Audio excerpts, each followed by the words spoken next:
Yes. The Leaf Spring Army sends its regards.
Hello, everyone. I'm the Enforcer. I'm accompanied by Enforcer Matt. And good evening, folks. This is Enforcer Matt, and welcome back to day 1607 of the War News stream. And yet again tonight, it's a real shocker. We have more breaking news. We have just gotten word that plenty of U.S. fighter jets and forces are continuing to flood into the Middle East today as the Iran war is expected to widen in the coming days. Also, we've gotten very big news that an Iranian nuclear power plant that was under construction was apparently hit by missile attacks today, and that's a huge story. And also, Moscow's under a massive drone attack as we speak, and there's all kinds of alerts going out, and we're also getting some more breaking news as well right now out of the Middle East, but we'll get to that very soon, and it's good to see you all once again. And of course, we're going to be covering the past 24 hours of the news from around the world, and particularly the breaking news coming out of the Middle East, Ukraine, and Eastern Europe over the course of the past 24 hours, as we have been able to hear of major and significant developments around quite literally every single corner of the world in the news coverage today. Most importantly, we also are running a Sunday night fundraiser with Wounded Warriors Project being our fundraiser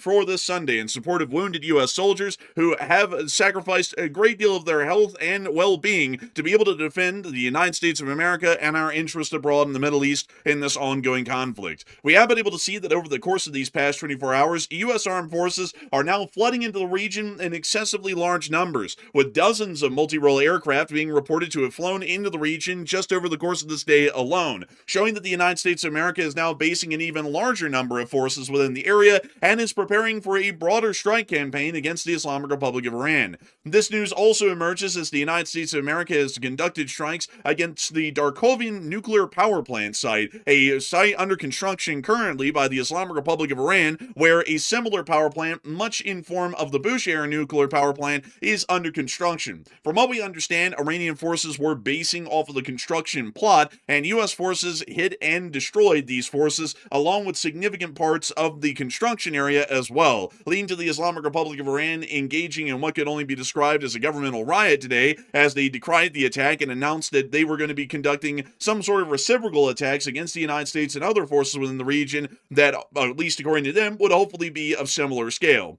To make it somewhat clear, though, at the moment, we do understand that the Darkhoveyn nuclear power plant is nowhere close to operational. It is still largely a construction field and has not a single operation nuclear reactor within it. They're just freaked out because it's a nuclear site in general. But we have also been able to hear that U.S. armed forces have continued their coastal strike campaign over the day, striking significantly all the way from Chabahar and all the way to Mashhad along the entirety of the Iranian coastline over the course of the past 24 hours. We've also seen that the Iranians have returned fire in their own ways, firing off missiles from the central areas of Iran near the city of Qom, and also striking targets throughout the entirety of northern Iraq, Jordan, and Kuwait primarily throughout the day, including some air alerts that did sound over the area of Bahrain. Currently, U.S. area interceptors have attempted to shoot down and knock out, along with Gulf state allies, most of the incoming drones and missiles over the course of this day, but unfortunately, we did get to hear that the United States CENTCOM area of responsibility has once again confirmed the loss of another U.S. soldier that had been declared missing several days ago, or just about a day and a half ago, when the announcement that 2 U.S. soldiers had died at the attack at Muwafaq Salti Air Base. One was stated to have been missing. It has now been found out that the missing soldier was apparently killed in Iraq from an unexploded ordnance that went off when the soldier was nearby, possibly suggesting that this person was a part of an EOD team that was attempting to disarm or remove the explosive, and it then blew up and killed, unfortunately, the soldier inside of Iraq. We have also been able to see that Israel came under near attack today as well, as missiles did land within the Aqaba area of southern Jordan, and Israeli air interceptors were involved in shooting down missiles that were operational in the areas of northern Jordan. We've also been able to see that outside of this situation, and inside of Ukraine, the Ukrainian armed forces have just hit, while we were going live, another wild berries distribution facility in the city of Moscow, on the heels of the last attack in Lantrostal, which has already destroyed one major wild berries distribution facility within the city area, and is still burning as of today. We've also been able to see significant statements coming out of the Russian government that the city of Moscow has come under attack once again today, and the Russian Federation is currently involved in massive overspending at this moment to be able to try and keep up with the pace of the war in Ukraine, of which they are hardly able to keep up. The Ukrainian armed forces have also been able to hold the lines today and inflict significant casualties against the Russian Federation's armed forces, and we've also seen the continued attacks have been ongoing within the area of the Black Sea. Outside of that... Also, by the way, really quickly, we just hit the goal before we even got done with the intro right now. The goal has been smashed, and a big old Jaga Igor for that one. That is fantastic, folks. Over $2,000 raised, literally before we finish the intro right now. That is tremendous. Sorry, I'm trying to update it so I can see if it's showing me. That was tremendous. That was tremendous, though. Over $2,000 raised right now. That is fantastic, to say the least. So you can still donate to the fundraiser, by the way, if you still want to. It's still going to be open during the entire stream right now. So a big shout out to everybody who's donated so far to the fundraiser, and hopefully we'll go even higher than the $2,000 goal. That's remarkable. That is unbelievable, actually. I was trying to update my fundraiser right there because it wasn't showing me the proper total. It was showing me $1,500. I was about to say, man, are you sure? But beyond that, though, we have hit $2,142 raised for Wounded Warriors Project, literally in only 14 minutes, actually, yeah, exactly 14 minutes from going live, which is absolutely incredible and amazing to see. We might actually raise that fundraiser goal here in the near future if it continues to skyrocket well above the $2,000 goal, because we've already hit that quite literally at the beginning of the stream. But wrapping up our news intro here, before we get into everything else for the night, starting with our largest stories first, we have also been able to hear that the People's Republic of China is now suspending their provisions of specific equipments and supplies that the Russian Federation needs to be able to build icebreakers to expand their presence within the Arctic. North Korea has also announced their undying support for the Russian Federation until the bitter end today through the North Korean Foreign Ministry, and Taiwan is still conducting military preparedness drills and exercises on the island of Taiwan to be able to prepare for an eventual war with the People's Republic of China, which may be years from happening as of this point right now. But with all of that in mind, it is time for us, folks, to get on into the breaking news, starting with our largest stories first, and then moving our way on down into the smaller stories throughout the night. But before we get to all of that, we actually have breaking news that is coming out on air at this moment right now. So Matthew, what do we got? Okay, so we just got breaking news out of Iran that apparently CENTCOM has just ended their weekend wave of strikes against Iran. This is the 9th consecutive day that we've seen strikes on Iranian territory by CENTCOM, and apparently they just wrapped up this entire week of strikes this evening. That was about 10 minutes ago they put that statement out. So it's officially over with. At least the statement says it's over with for now. We'll have to wait and see what the night brings. It could be anything that happens tonight as usual. But also in the meantime, we have some breaking news coming out of Russia as well. Like the enforcer mentioned earlier, we are tracking a new strike right outside of Moscow, and it was allegedly another Wildberries e-com distribution center that was hit by the Ukrainian drone strikes. So it looks like a repeat of what we saw at the other one that caught on fire. It looks like a repeat of that, and we're currently getting tons of video coming out showing smoke rising over the whole area, and it literally looks identical to the last time. So we got a couple of pictures out of that. You can show the folks what that looks like if you want to, and it shows a huge fire on that facility.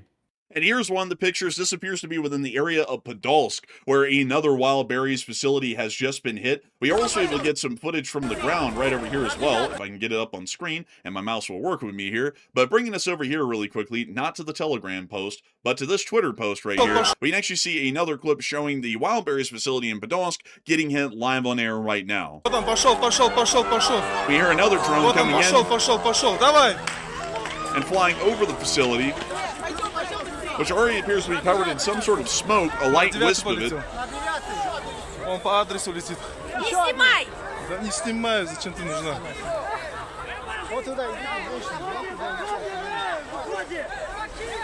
Все, сегодня рабочий день закончился.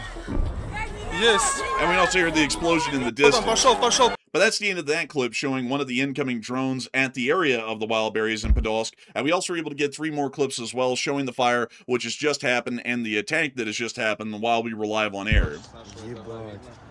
We see the fire already on the distribution facility, and another one in the distance that looks to possibly be another oil depot fire, and another one. There's actually multiple strikes within that area of Podolsk right now. In this video, we can also see what appears to be a fisherman looking out over the area and showing the smoke plume that's now rising from the Wild Berries facility just nearby, a couple of miles away. Muting that because of music. We can also see the smoke rising in this clip right here as well.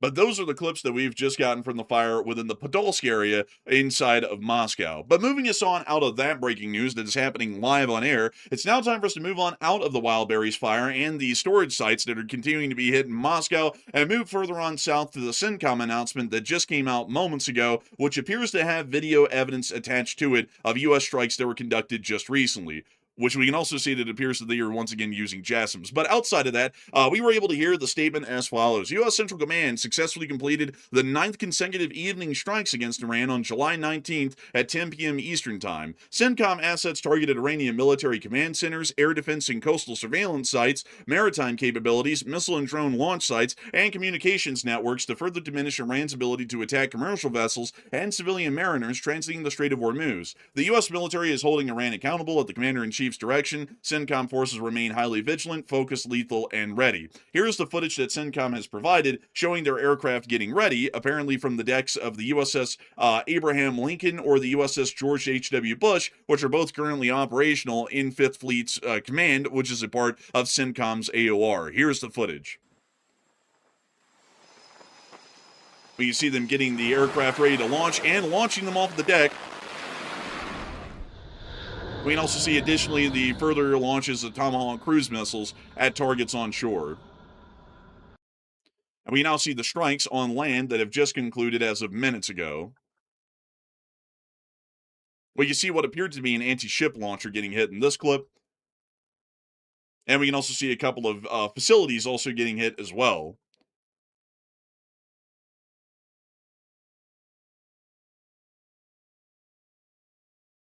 But that's the end of those clips, and it is showing us that at the moment, CENTCOM forces are acting quite heavily against the Iranian coastal forces once more, and are attempting to strike them from east to west along the entirety of the coastline. But moving us on out of that breaking news update and CENTCOM statements, we have been able to see that CENTCOM is already gearing up and preparing for larger operations against the Islamic Republic of Iran while their coastline strikes were conducted today. Coastline strikes were reported in most every single city along the Iranian coast in the Gulf of Oman, the Strait of Hormuz, and the Persian Gulf as well, as reports did come out that the U.S. had launched waves of strikes against Mashhar and Chabahar, quite literally from the very extreme area of the western shoreline and the very extreme area of the eastern shoreline of the Islamic Republic of Iran. Additionally, we also were able to hear that there were some intermittent strikes that were conducted on Bandar Abbas and Qashem, but largely those were lumped into other reports that came from the general coastline area of the entirety of the Islamic Republic of Iran. We were able to see that, unfortunately, we did get confirmation that near to the Asaluya and Bushehr areas,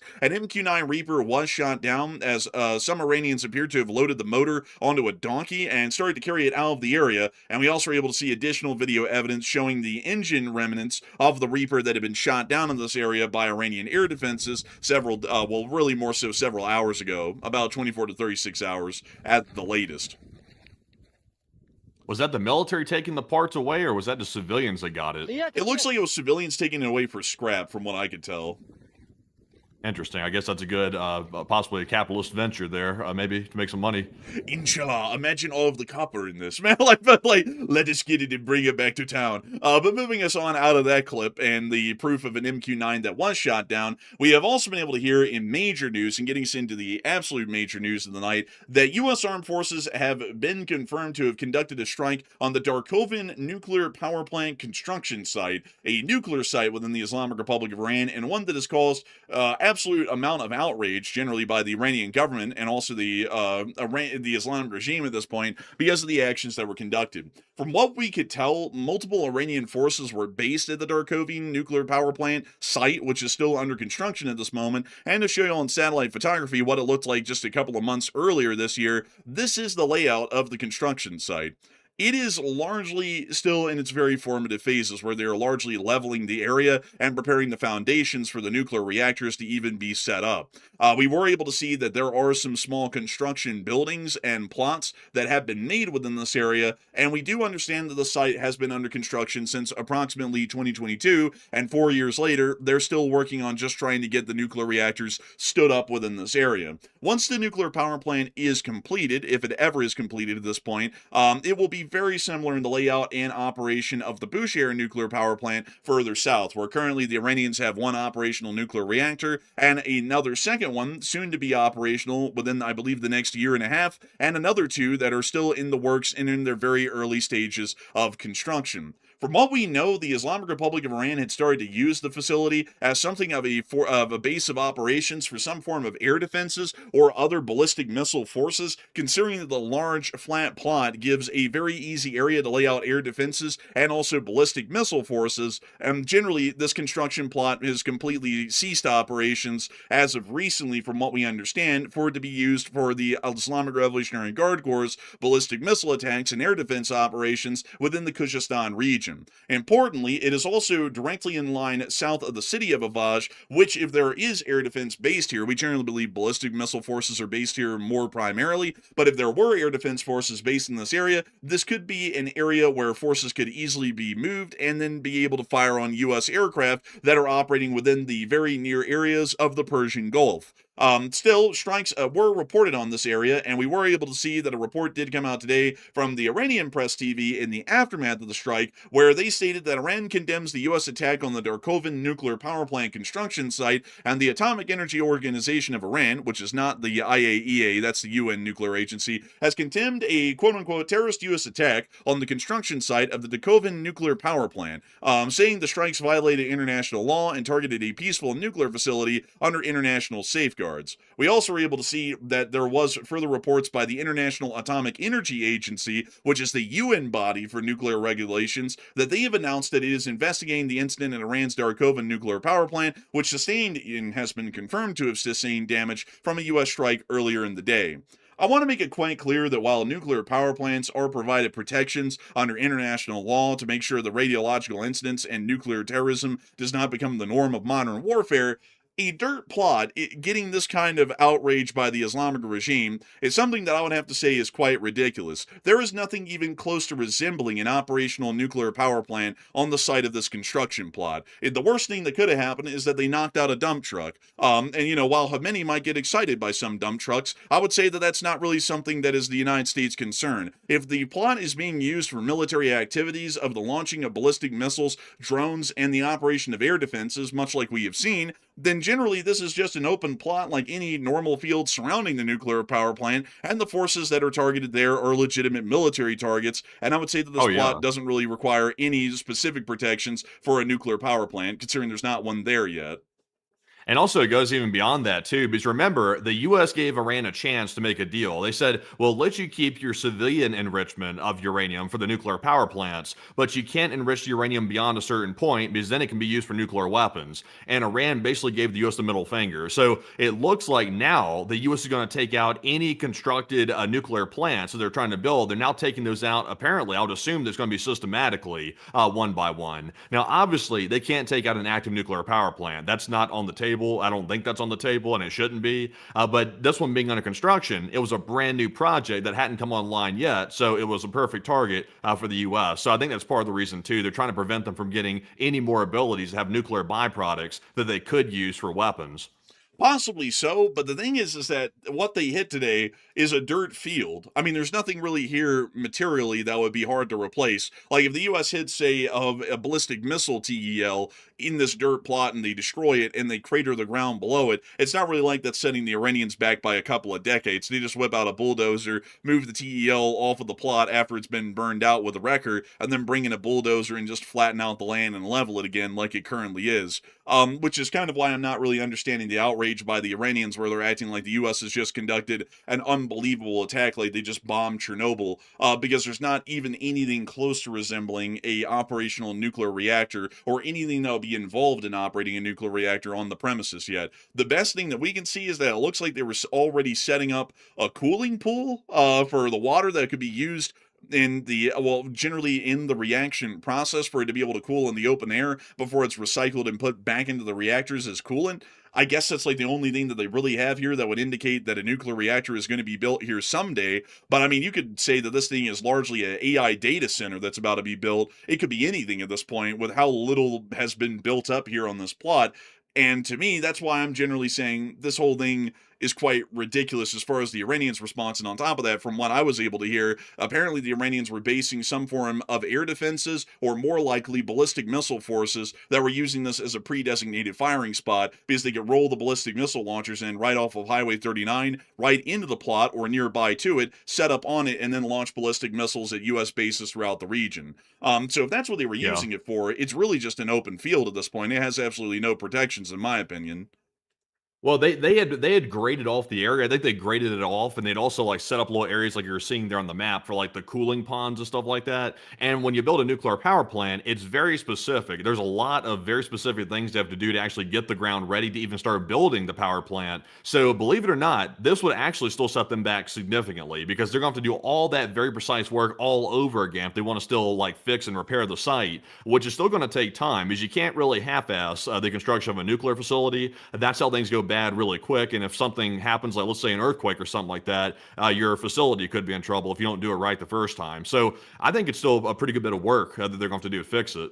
I would have to say it seems like it could possibly be. We'll have to see. But if the Iranians are using it as a military site, that's the most important thing, at least as far as my analysis is concerned, folks. And generally, if they're using it as a military site and there isn't an operational reactor here that does not have uranium fuel inside of it, and it's in the process of nuclear fission, then it is a target that can be hit and knocked out quite easily. Really no concern there. But moving us on out of that and on out of the area of the Darkhoveyn region or the Kurdistan province. We have also been able to hear that simultaneously, U.S. forces are flying in large numbers over the course of the day. And according to FITUG's network, and according to the FITUG's intel team, within the last few days, the U.S. has deployed the following to CENTCOM's AOR. And these are the transits of aircraft, mind you all, from other areas of responsibility within the world, like EUCOM and also NORTHCOM. And we were able to hear the following aircraft had been diverted. 15 F-35As from RAF Lakenheath. We believe that these were operational as a part of EUCOM's air power, and they're now being diverted down into the Middle East rapidly to be used there.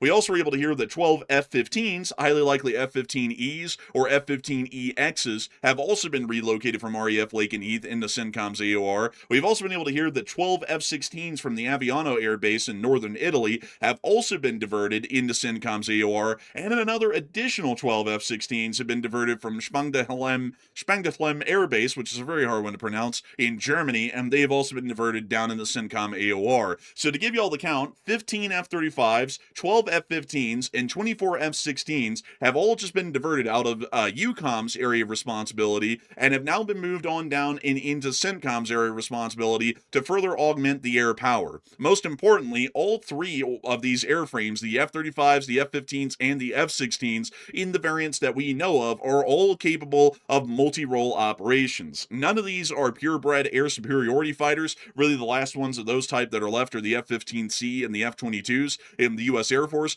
Every single one of these is capable of conducting air-to-air operations and, more importantly, air-to-ground operations against the Islamic Republic of Iran, meaning that in total, we just brought in about an additional 50 or so airframes to be used against the Islamic Republic of Iran in air-to-ground strikes. That means that that's 50 more aircraft available in theater, which I believe is increasing our air power off of our current numbers that we knew of by possibly 15 to 17%, most likely. These units have also just returned from being deployed within CENTCOM and then just got turned around and sent right back, largely after a couple of weeks of being inside of EUCOM. Many of these jets are already sporting nose markings from action during Operation Epic Fury, and will hopefully be getting a couple of more once they get involved back in the operations. And there is a significant reason, folks, why this many aircraft are being sent right back from EUCOM back to CENTCOM. The U.S. is currently exploring heavily the expansions of the conflict into a wider war. According to statements that were made to the press today from one U.S. official, they stated that the U.S. is planning for a wider war. And there's been internal discussions within the administration, adding that the Pentagon was increasing the number of military aircraft in the region, which we were able to confirm via FITUG's network's intel team, which did an incredible job getting that bit of information today and giving us an exact number to be able to work with. A lot of people are talking about this operation in the chat right now. And Matthew, are people thinking that these U.S. military operations are going to expand? And if they are thinking that's the case, what are they thinking it's going to be aiming to do? And what are you thinking as well?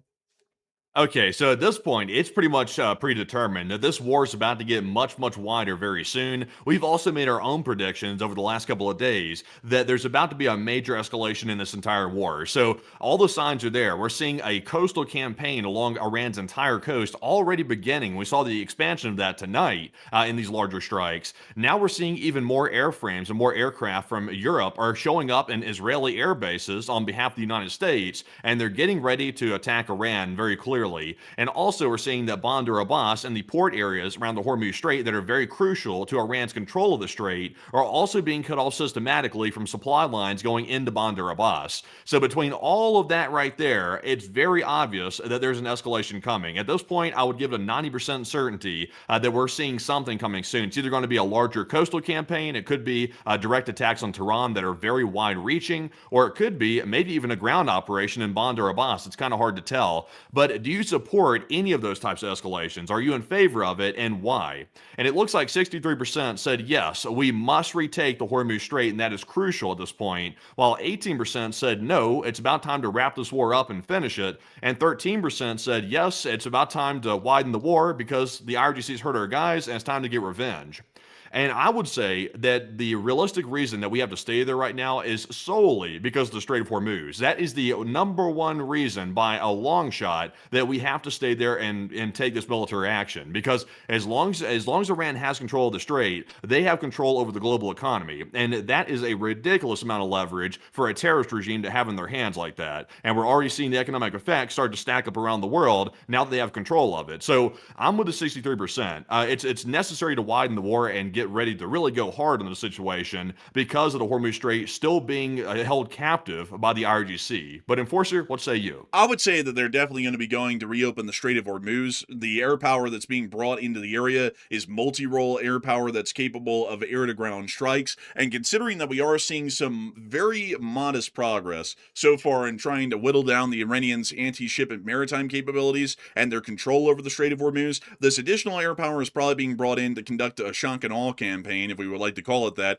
inside of the Strait of Hormuz to completely degrade or destroy those capabilities in any real meaningful way of the Iranians to be able to conduct attacks against civilian ships that are trying to make the passage. It's incredibly important for the United States of America for strategic reasons, multiple different strategic angles as a matter of fact, to ensure that the Strait of Hormuz remains under international waters protections instead of being considered an entirety of the Islamic Republic of Iran's territorial waters. If the Iranians are able to exert control over the Strait of Hormuz and continue to exert that control into the indefinite future, they will be able to shut down the Strait of Hormuz whenever they please, and we will be back to square one as we were in the first phase of the war, and we are in right now, to where we have to rush over there and try and rapidly reopen the strait somehow, some way, or they will start to bleed us dry economically. The price of gas will rise, critical fuel shortages could start to appear around most areas of the world, and we could start to run into problems that the Russian Federation is dealing with right now from the Ukrainian refinery attacks in a different way. Instead of there being a lack of an ability to refine oil, but plenty of oil, there could be absolutely no oil here in the Western world to be able to refine, and we could be on a knife's edge to where if a major war starts and those oil supplies are disrupted, we might run out of oil supplies quite literally within weeks of an opening of a conflict, like a war with Russia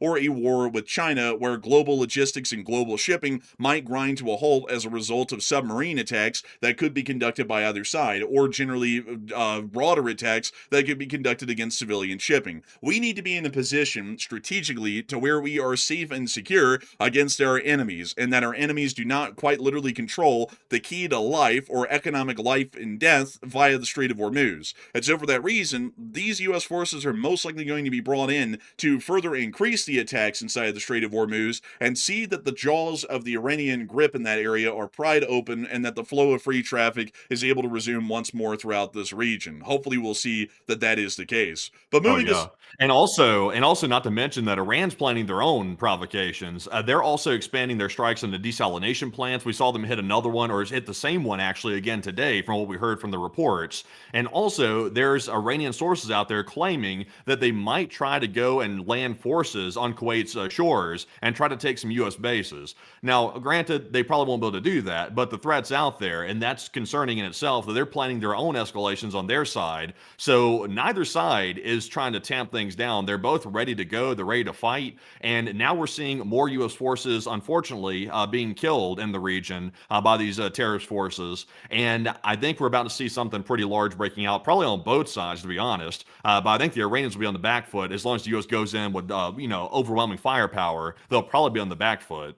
I think that they generally will be on the back foot for sure, and it looks like they're generally on the back foot right now, because the Iranians, while striking at U.S. forces in the region, have not really been able to conduct the kind of damage that they've ever been looking to achieve like they did in the first phase of the war, and it appears that this time around, things are more so going America's way, although the progress is going to be quite slow. The U.S. isn't going to be able to forcibly reopen the strait within an hour from now. It's still going to be a couple of weeks away, if it is successful. But moving us on out of that bit of news, we have also been able to see, additionally, speaking of these sorts of actions along the Iranian coastline today, that somewhere around the town of Abadan, there was also the report of strikes that were conducted within this area near to the Darkhoveyn nuclear power plant, once again giving us the confirmation that the strikes have been conducted on the facility earlier in the day, which the Iranians did report. The IAEA also reported and started to state specific details about, and also announcing that they were launching an investigation into the strike and why it was conducted onto the area.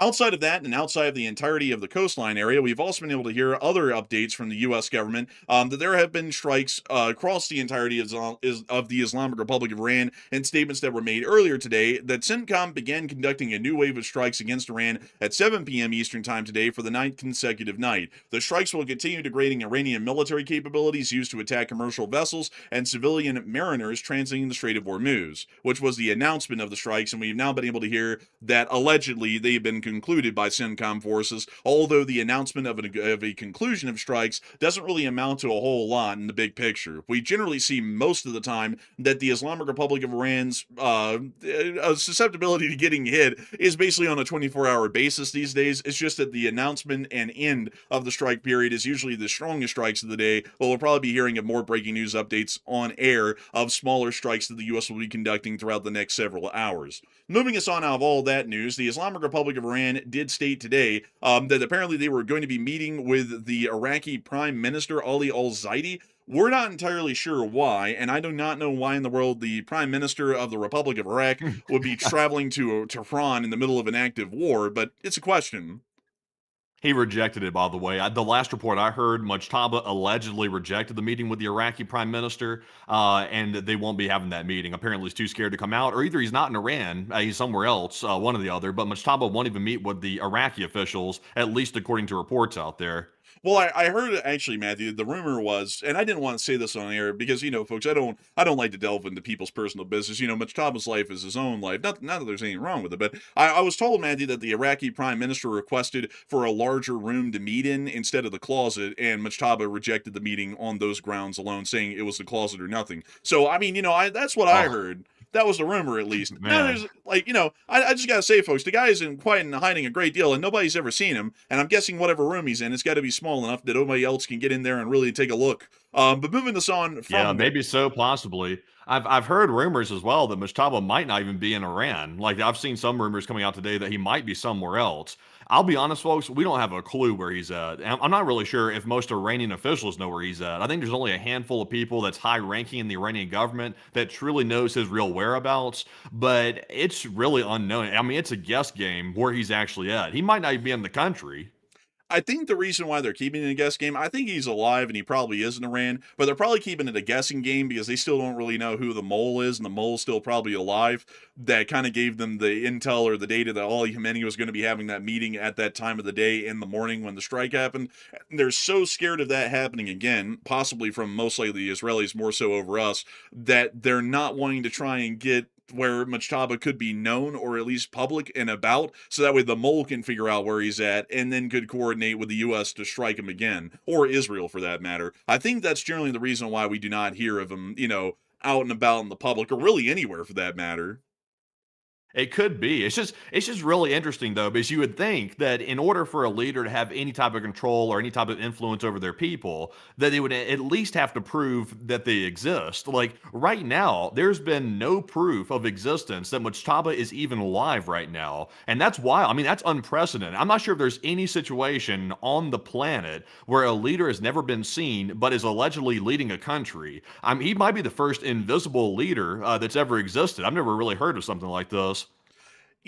I've heard of something like this before, but it was in a very different time and in a very different place. Imperial Japan actually had something very similar with the Emperor of Japan, where he never really was seen by the public at all because he was a figurehead. He didn't actually have any real power in Imperial Japan during the Second World War. The real power was held by the military council that ran the parliament and also ran the government largely by default. And so the emperor was just there to give legitimacy and for everybody to look up at some guy who was claimed to basically be God incarnate on earth, according to their faith, and was running the country from his palaces and castles throughout Japan. He never really was seen by anybody before the war, during the war, or really after the war for the most part. And so I would say that the situation with Mujtaba is probably very similar. He probably is alive. He's probably in hiding somewhere. and he probably actually has no authority whatsoever within the Islamic Republic of Iran. It's probably the IRGC Military Council and the Council of Advisors that's really running the show at this point. So the Religious Council and the IRGC side by side, largely running as one large joint council. That's probably what's actually running the country in Iran, and they're just using Mujtaba as the figurehead. So he doesn't really have to go out and be seen or really do anything. He just has to be there and exist. That way they can say, that's basically like the leader dude, and y'all need to revere and respect this guy, and then all the guys below him really make all the decisions and call all of the shots. I think that's how it's working right now, and that's why he isn't out in the public. It's just still really remarkable, though. It really is, because even at the funeral of the father, Khamenei, just a short while ago, we saw a whole bunch of like top-level IRGC commanders. I think the IRGC commander was at the funeral too, which was very risky because the U.S. could have struck the funeral. They could have done that, but they didn't. But it was very risky to show up. And Mujtaba didn't even show up to his own father's funeral, like he was so scared to come out, or whatever reason he's not coming out. He still didn't even come out for the funeral. So I mean. It's just remarkable, really. At some point, you would think that the Iranian people would demand to see him or something, or at least know that he's alive. But, I guess that proves how much of a dictatorship it is, because nobody's even said that. Yeah, I mean, it definitely proves it without a doubt. I would say, folks, if I had to describe it as anything, I would use the comparison of Imperial Japan with the Emperor to describe the situation in Iran, with all of the trimmings attached. Mujtaba has absolutely no authority in the country. But we can't, unfortunately, folks, because a lot of people keep saying, when are we going to take him out? We really can't take any of them out, because we found out in the first phase of the war, when we took all of the top people out, that nobody was really in charge anymore, and they didn't have a clear line of succession. So the power struggle began amongst all of the lower members to see who really was going to run the government, and that became so confusing we couldn't even negotiate with the Islamic Republic of Iran on any terms. And right now, considering that we're trying to fight the war as successfully as possible, we need a government that is still in charge and recognized to be in charge in the country, so that way we have a direct line of talk to them, so that way we can offer them conditions of surrender for the larger part. And maybe we can say that the conditions of surrender is that we get to arrest them and then bring them up on war crimes trials here in the United States afterwards. Maybe that could be a term of a surrender in the future. But for now, I would generally advise against trying to conduct any strikes on the senior Iranian leadership, at least for now, because it's not really them who are conducting the main actions we're concerned about. It's the little goons that they have along the coastline that are firing off drones and missiles at the ships. Those are the people that we're concerned about the most. The guys at the top are completely helpless without the army below them. So we need to deal with our primary objectives first, which is continuing our coastal campaign, and then once they're all completely wiped out, then we can move on to trying to deal with the central leadership in Tehran to some extent. I would still say directly striking isn't really a smart idea. We saw in the first phase of the war, it didn't really do us any good. If anything, it just made the situation far more confusing when we were trying to deal with them. But moving us on from that and on into the rest of the news that we've been able to see out of the region, the Islamic Republic of Iran did start to conduct counterattacks against U.S. forces and Gulf states throughout the day, and around the city of Qom, ballistic missiles were seen to have been fired and were heading on their way out of the country. We don't know exactly the trajectory of those missiles that we were seeing in this clip, but we also were able to see that the U.S. apparently was striking possibly around Sava, just to the southwest of Tehran, or we could at least see the ballistic missiles being launched from this area. And additionally, we were also able to see bright flashes and explosions around the area of Tabriz, which appears to be U.S. airstrikes, one of the first that have ever been conducted within northern Iran during this conflict.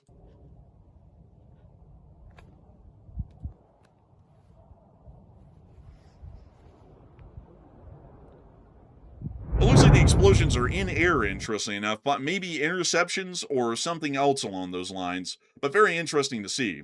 Moving us... Oh, actually, hang on. Hang on, folks. Correction here. Okay. Sorry, everyone. The video is actually sideways. I thought we were looking up at the top of their roof, and I was like, oh, those explosions are airbursts.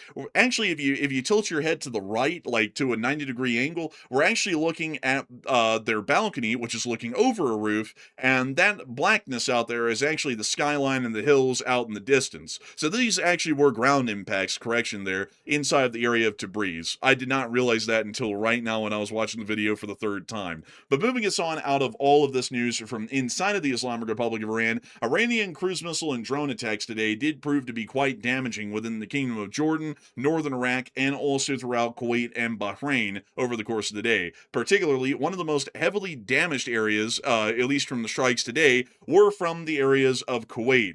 And while the Iranians were landing a large amount of hits inside of Kuwait, we were able to hear that an Iranian journalist, a journalist named Mahid Khalilzadeh, stated that Kuwait is considered one of Iran's principal options for a potential ground incursion aimed at seizing the 2 U.S. military bases located within the country. Mind you all, the last time the Iranians tried to do anything to Kuwait, they landed a small team of forces on Bubiyan Island. Three Kuwaiti security guards, probably armed with Browning high powers, saw them, lit them up, and ended up taking a couple of them prisoner, with the rest of the team abandoning their men and fleeing back into Iran. That was the last time that Iran conducted what we could describe at all as any form of an attempted invasion of Kuwait, and it amounted to an absolute failure. I do not believe in any sense of the word that the Iranians could conduct an armed invasion of Kuwait. Possibly northern Iraq, that's definitely likely, but they would have to either march directly through Iraq, possibly through Basra, to make it into Kuwait, or they would have to come in by the sea, and once again, the Iranians have absolutely no capabilities to speak of to enter Kuwait via the sea in any large numbers. And this brings us to the poll that we have running right now. Matthew, what are people thinking about the possibility of an invasion of Kuwait, and what are you thinking about it as well? Okay, so some pretty bold claims by the Iranians. Allegedly, that Iranian journalist allegedly said that the IRGC forces might be preparing to seize U.S. military bases in Kuwait. So what are your thoughts about that? 42% of the audience said Iran will not attempt to do something like that. They're not that stupid. 41% said Iran will attempt it and they'll fail when they try to land on the island, or not the island, but Kuwait. 12% said Iran will attempt the invasion and succeed at it. And plot twist, like the enforcer mentioned, there's already been an attempted insertion of forces on Kuwait before. It was back in May of this year. About 4 men on a boat pulled up to Bubiyan Island, which is right on the shores of Kuwait, and they allegedly, according to the story that the Iranians were put out, they allegedly went off course and their navigation got mixed up, and they just happened to land on Bubiyan Island in Kuwait with weapons, and then got into a firefight with the Kuwaiti security forces. So, a very unfortunate thing, the fishermen armed with weapons apparently got into a firefight with the military inside of Kuwait. Those fishermen, they were just very unlucky landing in Kuwait like that. But in all seriousness, though, that was very likely a special forces operation by the Iranians. They were trying to put men on the island, most likely to sabotage oil sites inside of Kuwait. That's my guess. And they failed badly. A couple of them got arrested, and a couple of them ran off, and they were never seen again. So that's not a good idea. So in my opinion, I think Iran will not even attempt that. They've already tried it. They failed badly. If anything, if they're going to do any type of ground operation, they'll definitely try to do that on the Kurds up there near the Iraqi border. They would do it there. They would not go all the way to Kuwait and risk something like that again. They wouldn't do that. So that's a pipe dream right there for the Iranians for sure. So I don't think they'll attempt it. I'm with the 42%. But Enforcer, what say you? I'm definitely with the 42%. This is well out of the capabilities. They sent, by the way, folks, just to show you all what Wikipedia has on it, because I was wondering when Matthew was talking there, I was like, does Wikipedia have an article on this? Surprisingly enough, they do. It's called the 2026 Bubiyan Island Raid, which is a great name. That's generally almost what we call it here on air. But the Bubiyan Island Raid involved 6 IRGC troops, an unknown number of Kuwaiti troops, so we believe that it's practically none. I think it was like 3 or 4 of them or so was the number that we were kind of roughly getting out. So technically the Iranians did outnumber them slightly on this little raid that they were trying to conduct. The Kuwaitis whipped out their Browning high powers on their patrol of Bubiyan Island, started attacking them, and apparently 4 of them surrendered and were captured, and the other 2 that were left hopped back on the boat and abandoned all of the other 4 guys while they were surrendering and went flying back to Iran as quickly as they could. And also, plot twist, I never heard anything about fishing rods being recovered from these fishermen. Apparently, these fishermen didn't use any fishing rods, which was very interesting. At least that's what I heard. So, I didn't hear about them capturing any like jellyfish nets, any fishing rods, any fly fishing stuff, no lures, or I didn't hear about nothing like that. But they did have some guns on them, though. That's how they got in a firefight. They must have been hunting whales or sharks or something out there in the water with those guns. Man, they hunting them sea wabbits. A very common thing in the Persian Gulf. those jumbo carp, the type they're as big as ships. I mean, I'll tell you this though. One Kuwaiti soldier did catch some lead. One of them did end up getting injured in this little patrol in the firefight. He was the only guy that was injured or killed in the entire engagement. And then the Iranians surrendered to the Kuwaitis, and then the other two hopped on their boat and ran away. So I would tell you, folks, with how that raid went, I'm not really expecting much out of an Iranian offensive into Kuwait. And not only that, Kuwait doesn't play. I mean, like, Kuwait is a very well-armed country these days after the invasion from 1991. Since then, they have started to arm themselves to the teeth for a nation of their size. And an Iranian attack on Kuwait would not really bode all too well. One, because there's a heavy amount of U.S. military presence there, and the U.S. would defend our garrisons of Camp Buehring and also the Ali Al Salim Air Base just outside of Kuwait City and Al Jafra, and also the Kuwaiti armed forces would clearly also defend their territory as well. So I would have to say, I don't really think this is a legitimate threat. Like Matthew was saying just a second ago, they could easily try and invade northern Iraq and go up against the Kurds. But Kuwait is a whole other nut to crack, and that one's a pretty hard nut to crack. Not an easy one like the Kurds could be. The Kurds could kind of be a little bit easy to try and do some damage to in a short-term period of time, but the Kuwaitis would not be. Very different story there. So moving us on out of that bit of news from that little Iranian journalist who's talking about the likely axes of attack, which is highly unlikely. We also were able to hear that throughout the rest of the Kuwaiti kingdom, there were strikes that were conducted today by the Islamic Republic of Iran. We were able to hear that a Kuwaiti air defense report came out earlier in the day, which stated the following. Kuwaiti air defenses are currently responding to hostile drone threats. The General Staff of the Kuwaiti Armed Forces confirms that any explosions that may be heard are the result of air defense systems intercepting hostile targets. Do not believe your deceiving eyes if there's explosions on the ground. Those aren't happening. The public is urged to adhere to safety and security instructions issued by the relevant authorities. Outside of that announcement, we were able to hear that several drones and missiles were successfully shot down in Kuwaiti airspace throughout the area, and Iranian strikes were attempting to hit facilities of the Ministry of Electricity, Water, and Renewable Energy, sparking fires and heavy damage to vital installations. We were actually able to hear that one of these vital installations was this one. This is the Al Subia Kuwaiti Power Station and Water Desalination Plant, which was hit by Iran today and has suffered serious damage from a direct hit. محول الكهرباء يا لطيف محول الكهرباء اللي You said this is Kuwait? Yes, this is Kuwait. This is actually a combined power and water desalination plant that got hit directly.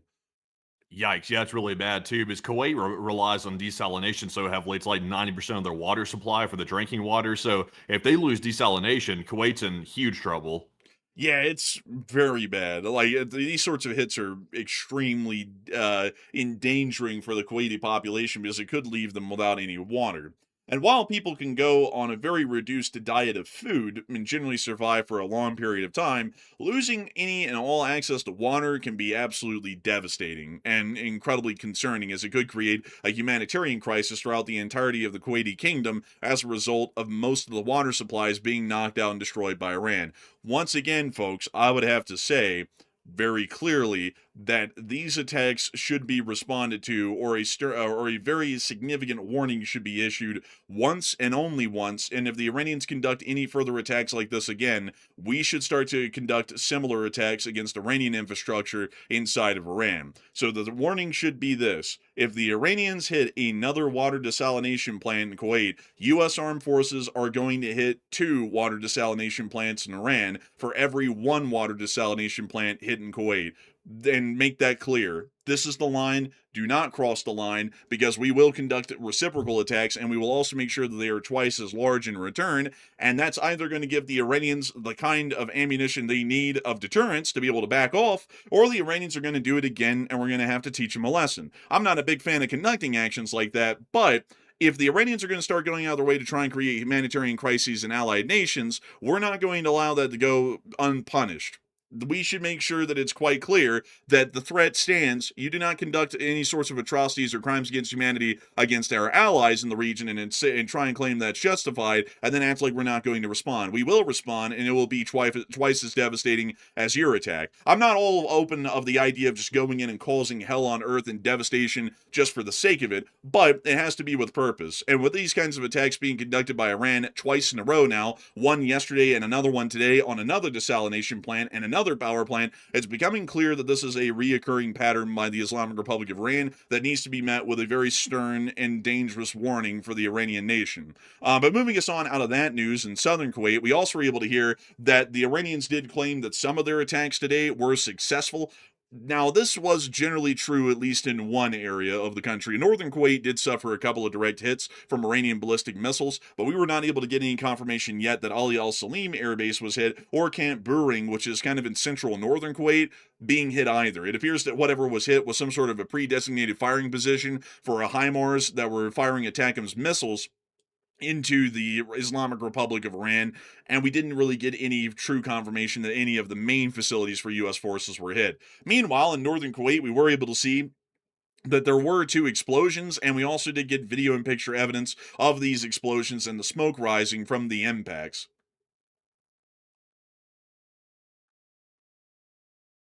I gotta say, only in Modern War, folks, do you get perfect, product placement. I've never really seen that before in most Modern Wars. Man. That's People talk about the Ford badges being too large. I mean, Nissan was wilding out, or I don't know if that's something they painted on there, like the truck owner painted that, or that's like normal, like from the factory. That's a huge like badge on the back of that truck. Yeah, honestly, dude, it's like a roaming billboard, literally. It's crazy. Also, we were able to see some of these ATACMS earlier in the day firing off their, well, actually, these HIMARS firing off their ATACMS earlier in the day. Here's that clip. And we see the ATACMS being launched here and heading on their way.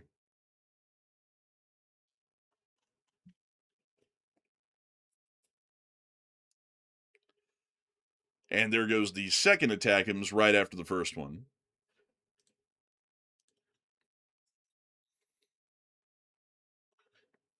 But that's the end of the clip and showing us some of the U.S. launches that were conducted from Kuwaiti territory against the Islamic Republic of Iran over the course of this day. That's largely all of the news that we had out of Kuwait over the course of the past 24 hours, and a lot of people currently are talking about another development that has happened just over to the west and inside the Kingdom of Jordan. The Kingdom of Jordan has also come under significant ballistic missile attacks throughout the entirety of the day, which appear to have attempted to target the Muwafaq Salti Air Base in northern Jordan, as well as the King Faisal bin Abdullah Aziz Air Base, limited in Al Jafur, which is in southern Jordan, and we also were able to hear that missiles were apparently landing around the Irbid and Amman area in the northern part of the Israeli border, kind of in the direction heading towards Haifa, and we also were able to see confirmed impacts around the area of Aqaba. This footage here was actually filmed from the Israeli city of Eilat, directly across the border. Actually see some of the smoke rising from that strike right there. In case That's close, man. They're filming that literally from inside of Israel, and we're looking at where the camera's looking. That's Jordan over there across the distance. Yes, it is actually Jordan. It's not just any place in Jordan. It's geolocatable. This is actually the King Hussein International Airport, and if you look, folks, you can actually see the private jet hangar right there on the map right here. That's the very same hangar that we were able to see on film. So they were filming somewhere up, I guess, in the hills or somewhere along the highway, and they looked directly across the border, right at the King Hussein International Airport, and saw the smoke rising from around generally that hangar area. From what we know, this was exactly 1.5 miles away from the Israeli border, meaning that this is incredibly close to directly hitting the state of Israel. It's literally right on the very edge of hitting them. We also were able to see some interceptions that were conducted in this area before that hit, which we saw in this brief clip. Moving us on from that clip, in the midst of all of this today, we also were able to see an Israeli submarine actually leaving the port of Eilat and heading back out to sea, we believe because it was possibly trying to avoid what could be a sporadic hit by an Iranian ballistic missile, considering that they were literally landing only about 2 miles away. And we can actually see that submarine, a coastal patrol submarine, leaving right here. Yeah, that's what we saw. I think the last time that Israel was about to come under attack, their submarines and some of their naval equipment started leaving port and heading out, so that way it couldn't be hit. So that's actually interesting. I wonder if they've gotten intelligence that strikes are coming soon on Israel. I wonder if that's the case, or was it in direct response to that close call that we just saw in the video? I think, considering that usually submarines head out underway, at least in Israel, at night where they're very rarely ever seen, I think that this is because they're getting intelligence that an attack on Israel could be likely in the near future. Yeah, I think it could be. That's a little concerning. yeah, I would say it's a little concerning because we can start to see that this war is going to expand quite a great deal. We also were able to see that near to the area of the Israeli border, just east of Haifa, there were also air defense interceptions that were not only conducted by the Jordanians, but also by the Israelis, apparently using the Iron Dome system. We see some of the smoke rising from those interceptions right there. In another bit of news across the Israeli border, we also were able to hear that the IDF stated the following about the situation. Following the launches towards Jordan, several interceptor missiles were fired at debris from the intercepted projectiles in order to rule out the possibility of shrapnel falling within Israeli territory. As a result, fragments of an interceptor missile were identified that fell in an open area near the city of Eilat, causing no damage and no injuries. No alerts were issued according to protocol, and the incident has concluded. There is no damage on the home. There's no change in the home front command's guidelines. So right now we are seeing that the Israelis did come close to coming under attack today as a result of the Iranian strikes that were conducted against the Kingdom of Jordan, and the Jordanians have apparently issued a warning today to the Iranian envoy over the attacks, stating that the kingdom's security and sovereignty are a red line. Although we have seen that many of such statements have been made by multiple different Gulf state nations and Middle Eastern countries, including now Jordan, and yet none of them have really responded to this red line being crossed yet. So this might just be more so of a diplomatic statement, or it might be a statement showing that Jordan might become the first Middle Eastern country to start strikes against the Islamic Republic of Iran or join in military actions against Iran in response of the attacks that have been ongoing against them and their territories that the U.S. is operating from. A lot of people are currently talking about this incident, however, with the Iranian missiles nearly flying into Israel and hitting in Aqaba, and also getting incredibly close to crossing the Israeli border near to Haifa. And Matthew, what are people thinking about this situation right now, and what are you thinking about it as well? So this was a very close call today. The fact that somebody inside of Israel could film right across the Jordanian border and see an impact that was literally caused because Israel shot down incoming debris from one of the Iranian projectiles right across the Israeli border, that is extremely close, to say the least. That is about as close as you can get without actually hitting Israel directly. So it's getting dangerous, I would say. So do you think Iran might hit Israel accidentally, or could it be intentional if it does happen? And 48% said yes, but it will be intentional. It will be no accident. While 26% said yes, it seems like an accident's very likely, especially with hits this close to the border. And 18% said no, Iran does not want to fight with Israel, and they're not ready for that smoke. And I would say that if we see Israel get hit, it's likely going to be intentional. It could be that Iran striking so close to the Israeli border so that they have some justification to say, oh, it was an accident if they try to hit Israel. They could be trying to frame it like it's an accident. When they actually do launch a real attack, they might be like, oh, that was just an accidental misfiring or something like that. No big deal. But I'm with the 48%. I think Iran's wanting to attack Israel, but they're holding off because they're a little bit worried about the response, because Israel is not going to have any restraint whatsoever. Once Israel jumps in, they're going to go all out. And that's unlike the U.S. response. The U.S. is exercising restraint, but Israel won't when they jump in. So I think it's coming soon, sadly. I think this war is about to expand even further, probably over the next week or so. And we're already seeing the U.S. flood into the region. And I think Iran's going to take that next step. That's going to be hitting Israel, unfortunately. But Enforcer, what say you? I didn't say that. I'm with the 48% as well. I think that it will be intentional that the Iranians eventually hit Israel. The Iranians seem to be more than apt to try and get back to war with Israel. It's just that they're concerned that if they do go back to war with Israel, Israel might kill everybody in their leadership again that made that decision to go to war with Israel, and really not a lot of them really want to die. That's why they go into hiding when they think they're about to get hit, is because, martyrdom is cool and all to them until they're the ones about to be martyred, and then it's not really a cool idea anymore.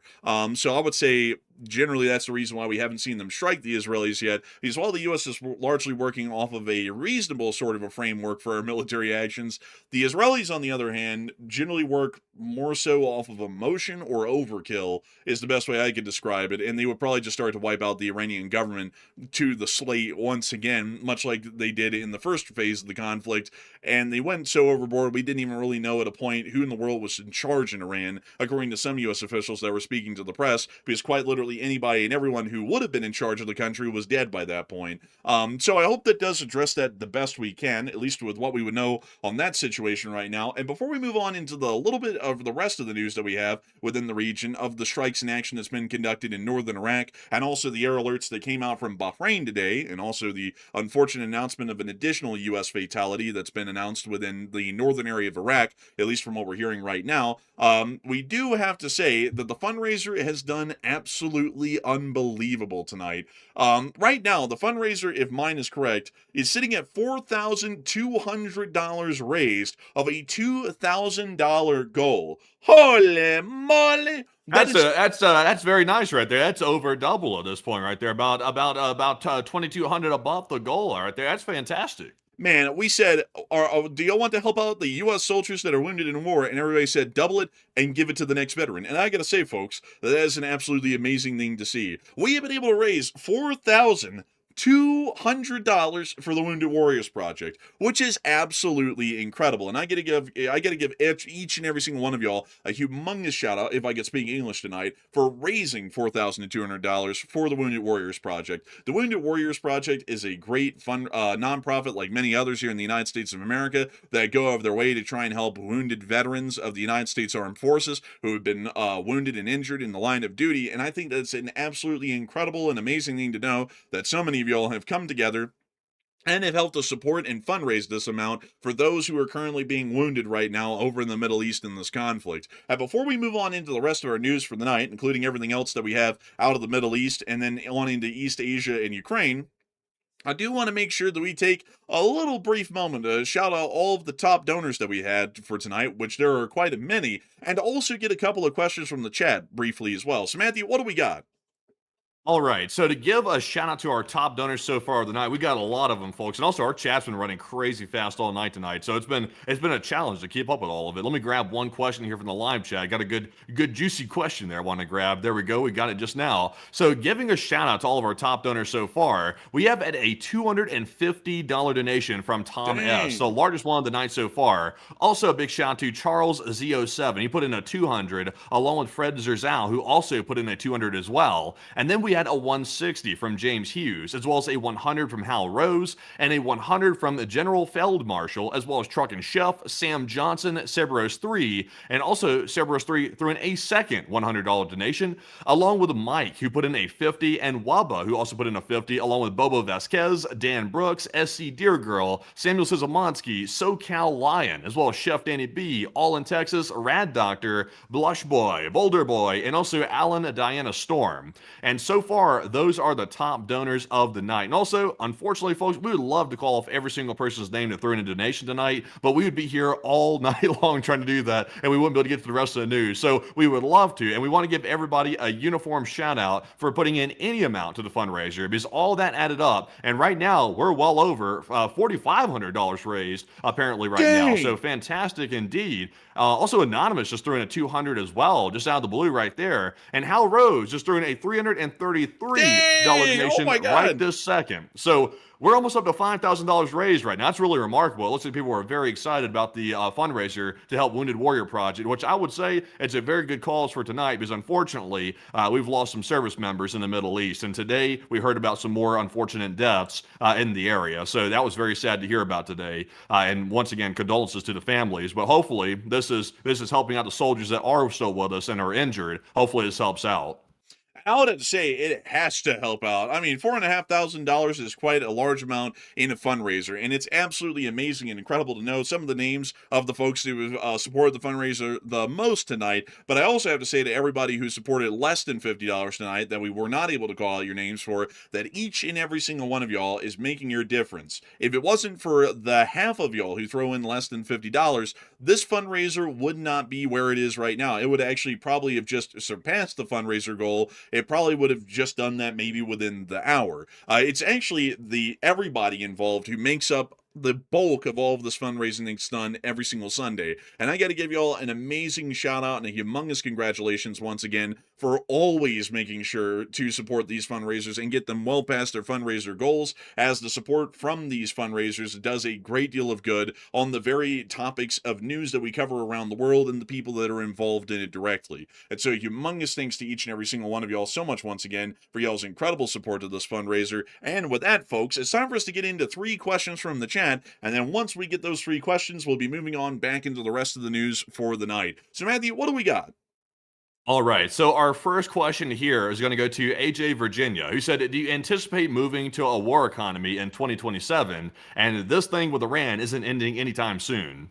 No, I do not anticipate that, because the United States economy is so large these days that you really don't have to transition to a war economy to conduct really any conflict in the modern day. The U.S. has not been in a war economy since the end of the Second World War, and the war with Iran, while being a large one right now, is nowhere close to the Gulf War, at least in duration, and also the scale of the fighting that we were involved in, and the U.S. didn't have to transition into a war economy in the early 90s to be able to help support the ongoing war efforts against the enemy state at the time, which was Iraq. I don't really think we'll be needing to see that either at this time here, at this moment, and also on top of that, in the modern day, it's usually considered politically unviable to try and implement a wartime economy. That's why we've seen that even in the Russian Federation, with how bad things have been going, Putin will still not openly state that they are transitioning into a wartime economy, even as the war is collapsing around them and the Russian economy is collapsing from right under them. They still will not announce a wartime economy, because it is also considered to be as equally politically unviable in Russia as it would be here in the States. So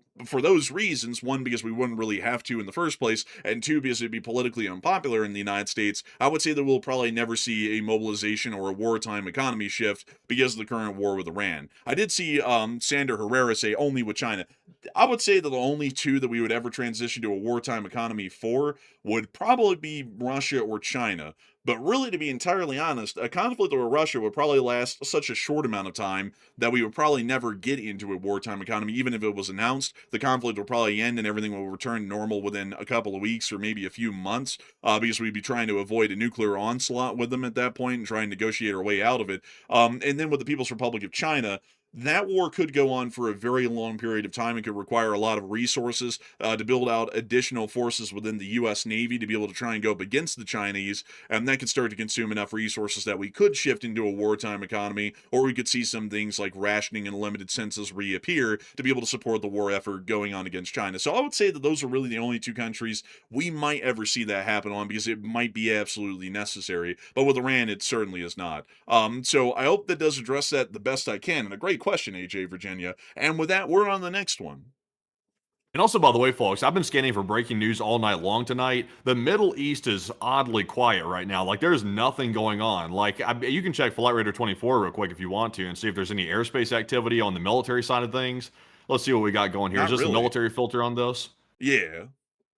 So, yeah, I mean, there's barely anything going on right now. There's no Iranian attacks going on. There's no U.S. attacks going on. There's barely any air activity in the region. And we're not getting any statements from anybody right now. So that's very quiet. That's like for 9 days in a row of pure strikes back and forth. Now we're at this point where it's sort of like you can basically hear a mouse running across the floor in the Middle East right now. That's kind of a bit strange. It is Sunday night going into Monday, which is the weekday where the stock market reopens. But I see a lot of people saying it's the calm before the storm. I think it might be, actually, because this is sort of an odd thing here. It's almost like the moment before a tsunami comes in, like the water recedes, and everybody's like, what's going on? Then a huge wave comes piling in. It's almost like that. Man, right now on Iran, mashallah, we've defeated the infidels. Meanwhile, on the U.S. bases, get them! Beat their ass! And they're like setting up every single aircraft up in the air right now. I mean, that might happen tomorrow. I would hope not, folks, because I don't mean to sound a little bit selfish on this end, but this day on Sunday here is wrapping up a 13-day week for us where we've been running a stream every day for 13 days straight. I would hope that nothing happens to where we have to do a breaking news stream tomorrow, because I would like to get a little bit of downtime and a bit of a breather. So hopefully we don't see anything like insane happening tomorrow where we have to go live, because I would like to get a little bit of a breather after doing 13 days straight of this. But still, it is quite quiet. It is very odd how quiet it is in most of the Middle East right now. But with that, we are on to the next one. And our next one here goes to Votive, who said, realistically, how does the U.S. win against Iran? And I feel like this could be another forever war. The United States wins against the Islamic Republic of Iran, at least in the here and now, by reopening the Strait of Hormuz and seeing the free flow of traffic. And whether people like it or not, I hate to say this because I know a lot of people like to hear the good words of, oh, we won't be in a forever war, and, oh, this thing will wrap up and it'll be over by Christmas. The truth of it is, folks, is that if we have to be in a forever war here, it just happens. I hate to say it, but that's just how it works. We can't just walk away and let the Iranians strangle us to death with the oil shipments being blocked out of the Hormuz indefinitely. If that happens, a lot of y'all are going to be starving out on the streets in cardboard boxes, and probably by the end of this year around Christmas time. So we really can't just pack up and walk off, because if we do, every single one of us here in the United States of America gets economically screwed over hand over fist. And if you want to see how bad it is, or how bad it could get, you can just look at Russia right now. I mean, Russia literally is living in the world we could live in if the Iranians control the strait forever. The oil could run out throughout the entirety of the Western sphere. The gas could cost exorbitant amounts. Like, let's see, a Russian makes 5 times less than us, and right now in Russia it's $13 a gallon. So a gallon of gas here in the United States of America, we're working off the Russian metric, could cost $70 a gallon at some point in the future if we just pack up and walk off from the war in Iran, whether it be a forever war or not. If we ever just go, I'm tired of it, and we get up and leave, you could be paying $70 a gallon for gas. And right now, that's about the cost of an entire tank of gas for most everyone here in the country, probably. Or it was the peak cost of gas recently within the last prior months. You'd be paying that per gallon just to be able to travel around. Not only that, that cost would start to get reflected in everything. All of the stuff in the grocery stores that you go and shop at are brought in by truck. So the trucks would also be paying $80 a gallon for diesel. And then gets factored into the final cost of purchase at a grocery store for vegetables, for basic food items, for anything. Everything becomes extremely expensive, to the point that you're being squeezed to the point you can't afford squat. The economy comes to a grinding halt here and elsewhere in the world. It becomes an absolute disaster. And a lot of people always like to look at it as, I don't really like war, and I just want it to end, and, I wouldn't want to be there forever. But in this kind of a situation, we kind of have to be there forever. That's kind of if we need to be. Well, I wouldn't say we need to be there forever, personally, but at the same time, though, like, people don't realize, if we pack up right now and head home, like, that may be good in the short term, but the problem is still wide open. Iran still has a Strait of Hormuz, so it would be good in the short term to say, oh, well, look, we just ran away from the problem, but the problem still exists. I mean, we can't hide from the problem. That's going to necessitate a return right back to Iran the next 6 months to a year right after we left, which would make things even worse, in my opinion, because then they have a chance to rearm, they have a chance to regain their footing. I mean, it's better to hit them now while we're there, instead of taking off back home kind of cowardly and then having to return later. Yeah, it doesn't really do us any good at all. It like packing up and trying to walk away doesn't do us any good. And I hear Matthew going, I don't think it's a forever war.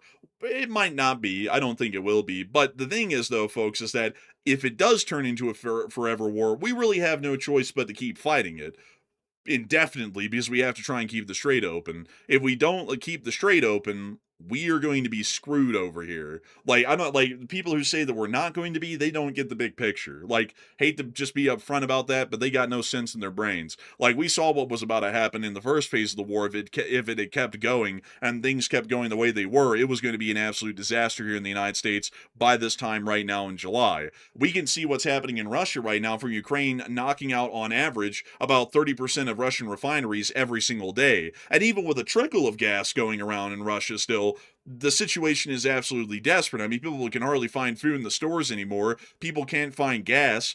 The economy's completely ground to a halt. Most companies have laid off half of their staff, and they've reduced their work weeks to 3-day work weeks. So even if you have a job, you're hardly working at all and hardly getting paid. All of the prices of everything in Russia is still skyrocketing, with people making less money. It's an absolute hell on earth in a place like Russia, where the outcome that could happen to the United States if we just pack them and leave is happening right now to them. So we do not want that to happen at all. So I hate to say it, but if it is a forever war, it becomes one. Now, if you don't like that, and I always have to say this, and this isn't to like try and like make it even close to a political soapbox, but if you don't like that kind of an idea, there really is nothing other to blame rather than the U.S. going into the conflict kind of half-cocked in the first phase and screwing everything up, where we're even here right now having to do it again and keep it going for several more months, most likely. We could have just achieved our objectives the first time successfully by making sure the Iranians couldn't blockade the Strait of Hormuz at all then, but we didn't, and so now we're here and we're possibly looking at what could end up being a very long, protracted war where we're just having to bomb them constantly to keep the strait open. If you don't like that, then I would highly suggest that you make sure to look for people in the next round of elections that have strategic sense to them or are reasonable, and don't go into things haphazardly on a whim, like, possibly annexing Greenland or invading Cuba, or just, bombing Iran out of the blue someday over the nuclear issue that was claimed to have already been resolved in the middle of last year. So, not trying to make that political here, but that's kind of a large part of the reason why we're in this situation right now. So Also, I kind of have to tell you that. Also, by the way, real quick, I see some people saying, well, guys, you're acting like that Iran's going to be hitting U.S. refineries. You're acting like it's that serious.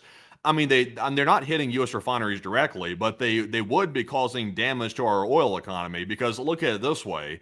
Already, we've heard reports that there's ships pulling up and buying oil out of the United States, and we're also hearing reports that the strategic oil reserve has been drained dramatically, and also the data seems to back that up too. If other countries can't get oil out of the Middle East, they got to go find it somewhere else. They can't just simply stop buying oil. It doesn't work like that. Every single economy on the planet relies on petroleum products to function, to transport goods, and give gasoline to cars. I mean, everybody has to have that. So if they can't get from the Middle East, they start going elsewhere, and that drives the demand up. It lowers the supply, and that's basic economics. The price goes up, and therefore it starts harming everybody around the entire world, because the price starts going through the roof, and it has a ripple effect throughout transport, goods, food, everything, literally everything, even plastics production. I mean, stuff that people don't even realize, it starts messing up. So we saw a glimpse of it before the ceasefire was put into place. We saw a glimpse of how bad that's going to get, and I feel like we're looking at that again. Unless the U.S. goes in really strong and gets control of the Strait of Hormuz, we're probably looking at that again.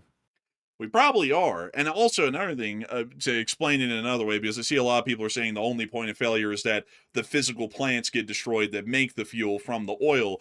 Let me explain it like this, because oil is very similar to making moonshine, or gasoline is very similar to making moonshine. The process is almost the same. So this will simplify it enough, I hope, that it sounds reasonable. So you run a moonshine still, but your moonshine still doesn't make moonshine, it makes gas. But you still make the gas the same way that you would moonshine. So you have to go buy corn to make corn mash, to go put in your still, to then turn it eventually into moonshine. But if you don't have corn, because some guy down the street is blocking the road and nobody can drop off your corn shipments every day, you're not able to make any moonshine or gasoline or whatnot, even if you have a running still. If the sheriff comes by and breaks apart your still, you're not able to make any moonshine even if you got the corn to try and make the corn mash. If you don't have any glass jars, then you aren't able to pack up the moonshine and go around and sell it to people. That's the way the oil refinery system works. That's the way most logistics systems work. Everything has to be working the way it's supposed to, or the entire system comes to a stop because of bottlenecking. And so while we can have every refinery here in the United States of America and every single oil well pumping as much oil out of the ground and the seas around this country as they could,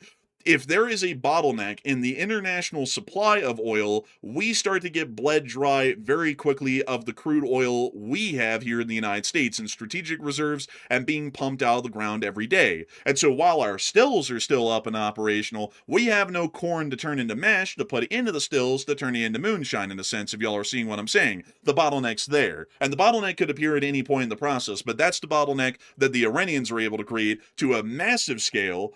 And it's extremely dangerous, if not destructive to us, if they are allowed to stop us from getting that goddamn corn mash, boy. What made you choose a moonshine analogy out of everything you could have chosen? I was like, what in the world's similar to a refinery in a way? I was like, oh, a moonshine still kind of is. It's almost like a condenser tower in a crude form. I was like, so that kind of works. That's why I picked it. I thought you were patronizing for a minute. I thought you were acting like, the people that drink moonshine wouldn't understand this, so let me make something that they would understand or something like that. No. I was like, man, he's making a patronizing analogy here. He's going Southern.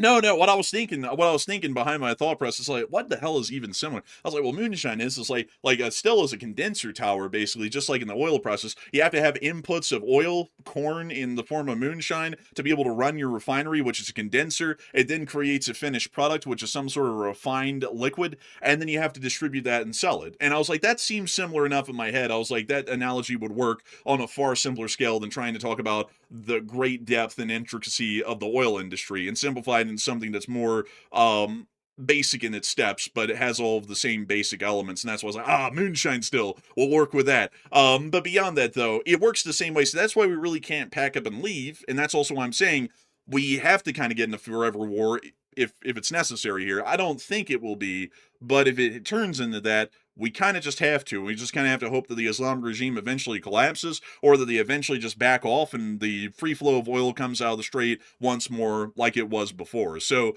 I hope that does address that the best I can. And also, I've seen some folks say the comment tonight, and I have to say this one's goofy enough. I have to address it before we get to the breaking news. Some people have been saying, well, why the hell are we going back to war just to fix what we broke? It's to fix what we broke. Like, that's literally the answer. We can't leave it broken. We have to fix it. So we're going back to war to fix what we've broken at this point. So with that, we have breaking news coming out at this moment right now. So Matthew, what do we got? Okay, so we gotten some new footage out of Moscow right now, and it looks like three different places have been hit, apparently in Moscow. It's being alleged that the wild berries facility has been hit. And also, by the way, can you pull this up, by the way? It's old. It's old. We already showed this earlier. Oh, we already did? Are you sure? Yeah, it's in the Exile Nova thing as the video on the left side. Same one. It's just got subtitles below it now. Okay, well, yeah, in that case, then we've already apparently shown it. I could have sworn we hadn't shown this yet, but if we have shown it, just to go over it one more time so that way y'all see what we're talking about here, you might want to just like flash it across the screen so people know what I'm referring to real quick. Apparently, three different sites have been hit in Moscow, and Andrew's saying we showed this earlier, so I guess we have. Maybe I just forgot and got busy or something, but three different places got hit. Apparently, one of them was a distribution hub, another one was another like commercial area or something, and we're not sure what the third one is completely. But it's the same one. Like, they are on the same balcony down here, and when they start the clip up here, it's the same balcony and everything. It's just a repeat video. They put subtitles below it.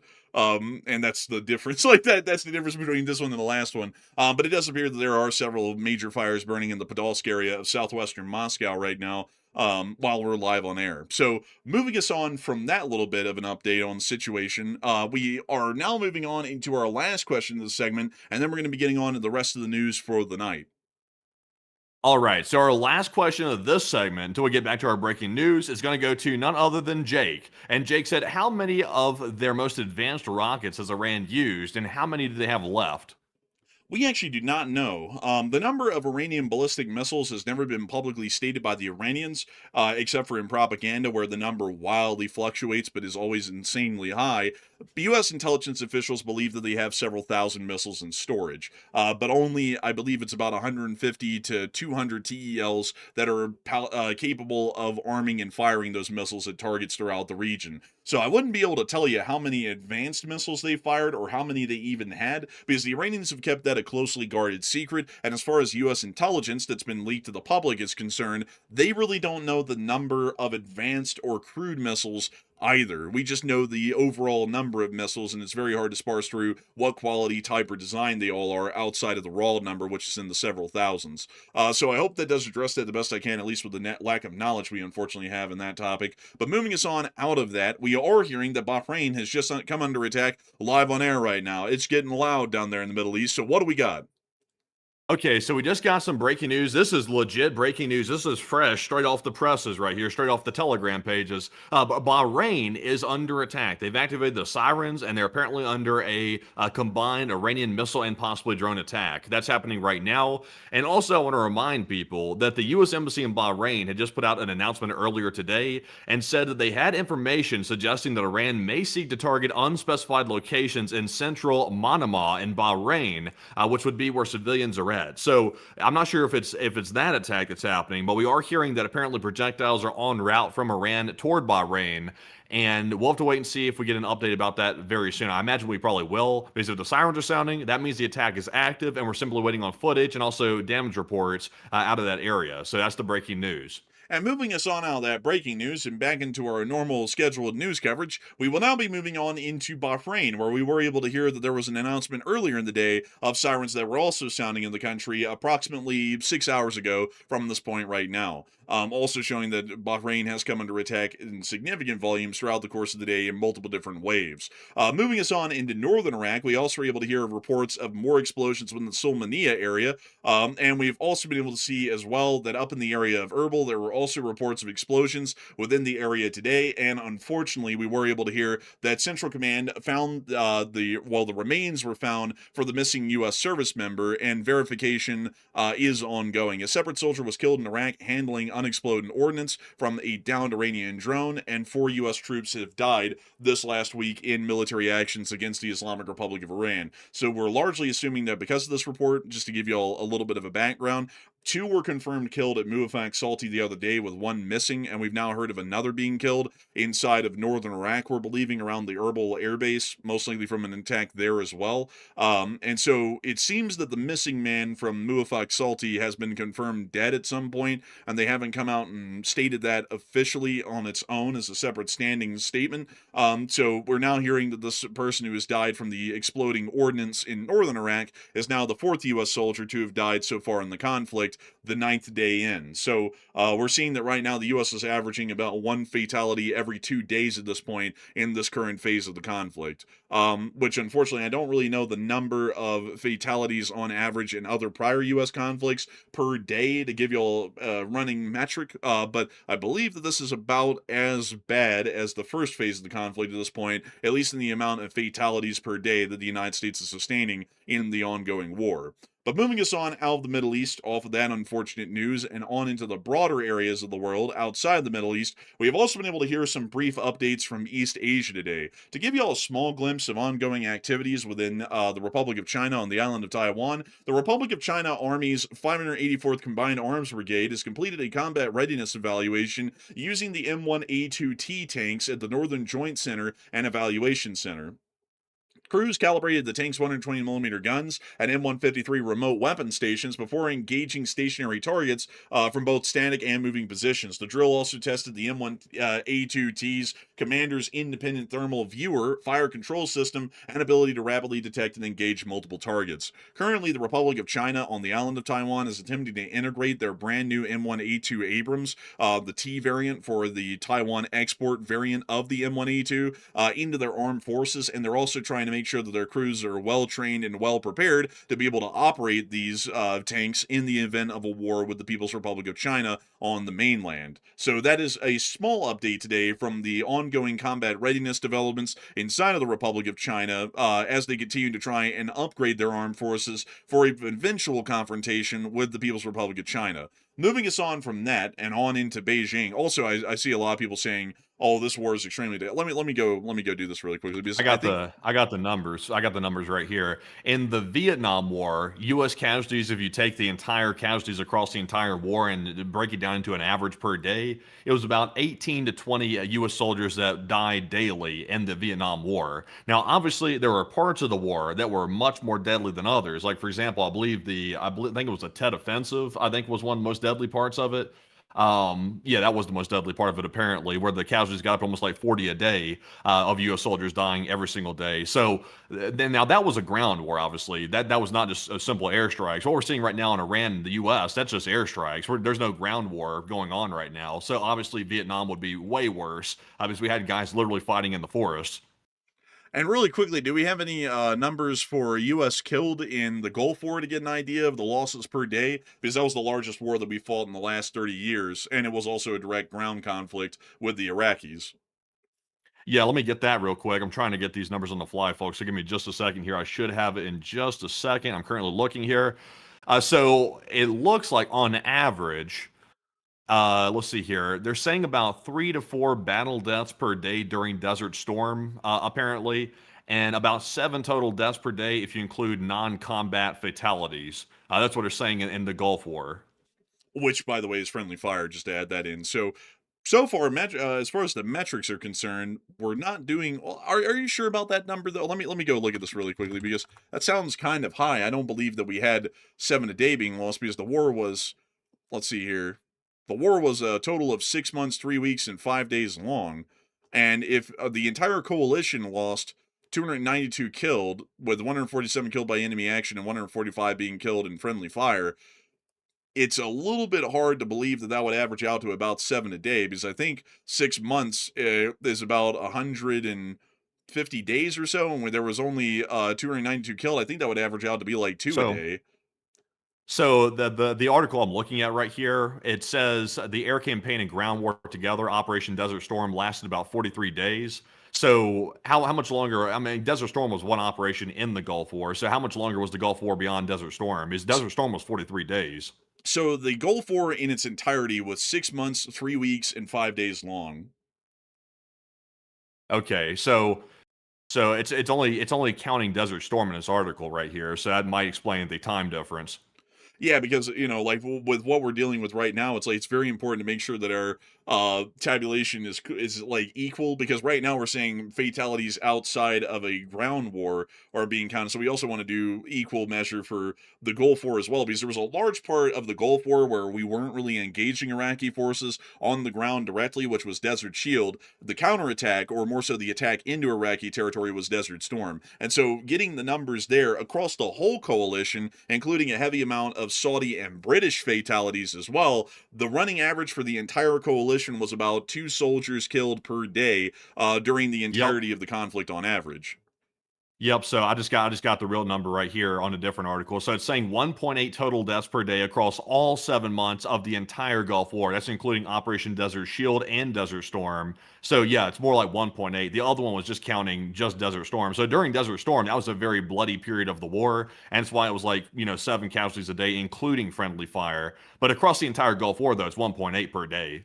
Yeah, it's not that high. The Gulf War is actually considered to be one of the bloodier and more active conflicts that we've been in the past 30 years. And I know a lot of people are going to say, "Oh, come on, 130 U.S. soldiers killed compared to several thousand in Afghanistan. That's a drop in the bucket." But we have to remember, when Afghanistan went on for 20 years, so if we're averaging out, man, do the number on that, man. How many U.S. soldiers were killed in Afghanistan over 20 years, and what would be the running number for soldiers killed in Afghanistan per week, I would assume, at that point, because they're definitely not going to be anywhere per day, because it was such a long period with such low amounts of losses for 2 decades. So you just want the U.S. casualty number, or you want the enemy combatant killed numbers too? We just want the U.S. number, because we're trying to see how this war is going right now for U.S. losses versus other recent conflicts, and whether the number appears to be optimal or suboptimal. So during the entire war in Afghanistan, which would span from 2001 to 2021, which was about 20 years or so, roughly 1,900 U.S. soldiers were killed in action or died of wounds from hostile action, and there was about 20,000 wounded in action. But averaged across the full 7,270 days of war, it was about 0.34 U.S. deaths per day of U.S. forces. So 0.34 deaths per day. So that would be about 1 U.S. soldier getting killed every 3.5 days. So that would be roughly about 2 U.S. soldiers killed per week in Afghanistan for 20 straight years. So right now, the current war against Iran, as far as our casualty report is going, if we're comparing it to Afghanistan, which was fighting an asymmetrical force for 2 straight decades, the fatality rate here is a good bit higher, because right now we're averaging about 1 killed every other day. So every 2 days, a U.S. soldier is killed in this conflict, based off of the number of 4 that we have right now. We're doing worse than the war in Afghanistan. We're doing clearly a lot better than the Gulf War. So right now, I would say generally, U.S. fatalities or casualties, we don't really have an accurate casualty figure, unfortunately, by the way, folks, for this conflict right now. We'll probably get one a lot later on while it's still going. But it seems to be within something of an optimal range. I mean, it's not as bad as the Gulf War, but the Gulf War was a full-blown air and ground war, and it's a little bit worse than Afghanistan. But I would say that there certainly could be improvements made, because we know that all of the U.S. fatalities so far right now except for the one that appears to have been from a failed EOD operation in northern Iraq. That one that was killed, unfortunately, that one was probably unavoidable. But all the other fatalities that we saw at Mufak Salty, which accounts for 75% of them right now, could have hopefully been avoided and could have been just casualties in general, not fatalities, if they had some sort of a passive defense like hardened bomb shelters to be able to take refuge in during a time of a missile attack. We could have seen that we were only losing one U.S. soldier during this entire 9-day conflict that we're in right now. And of course, I think that is always important. I see a lot of people saying single U.S. death is too much, and I would agree, but it is war, and we do have to realize that there will be fatalities. But at the same time, we want to mitigate them as much as possible, and we could do that by improving our defenses, passive defenses at that, in most of our bases in the region. Yeah, what you got to remember as well, we're fighting a more formidable enemy this time. I mean, Iran has a whole plethora of different ballistic missiles they're using on U.S. forces. Also, they're allegedly getting aid from China and Russia to help guide these missiles in to hit U.S. Forces too. So, Afghanistan and all these other countries, they did have help from Russia, back in the day, but we're dealing with a much larger ballistic threat and also a drone threat that didn't exist then either. So it's a bit of a different situation now. We're fighting a more advanced enemy this time. Now, granted, Iran's not on the same level as the U.S. forces, but it's still a more advanced enemy.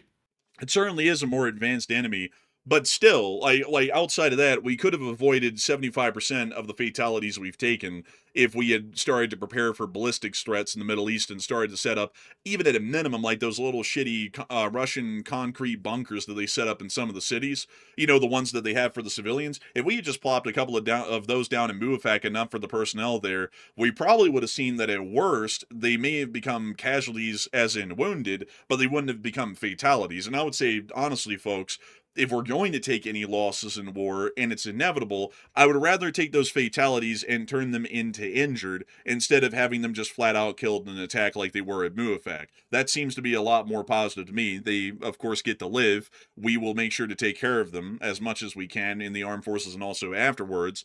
But we always want to make sure to mitigate the fatalities as much as possible. And that one failure at Muafak has led basically to all of the fatalities that we've seen so far in the conflict, which could have been avoided with proper preparations. Yeah, maybe so. But moving us on out of that side note, we are going to be moving on and into East Asia and covering the rest of the news that we have here before we get to the war in Ukraine. We have been able to hear major news today, folks, coming out of Beijing that apparently the Chinese, according to Nexta, are now throwing Putin under the bus even farther. And apparently, the Chinese are now joining Western restrictions on supplying Russia with technologies needed to build Arctic vessels, i.e. icebreakers. The superpower of the Russian Federation actually does not have domestic equipment to construct such vessels, and therefore they have to get a lot of the components or finished sub-assemblies from the People's Republic of China, and supplies are only possible if Western sanctions are lifted, and China does not want to suffer losses because of the Russians' adventures in Ukraine. So it does look like the Russian Federation is now getting isolated a little bit even farther, according to this report, even by the People's Republic of China, and China will not be providing any sub-assemblies or components involved in the construction of icebreakers. This is a fairly important one here, because the Russian Federation has been trying to rapidly build out in the dozens its icebreaker fleets to be able to send them into the Arctic and start paving paths through the thinning Arctic ice for the Russian Navy to be able to operate in, meaning that the Russian Navy, instead of having to sail across the Atlantic, where most of our defenses are, could sail in the Arctic Circle a very short distance and basically right directly on top of the United States and Canada. This is starting to pose a significant risk, at least in modern times, to the NATO alliance, and also its ability for transatlantic actions or movements in the North Atlantic Ocean, and it started to pose a significant concern in most NATO circles. It now appears that China is actually not going to be providing, at least according to the news we got today, any of the equipment or sub-assemblies Russia needs to keep building these icebreakers, meaning that Russia's attempts to try and build out this massive icebreaker fleet are most likely going to be greatly impeded, which is positive news if that continues the way it is right now. Outside of that, we also were able to hear that the North Korean Ministry of Foreign Affairs stated to Putin today that they have undying devotion with the Russian Federation and will stand with Russia until the final victory. Would y'all like to hear how someone in the North Korean Ministry of Foreign Affairs talks? Well, here you go. С самого начала специальной военной операции, уважаемые You get to hear the translator. But anyways, Sounds like a man. Amyana Обриродне, Родна Russia. Man, I tell you what, it's scripted. I mean, it's North Korea. It's North Korea. She's not the real one in charge. She gets her orders from someone else. I do have to say, she's got that Silver Worker Parties of Korea lapel on, and she's also got the smiling Kims on the flag. This is a party loyalist. But moving us on out of, and also a direct member of the Workers' Party of Korea, which you have to be to get anywhere in North Korea. Anyways, moving us on from that whole deal. It's now time for us to move on out of East Asia and on into the Ukraine war, which is still embroiled in the face of Eastern Europe. Getting us on into that news, we were able to hear that in the Russian Federation today, things are not doing well. Everyone was told to go into hiding in Moscow again because there was another attack coming in, and with good reason, because the Wildberries was now hit down in Podolsk. We also were able to see that Kirill Dmitriev, someone who we have had personal dealings with, he has actually banned us from seeing his Twitter account on Twitter, stated today that the current economic collapse in Europe stems from anti-Russian sanctions, according to Kirill Dmitriev. I don't know what world he's living in.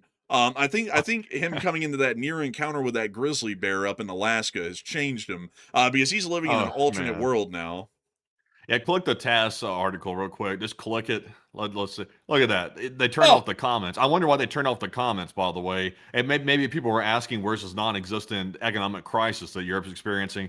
It's like, how's this dude right here going to say that Europe's having a crisis when Russia's literally on the brink of like a USSR-style collapse right now? It's like, what's going on here? I mean, come on. Man, he's sitting there going, the Europeans are in an economic collapse. It's like, I don't really see anyone in Germany, like, in 5-mile long lines for gas at the only gas stations left open. Like, I don't really see that, I don't really think Europe is in an economic collapse. Sounds to me like Russian propaganda. And someone who's lived in America their whole life and never traveled to Europe once is about to come in the live chat and go, no, they is collapsing because they're stupid or something like that. But anyways, moving us on out of that statement in Moscow from Kirill Dmitriev, we also were able to hear that the Russian Federation is running into some massive overspending issues.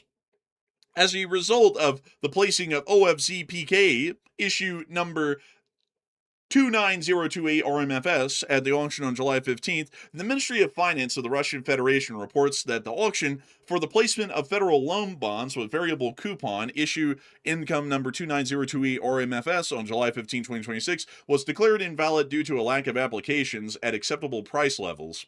And to give you all the breakdown on this that No Reports put out, Russian media reports Russia federal budget deficits have reached 7.2 trillion rubles compared with a planned 3.8 trillion at this point this year, meaning that they're twice over the amount that they were expecting to spend, and that number of 3.8 trillion was already trying to factor in the extreme costs of the war. They also report a fourth unsuccessful placement of federal government bonds, saying banks were unwilling to lend at lower rates.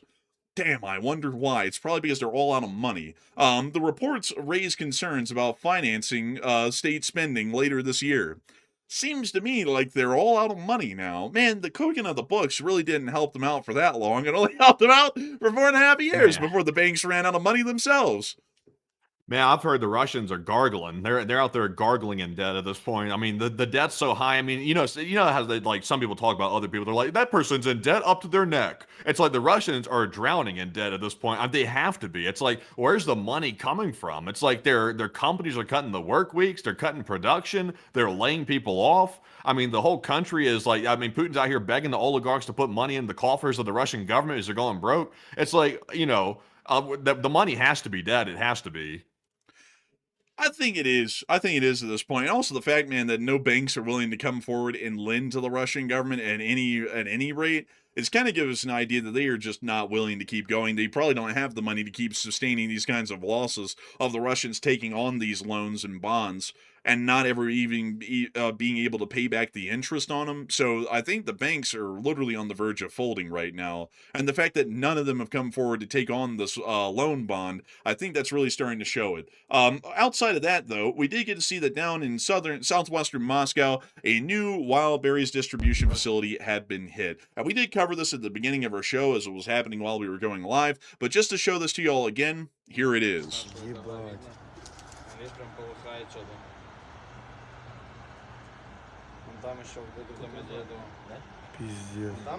Пиздец, блин. We also are able to see Такое here доброе утро. this С fisherman рассветиком. out of the foggy lake. Как раз идешь на This is другую where the сторону. ghoul See, that's what Baba a- Yaga gets you. That's what a real fisherman looks like. They have fishing rods and stuff, and they sit by the water and they look for fish. Well, I mean, this is a Russian fisherman. He could also equally have an AK on him, It's not out of the question, Yeah, I don't think this man has an AK. I think it's just a casual, calm fisherman who got caught in the middle of a bad situation.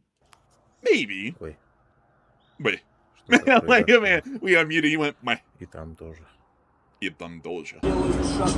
Oh, and they got that rap going. We got to mute that rap. But I got to tell y'all, folks, these fires, there's something else. The Ukrainians are actually saying that they're conducting these fires to break the Russians' sense of normalcy, which is something that we've never heard the Ukrainians conduct an attack on before. And we also were able to see that the attack on the other wild berries distribution center on the southeastern side of Moscow is still burning as of today. Most of the building is completely reduced to rubble at this point, but they're still trying to put the fire out.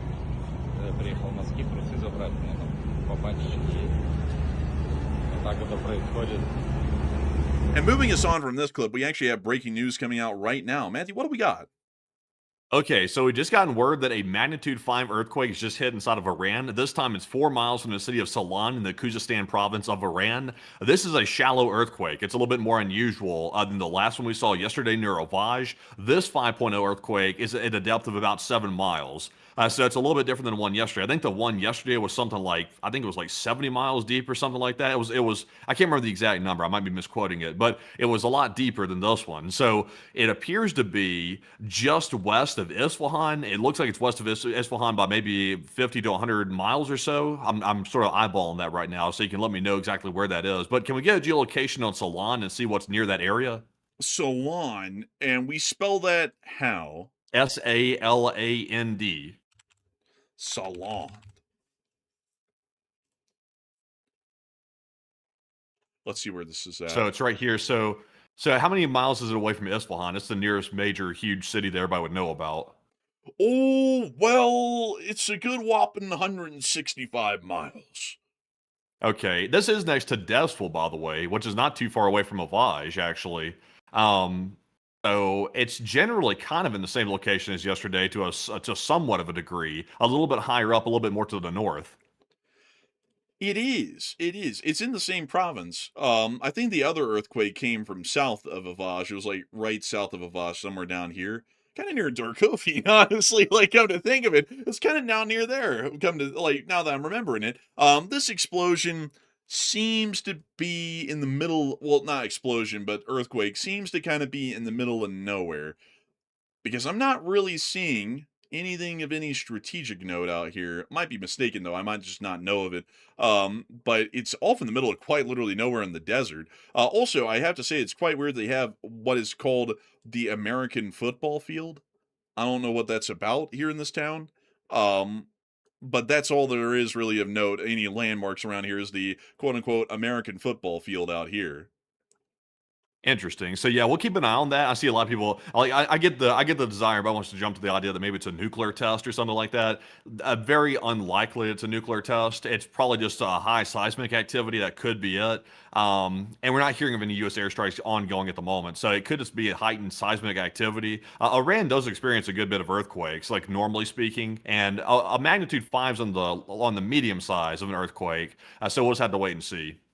We will have to wait and see on that one, certainly. But moving us on from that, a lot of people are talking about these Ukrainian strikes that are being conducted against the wild berries facilities. And I actually just asked folks, because I saw Petty Mayo in the chat. I asked him because he was like, wild berries is like the Amazon of Russia. I said, do they sell wild berries, blueberries, and blackberries? And he said, they sell packaged, I think it's like packaged goods and non-perishable foods. So literally the company named Wild Berries doesn't even sell wild berries. Like, that's absolutely goofy. That'd be like naming like your shipping, like your orchid company, like Orchids, and then it's like, do you sell orchids? No, we don't even sell flowers. It's like, what's the point of naming the show that? Like or more so like the place that? Like, what would be the point? I don't get it. Like, Wild Berries is a goofy name for an Amazon equivalent. Like, I just gotta say, like, I think that's a goofy name. It's so confusing to me even still. But beyond that, though, a lot of people are talking about the fact that the wild berries facilities are getting hit for shock value. And it's showing for the first time ever that Ukraine is now going after what could generally be described, at least from their own justification,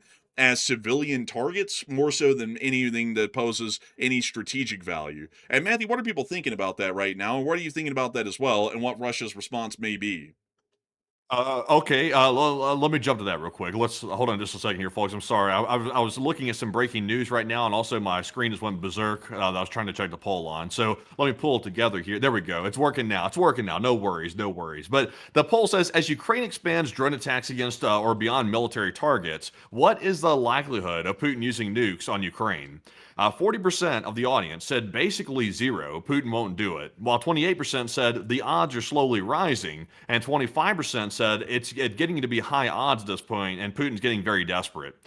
And I would say that the odds are still very low in reference to what they could be. I would put them somewhere in the neighborhood of about 15 to 20% odds at the moment. That's my personal assessment.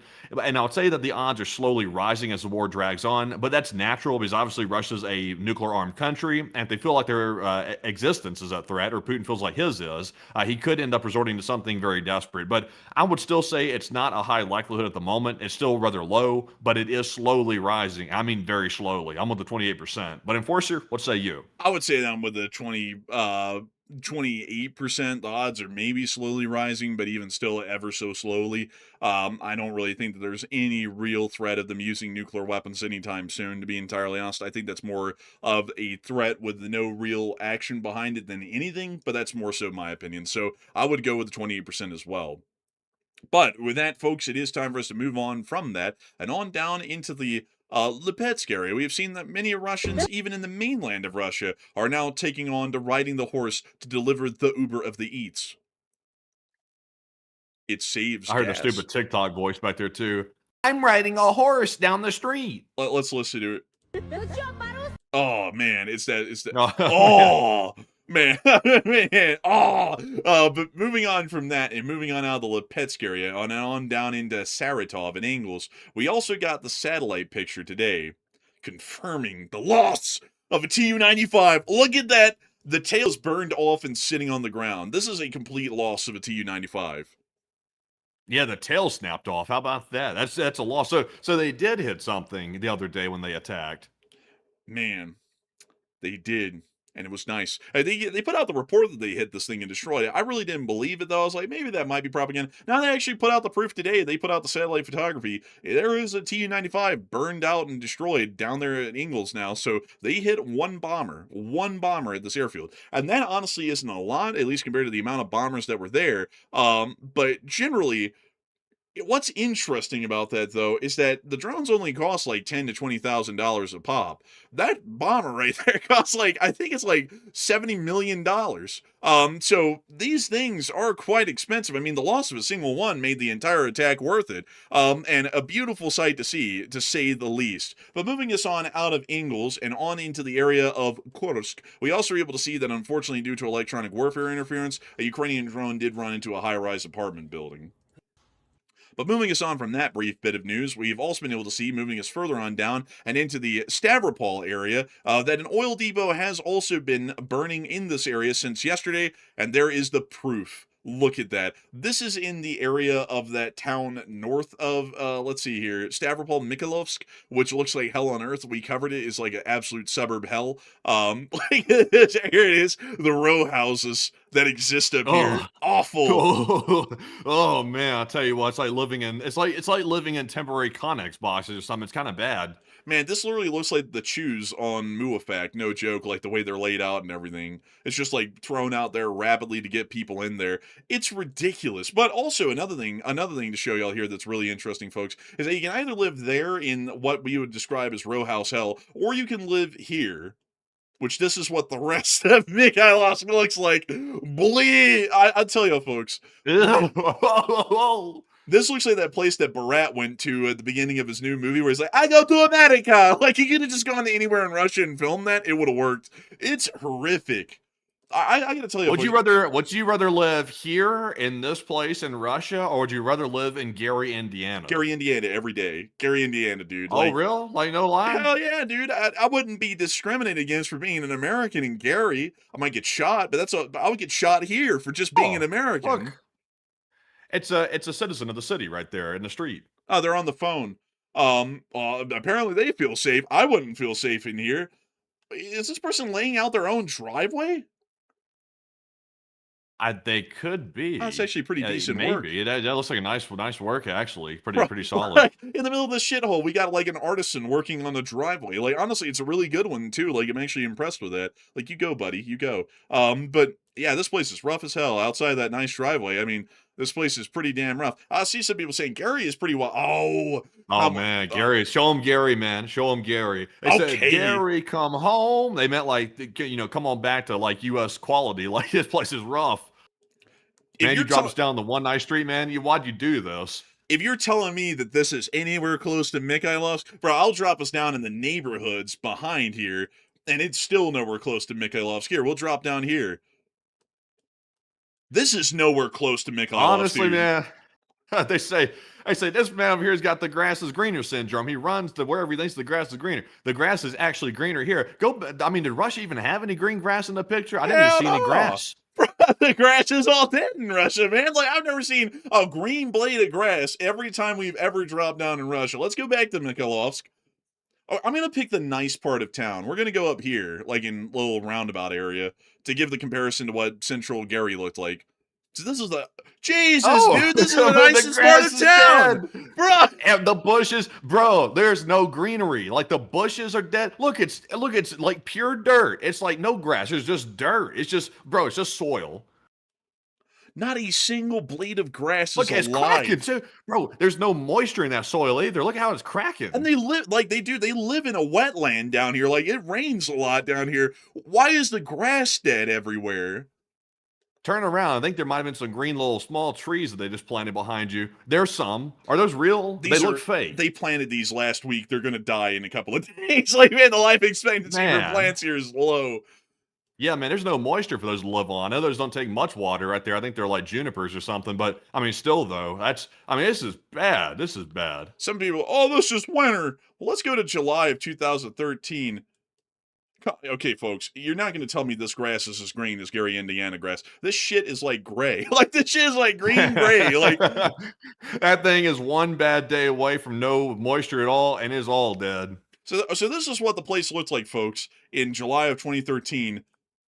It looks like it's downgrading over time. It's like getting worse. Like, even the buildings are way worse off. I think the whole place has gone down. And what was the time period between that photo and the other one? A difference of about 8 years. Jeez, what a difference 8 years makes. I mean, man, the good old days are gone.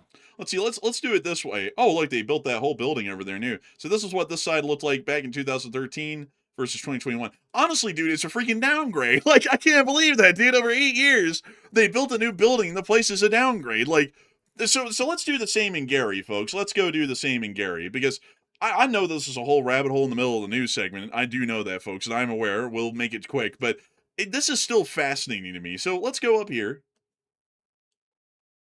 So this is April of 2024, so we'll look this way. Yo, Gary's looking great.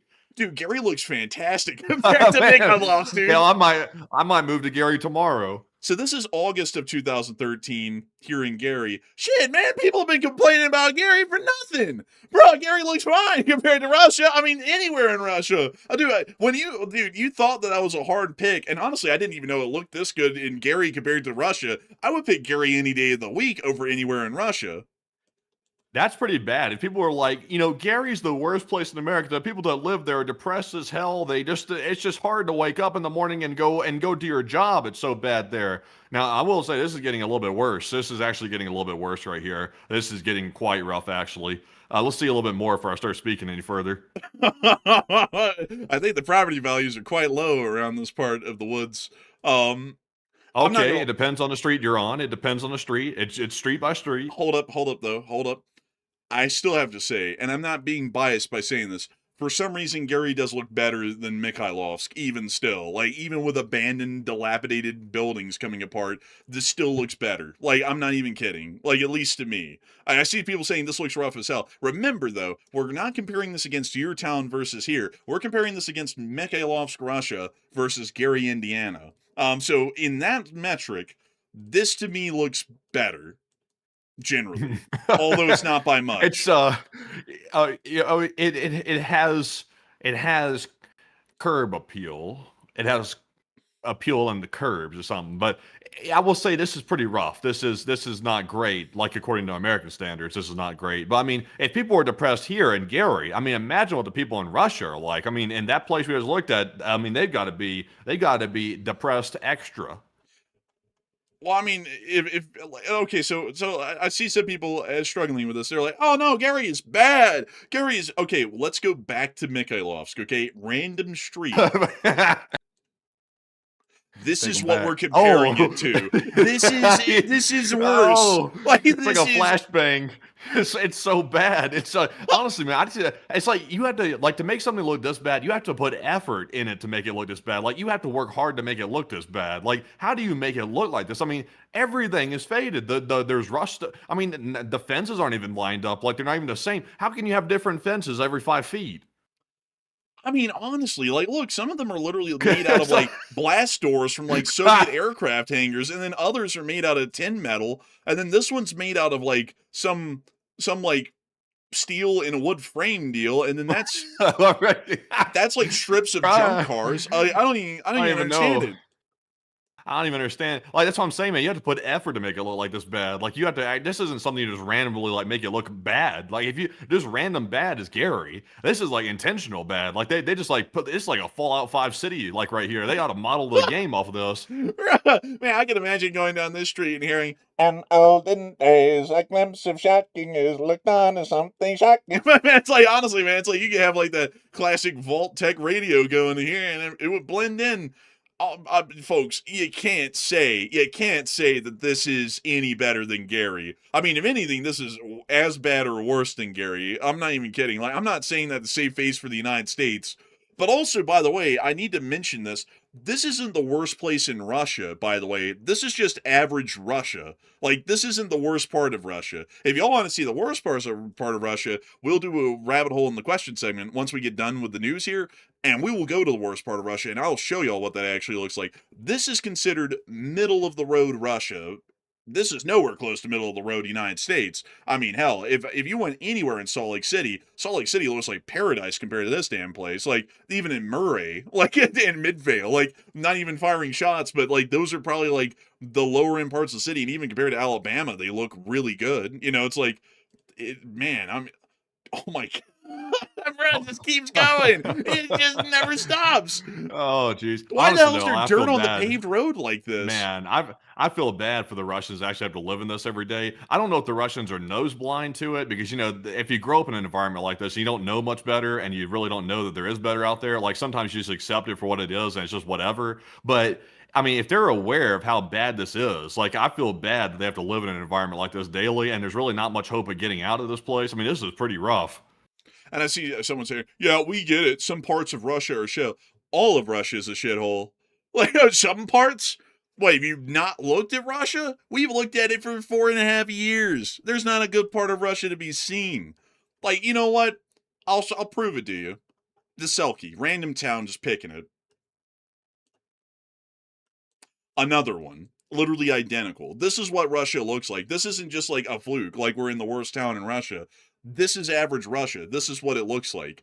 In America, like if I did the same thing in America, and I'll do it. I'll do it. I'll have to do it. Let's see.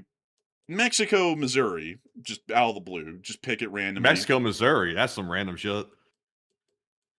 Oh, this is man. What's up with these houses, man? I've never seen this. I've never seen this style of house before in my life. What is that? This is a company town, like a former company town, guaranteed. Don't know what for, but these are like little company houses. Interesting. Can we see like a random place in Louisiana? Because you know everybody talks about Louisiana's rough. I see someone in the chat saying Enforcer would hate Louisiana. Lafayette. I'll be honest, it's not my favorite place for sure. Definitely not in Louisiana. I would say. Put us down there in Lafayette. Let's see here. This is way better. Like, this is way better than Russia. This is like Louisiana is one of the poorest states in the United States. We could do like Mississippi next, dude. It's just the poorest. It Pick would a different still... Louisiana spot. Pick a different Louisiana spot real quick. Let's see a different spot. Oh shit. Where are we gonna Pick go? outside. Rural. Let's go rural. We want rural. How about Apples to Kinder? apples. Kinder. We'll do Kinder. Yeah, that's good. Put it down there. Let's see what's going on. It looks clean Oh hell, from this the is satellite. better. Oh yeah, this is where like your grandmother and grandpa would live at and stuff like that, or something, or at least ours probably, because that's where they're from, is like Louisiana, Mississippi, and stuff like that. Yeah, I mean, this isn't bad. I mean, this is rural. This is like a place that you would like go to, and it would be real slow, but it would be like it would be friendly and stuff like that, but not much going on. But I mean, you're not going to be stabbed by somebody most likely here. I mean, they probably know everybody in the town. In Russia, you're gonna get ringed out for some crocodile. Like it's gonna happen in a place like Mykolos. Man, even if they know you in Russia, like they might forget you after that crocodile gets into the system. They might have amnesia or something and forget you lived in the town or something. I don't see you from here. Let me have all that money. We never kiss the crocodile. He's not the same man. But anyways, moving us on to the Black Sea. We also were able to hear that a couple of vessels were hit today inside the Black Sea by the Ukrainian drone forces. Here is the footage of them hitting the tankers. They're just trailing it for a little. And this is the Avero, which was heading to the port of Novorossiysk, according to the Ukrainians. Also, Mark said go to Tondo. Hell no. The cops in the Philippines, when they don't like someone, they put them in Tondo because they'll be dead by the end of the day. Tondo is bad. Like, if we actually want to see a really bad part of the world, Tondo is probably one of the worst. Moving us on from that, though, we also were able to see... This is the anchorage outside of Novorossiysk in the port of Taman a couple of days ago. Actually, sorry, correction, a couple of months ago.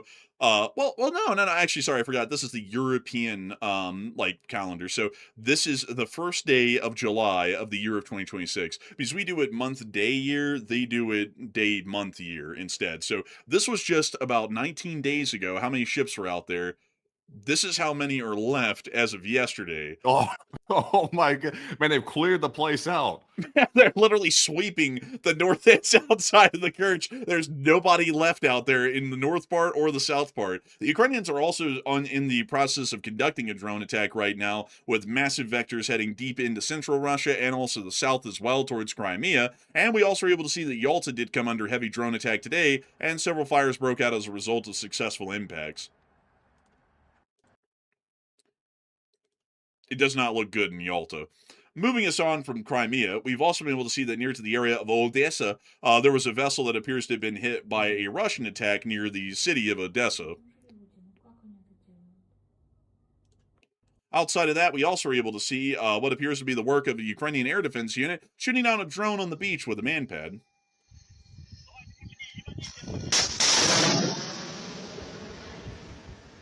Get him, boy!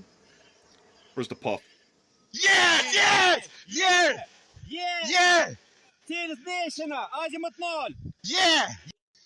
Man, He's very happy about this. He said, yeah. He didn't even say yes. You know, like the Ukrainians usually like, yes. He's like, yeah. He's like speaking like an American. Bro, that guy was speaking like he just bet on like a fight or something. And this fighter won, bro. He went, yeah, bro. Like he was like losing it. Great to see though, and of course a good reason to lose it. Meanwhile, further north, we also get to see another Russian drone getting shot down. Ай, хорош! Красавцы! Молодцы! Просто. Great to see. Also, it was really cool to watch how like the drone hit it and just like blasted it into little pieces, man. Like that was pretty cool, actually. Like look at that. It's like a Looney Tunes cartoon, honestly, bro. The way it just like ripped it into little shreds and it just went falling to the ground in one large clump. But moving us on, a little Acme trick. Man, they got that old Acme drone out there trying to hit the Ukrainians. They got it though. Nice to see. Outside of that, Ukraine's capital of Kyiv did come under major attack once again last night, as there were major ballistic threats and air raid alerts that were once again sounded within the city. And we are hearing that the Russian Federation is still trying to take advantage of Ukraine's lack of large caliber interceptors by firing as many ballistic missiles as they can into their airspace. The Ukrainians can generally deal with cruise missiles still somewhat well. They can also deal with drones somewhat well. But ballistic missiles are the one thing that they are seeing as an Achilles heel right now. They really have no defense against them because they run out Patriot interceptors for the large part, and every ballistic missile the Russians are firing right now generally is making its mark on its target somewhere in Ukraine. So we're still seeing that the Ukrainians are once again asking desperately for European countries or anyone in the world to provide them with some Patriots in the meantime while they try and get their own production and assembly lines up and running to produce Patriots domestically inside of Ukraine. We've also been able to see that within the area of the location unknowns, the Russian Kesney report came out today from Miss Disa, and two Bobcats, boy, two Bobcats. Oh, that's, you know what, two's better than one. That's what they say. Oh, boy, of course, boy. And over the course of past 24 hours, Miss Disa Cable Record stated that on this day of 1,607, 547 auto and fuel tanks is third highest daily loss, boy. 92 artillery systems, that is the 10th highest loss, boy.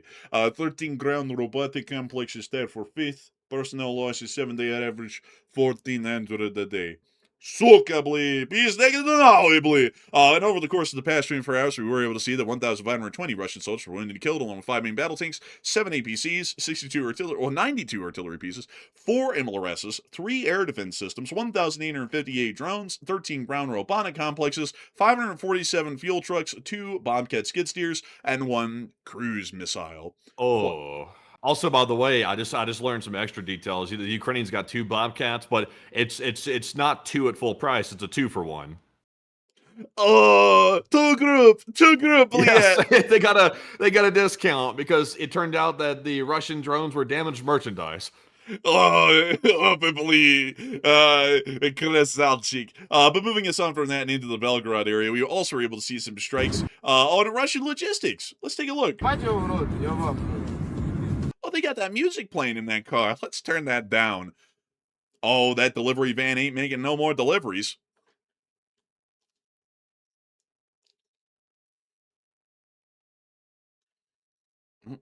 Man, look at that. They're looking out the window like they just saw like a drive-by shooting or something. Like, look at what happened over there to the bedside. Damn, bro, all black. Like we're driving right by it. There's some blood out there on the ground too. Moving aside from that and into the area of Bakhmut, we also were able to see the Ukrainians hitting some Russian forces using AI-enabled strike drones. Kind of interesting. We see the AI actually identifying the troops. Identifying all of them, as a matter of fact, and giving them as targets to the drone operator, who's manually bringing it in. No, actually, according to the article here, according to the post, this was a fully autonomous strike, actually. No. Really? Hold up, let me... Yeah, that's what they're saying. That's why this is so remarkable. Oh!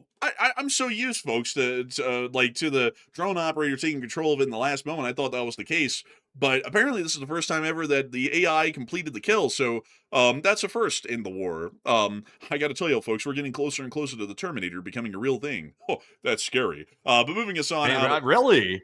If you think about it, we had that debate before. We said, because, there's all that controversy about whether or not AI should be making targeting kill chain decisions. That's a huge controversy right now. The U.S., I don't think, has really specified their position on that. I think they're up for debate about that right now. I'm not really sure if they made a decision in the background or not. We haven't heard. But it sounds like they're at least testing the technology inside of Ukraine. If it's true that they actually use AI to, launch, target, and also actually make the final decision, I mean, that's about as close to like something that you see out of the sci-fi movies, out of like these kind of like horror films that you can get. Yeah, I would say it's something else right there. I think both you and me agreed, like, it's fine for AI to do a lot of the helping, but the final kill decision has to be made by an operator. And apparently that didn't have an operator involved at all. It just found the targets, picked one out, and then went for it. So that's the first time we've seen that in war in history, I believe. My question is this: it's like, how does it know a Russian from a Ukrainian? I know they can like generally train the AI to realize Ukrainians have like a certain color armband, but it's like, let's say that it's not getting a good view at it or something like that. It's like, can it mistake like a Ukrainian for a Russian and then it ends up hitting a friendly force? It's like, I'm not so sure if they've like really cleared that out all the way or not. I'm not really sure how effective it is or how accurate. I'll be curious to know all the details about it, or it could be an early training. Maybe that's what they're doing here. Honestly, it could be. I mean, regardless, though, wild stuff to see. No matter what's involved behind it, that's just insane. Also, we got to see that a Ukrainian drone attack halted an entire Russian attack column today near to the Pokrovsk city area. You hear them up there trying to deal with the drone, and dude, look at everyone just limply standing around, just like just gormlessly standing there. Just what do we do, bleed? It's like I don't know. Maybe try and help them up there. Also, looks like they already took a hit. There's some smoke rising from the front of their little attack column. Yeah, that seems like normal Ruski failures out here. Man, wait, are they carrying Dude's wearing lumber? sneakers. And also, this dude's wearing sneakers with his military uniform. I might be in war, Bruh. but my feet going to be comfortably. Man, he's going to be a big step no matter where he's at. It has nothing to do with the fact that the Russian military is not providing enough, like shoes, like boots for people to wear on the battlefield. It's like, what the hell is he doing wearing his personal shoes with a military uniform? I don't know. I think that's actually kind of common. Like, if we look, okay, this guy's wearing boots. That guy's wearing tennis shoes. You know, in Russia, actually, like, it's a Soviet tradition that they kind of wear whatever the hell they want. Like in the Soviet-Afghan War, a lot of the troops actually did wear sneakers, usually bought on the black market that were smuggled in from the West. Interesting. Yeah, that is fascinating.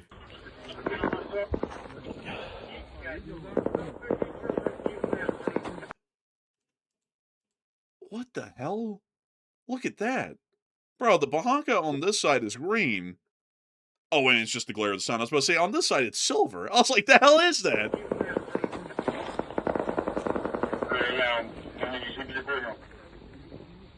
Well, looks like the drones are holding them up a good bit. Meanwhile, we also got to see the Ukrainians using a Baba Yaga to deploy a mine car. The mine cars are the little remote-controlled cars that carry the TM-62 anti-tank mines, and they roll into a position and explode on top of it. And we can now see that they're deploying these far behind the lines via a Baba Yaga. We see the Baba Yaga actually lowering it to the ground and dropping it off. That's insane. That thing's got some lifting power behind it. I would say, I don't know what that thing weighs, but it's not light. Yeah, it's like hella lifting a bomb drone into the rear line. It's pretty cool. We also get to see the Russians trying to shoot a Ukrainian drone in the rear line area today as well. This is about to be a treat, folks, so enjoy. Ole.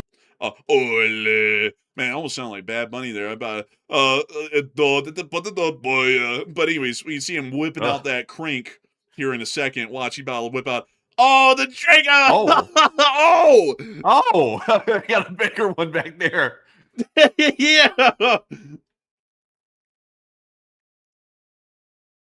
See this one guy running down the highway, kind of poor-like. We see them try to shoot down the drones. Oh, look, there's a whole group of these people around here. I wonder if any of them can hit the drone. I have a feeling. Oh, look, he's using the finger. He said, "See, it's over there. Look." I think he was wagging his finger like, no, don't shoot the driver, bleed. Like, I think that's what he's doing, man. Look, he's like, no, don't shoot him, don't shoot him. Oh my God, man, he really did. He aimed the barrel straight into the windshield of that driver's truck. Bro, the gunner on the back went, run. Bro, this guy went, yeah, bro.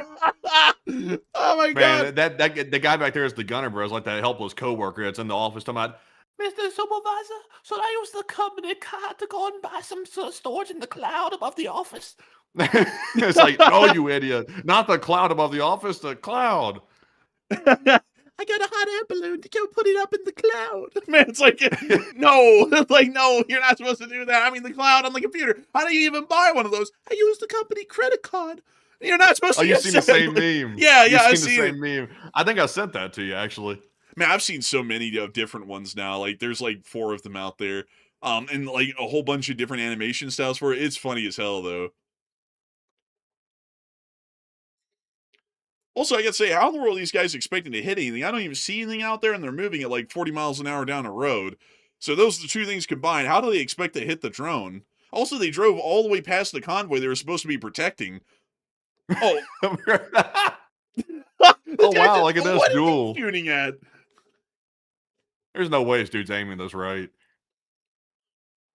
This is just stupid. What the hell? Look at that That's stupid. Look at that. Back that up for a minute. That's like, it's Bro, he's so hanging his stupid. ass over the side of the car like he's taking a shit. Look at him.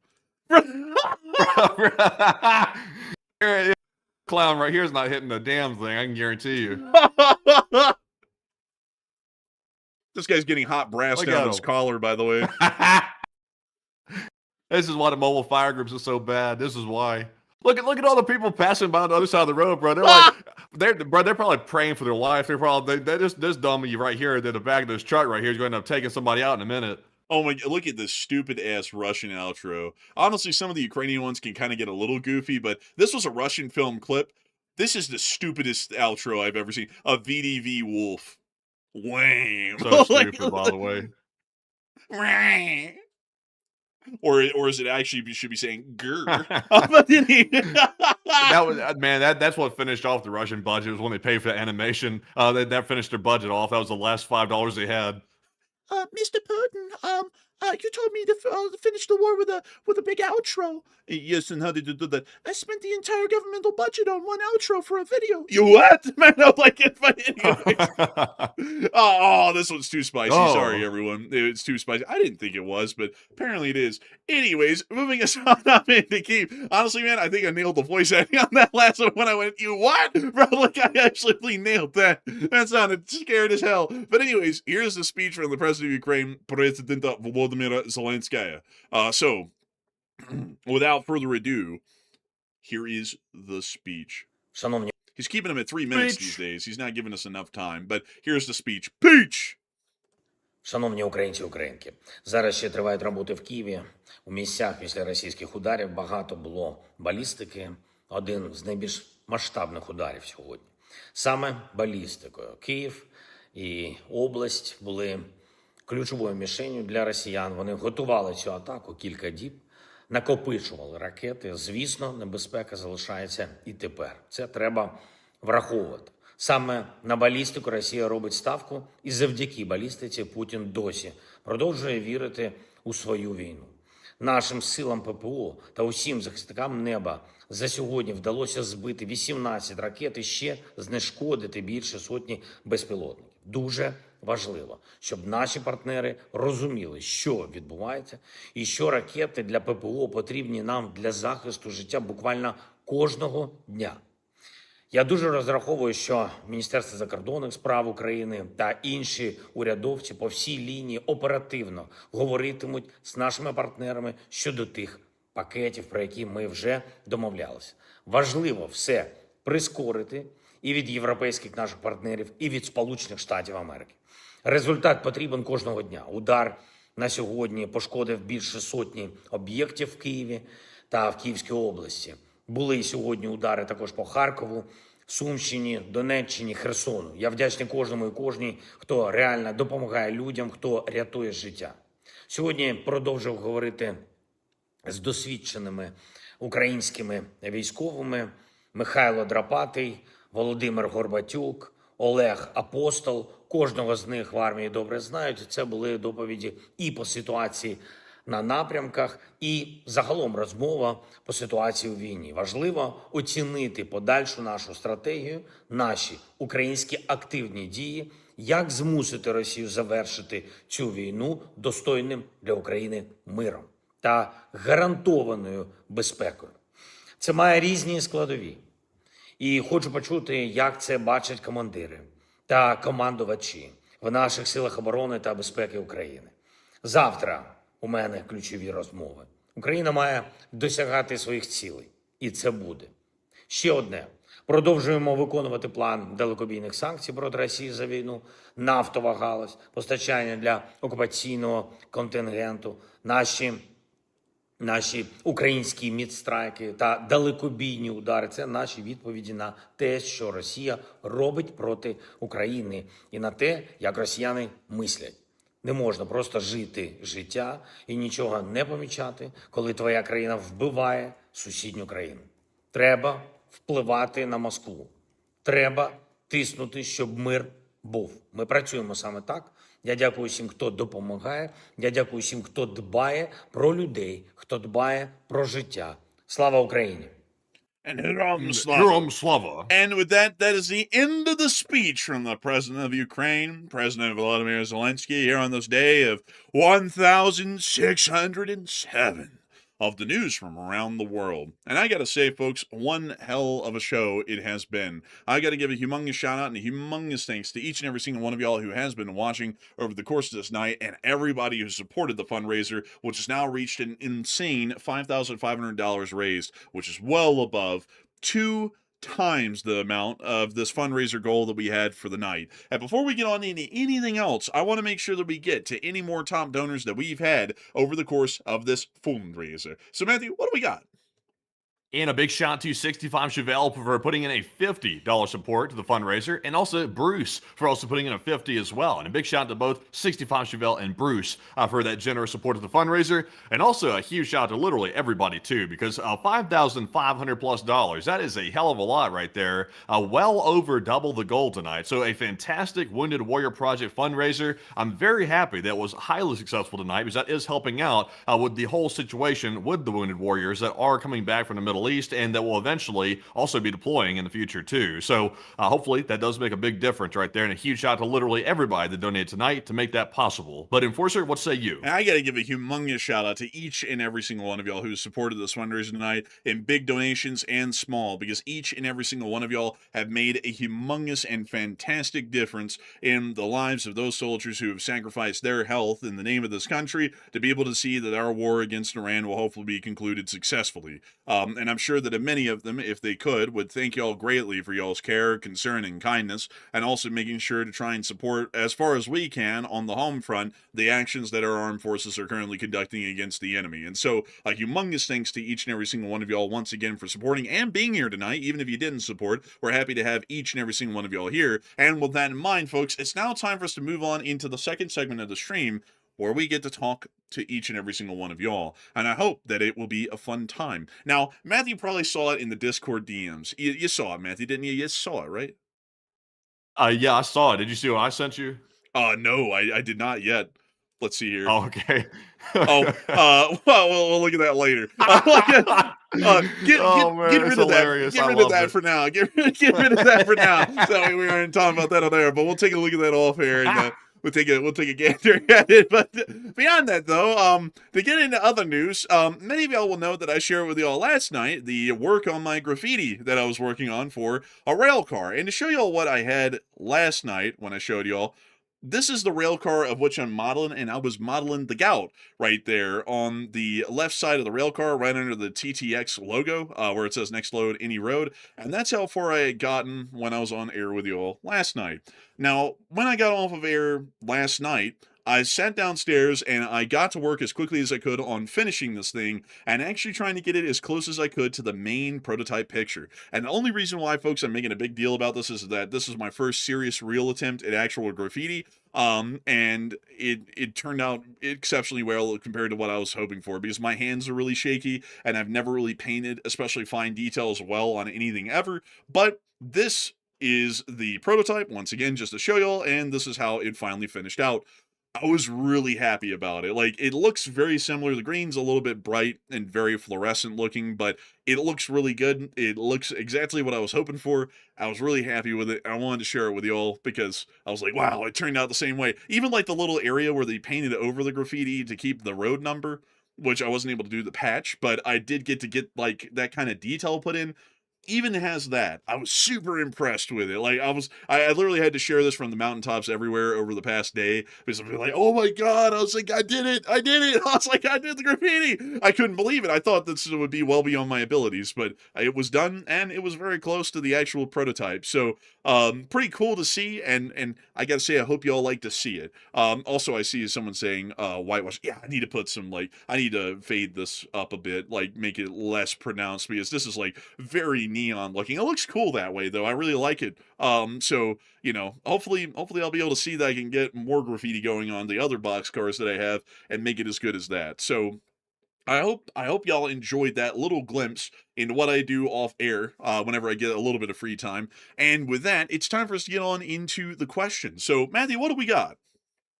Also, by the way, I don't know, like this is totally random, by the way, but I just came across an article from BBC News World. It says India's cockroach protesters set to march to parliament. And it's a What? dude standing there with a picture of a cockroach behind him holding its fist in the air. Have you heard about this? What even is this? I don't know. What do they mean? I don't know. Like, do you see the picture? Like, I've reposted the thing, like, on our Twitter page. Let me Like, you go see the read the picture of the article. cockroach back there? Yeah, I see it. Let's see. Are set calling. Let's see. Following a call from the Cockroach Janta Party for reforms in the It's a education party? system. Bro, It's a it's a political political party. party. The protest venue is thronging with protesters. Several hundred police and paramilitary have been deployed. Chaos erupted when activist and educator who was on day 21 of his hunger strike was forcibly taken to hospital. He continues fasting there. The Delhi police has said the protesters don't have permission for the march, but a Just cockroach... show the people the picture real quick because like just I didn't know they had a cockroach party inside of India. And there it is right there. Apparently, man, I'm not gonna Who lie, the hell that's came totally up with that unexpected. name? Also, why is it like a lobster? Oh, hell no, that ain't no lobster, man. Like, that is definitely a roach. I don't know. It's like cockroach party. I mean, I've heard of bull moose, but I've never heard of cockroach party. So like, is the antithesis party in this in India called raid? Like the roach spray? Like they have the roach party and then they have the raid party and they're the ones going at it. Like, I've never heard of a roach party in my life. Yeah, I've never heard of that. I just wanted to bring that up real quick because I saw that and I was dumbfounded. I was trying to figure out what it really meant or what this was. So apparently we got to the bottom of it. It must be a political party over there. But it's kind of nasty, though. I wouldn't name my political party cockroach. It's kind of a little bit not so great. But anyways, though, moving out of that, though, and moving on here to our breaking. I thought I had breaking news there for a second, but I actually don't. So we'll be moving right back to our super chat questions in the meantime. It's actually, we have some super chats tonight. But before we get to that, though, a big shout to Cerberus3 who put in a $100 donation to the fundraiser. And we do appreciate you, Cerberus, for that generosity and helping us to bring it up to $5,700 raised right now, which is very nice to see. And speaking of Cerberus put in a $50 super chat as well and said, hello all, and hope everyone's doing well and being safe, and taught one of the special needs foster care teenager how to make Civil War breakfast skillet since he has a food handling card, and very proud of him. And we both prepped, cooked, and shared with neighbors.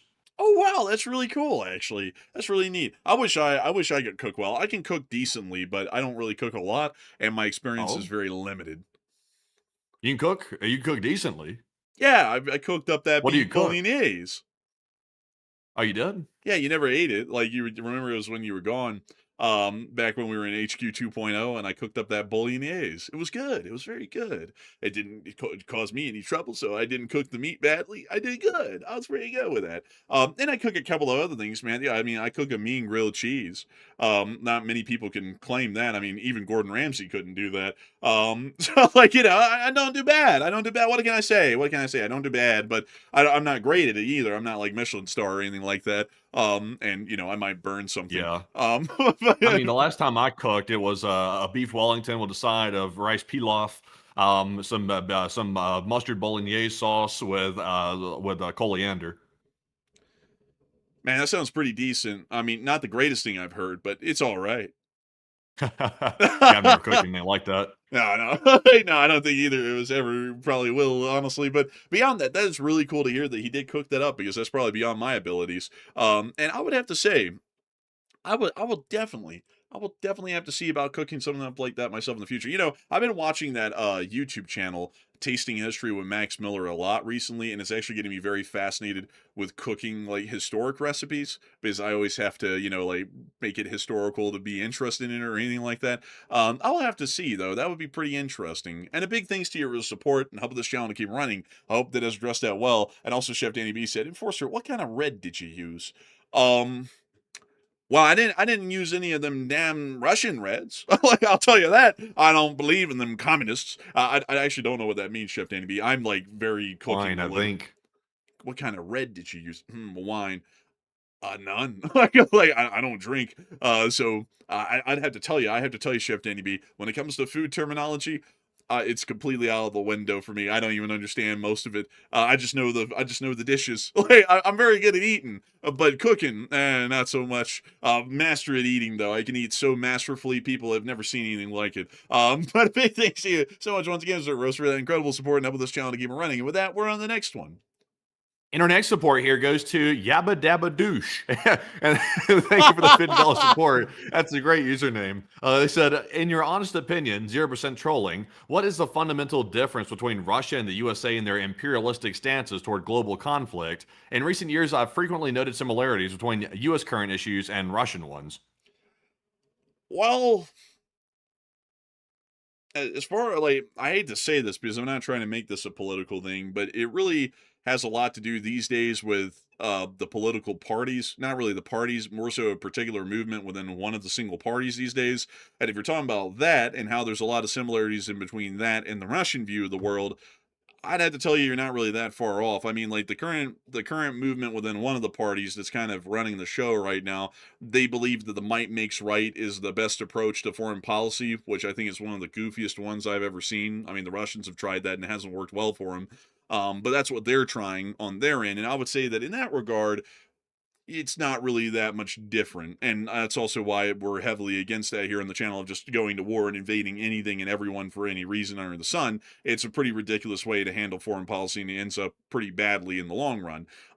Now, generally, though, U.S. foreign policy is supposed to be working off of the idea of trying to make sure that self-determining governments are largely in economic cooperation with us, and that we also militarily cooperate as well for our common defense, but we are supposed to have a laissez-faire attitude to foreign affairs in most other countries. To where we say, that's a domestic affair, we're hands off, that's not really our thing, or it's not really our problem, so we're not going to be getting directly involved in dealing with that. And recently that started to change quite a great deal to where some groups in America act like domestic political policies in other countries are their problem in America when it's not. So I would say generally, like by and large, the technical answer is supposed to be that the United States believes in self-determining governance and economic cooperation while keeping a hands-off approach on domestic policies and politics within these countries that we're allied with. So that would be generally the difference. On the other hand, Russia likes to view themselves as a conqueror, and if they have allies, they're basically satellite states like Belarus, to where Russia basically runs the show, and the government there is only for the optics of it. So I hope that does address that the best I can, and a big thanks to you once again for support and helping this channel to keep it running. Yabba Dabba Douche, great name. And with that, we're on to the next one. In our next one here, our next super chat is going to go to RCH Technologies, who put in a 20. And thank you, good sir, as well for the support. He said, let's see here. Al heard today, public source, that Poland special forces have been operating in Belarus. And any word? Oh, no, that has not been happening. No, no, heavens, no. The Polish operating in Belarus, heavens me. Oh, that's not happening. I'll tell you, I don't know where that came from, but that is interesting to hear. It's not true, though. I can tell you that's certainly not true. Because if it was known like that, Belarus would be probably threatening to go to war with Poland, and they're not. Because if Belarusian special forces were in Poland, like actively operating, Poland would be threatening to go to war with Belarus because it would be a serious violation of sovereignty. So I hope that addresses that the best I can, RCH. I haven't heard of such, and I don't think that's probably credible information. And there's a lot of people out there, by the way, folks, that put out complete BS. So always be aware of that and be careful. Like if a story sounds a little bit too wild, then, I would be like, I'd be very careful about it. But like if anyone's saying like the Russian VDV is in Poland, probably a fake story. But a big thanks to you for support. And I once again have to say probably. These days anything can happen, but that I haven't heard about that myself. But a big thanks to you for support, RCH Technologies, and helping this channel to keep it running. And with that, we're on the next one. Also, I see Chef Danny B in the chat. He's saying, "Matt, what about a collab with that cooking right there? Do like a cooking like on a video or something like that." Honestly, Chef Danny, I'll be honest. Like, if I'll be straight up, I feel like if I do a video like that, I'm going to be making a complete fool out of myself because I am by no means a professional like cook or anything like that. I'm not on your level, sadly. So I'll probably be shaking with a spatula in my hand, going, "I'm gonna flip it," and then like dump it on my lap or something like that. Then I'm gonna burn myself on camera. It's probably gonna be a disaster. I'll probably end my whole YouTube career right there. It'll probably be over with. I mean, look at this fool right here dumping that bolognese on his lap, burning himself. Look at him. We're not taking war news from this dude right here. What the hell? This dude can't can't flip a bolognese. I don't think you flip a bolognese, but you get the point, though. See, I'm already proving it right there. Man, honestly, I cannot cook hardly at all. I mean, like I cook okay. Like the few times I've ever cooked, I cook fine, but I'm very slow at it. Like a simple dish could take me a very long time to get to. But with that, we are about to be moving on to the next one. But before we do, we have the hate mail. Like, let's get to it. Someone said you two need to grow up. Well, we I have. am. But damn, what do you want me to do? I'm already growing up now. It's like, what, I can't grow up fast. I mean, how fast are you growing up? I mean, we've tried our best, and I would hope that 24 years old is good enough for you. But I do thank you so much for your concern that we are not growing up fast enough, and I am trying to find access to Miracle-Gro, nitrogen-based fertilizers, and also a significant deal of water and sunlight to make sure that the growing process does proceed faster. So thank you for your concern. And with that, we're on the next one.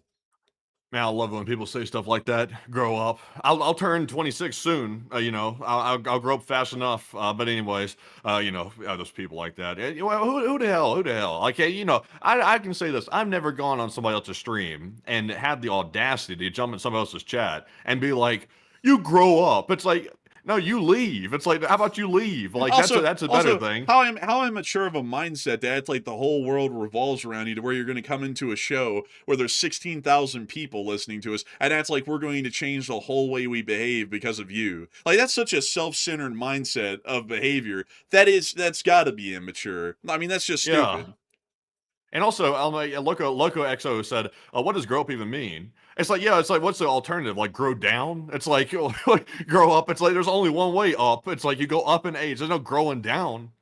Man, also it's like I don't think those kind of people get it, but it's like, we throw in a little bit of jokes and a little bit of immaturity to just make it more palatable. Like, I don't know, maybe you got a stick up your ass, like, like to that particular person, Damn. and you just want to go around life acting like you can't ever laugh or make a joke about anything. But I've generally learned over my life that those kind of people are miserable and they hate themselves, and I'm not going to hate myself just because you hate yourself. I mean, that's a you problem. You might want to seek therapy over that one. But anyways, with that, Why would you go get that checked out? Yeah, something like that. I mean, yeah, go get some therapy and go get checked out by a doctor. I mean, both of those things is pretty rough to deal with, all in all. But anyways, with that, we're on to the next one. We also have here a $20 support from Rosalie Love, and thank you, Rosalie, for the 20. And Rosalie said, "Just want to thank everyone for every donation, and big or small, and they sure have added up over the years." And I gotta say, a big thanks to you for the support. And I would have to agree. I mean, like, the donations have added up quite a great deal. I think we're getting close to, I think it's like 1.8 million raised, somewhere around there, probably. Like, it's an incredibly large number, and it's absolutely great to see. And I gotta say that it's amazing to know that this channel has been able to do that much over the years. I never thought in my wildest days, folks, that we would ever be able to see that a channel was run where it would get 607,000 subscribers, and not only that, it would raise about $1.8 million for charities around the world, helping out a multitude of different things. That's absolutely unbelievable and incredible. And it's not really incredible for us, it's more so incredible for all of y'all, because y'all are the people who watch this show, y'all are the people who support these fundraisers. It is really all of y'all who have made this possible throughout the years. We've just been lucky enough to be along for the ride. So a huge thanks to you for the support, Rosalie Love, and helping this channel to keep it running. I hope that does address that well. And with that, we're on the next one. And our next one goes to Blind Man, and thank you, Blind Man, for the 20 as well. He said, from the fiscal year 2027 military budget talks, the U.S. Air Force plans to expand the 129 F-15EXs up to 267 of them, which plans to recapitalize the F-15Cs and Ds in full squadrons, and eventually the F-15Es in U.S. defense 13 hours ago. And I gotta say, that's very good news to hear right there, Blind Man. I think that it's important for us to have a large number of advanced multi-role aircraft. They don't have to be stealth. A lot of people always say everything's got to be stealth these days. I don't think so. I think that it's fine to have things that aren't stealth. And the F-15EX is an amazing platform. Truly one of the best out there right now. And so a huge thanks to you for support and help this channel to keep running. I hope that does address that well. And with that, we're on the next one.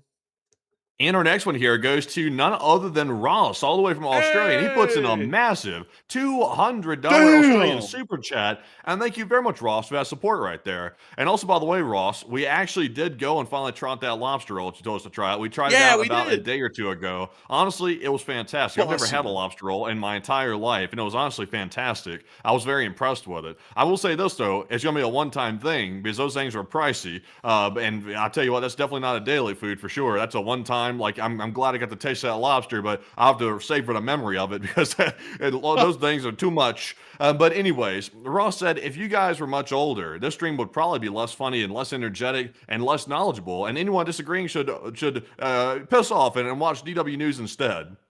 Honestly, I would agree. Like, I don't know why people come in here, Ross, honestly, and feel like they have a right to be like, oh, you need to stop being this way. It's like, how about you stop being an asshole in my live chat? It's like, how about that? It's like, that would be nice, It's like, they could go the other way. But generally people come in here all the time with stupid stuff to say. And it just kind of comes with the territory. Sometimes, though, I think it's just funny to poke fun at them all the time, whenever we get the chance. And I would have to say, I thank you for the very kind words. And, Ross, we actually did go and get this little Freshies lobster deal. We actually got it on, I think it was Tuesday, if I'm not mistaken. It was a good while ago, I think, at this point. I'm not sure. Maybe Wednesday? I lose track of time these days, but it was amazing. It was so expensive, though. It was $36 for this 6-ounce like lobster roll with potato chips. $36 per plate.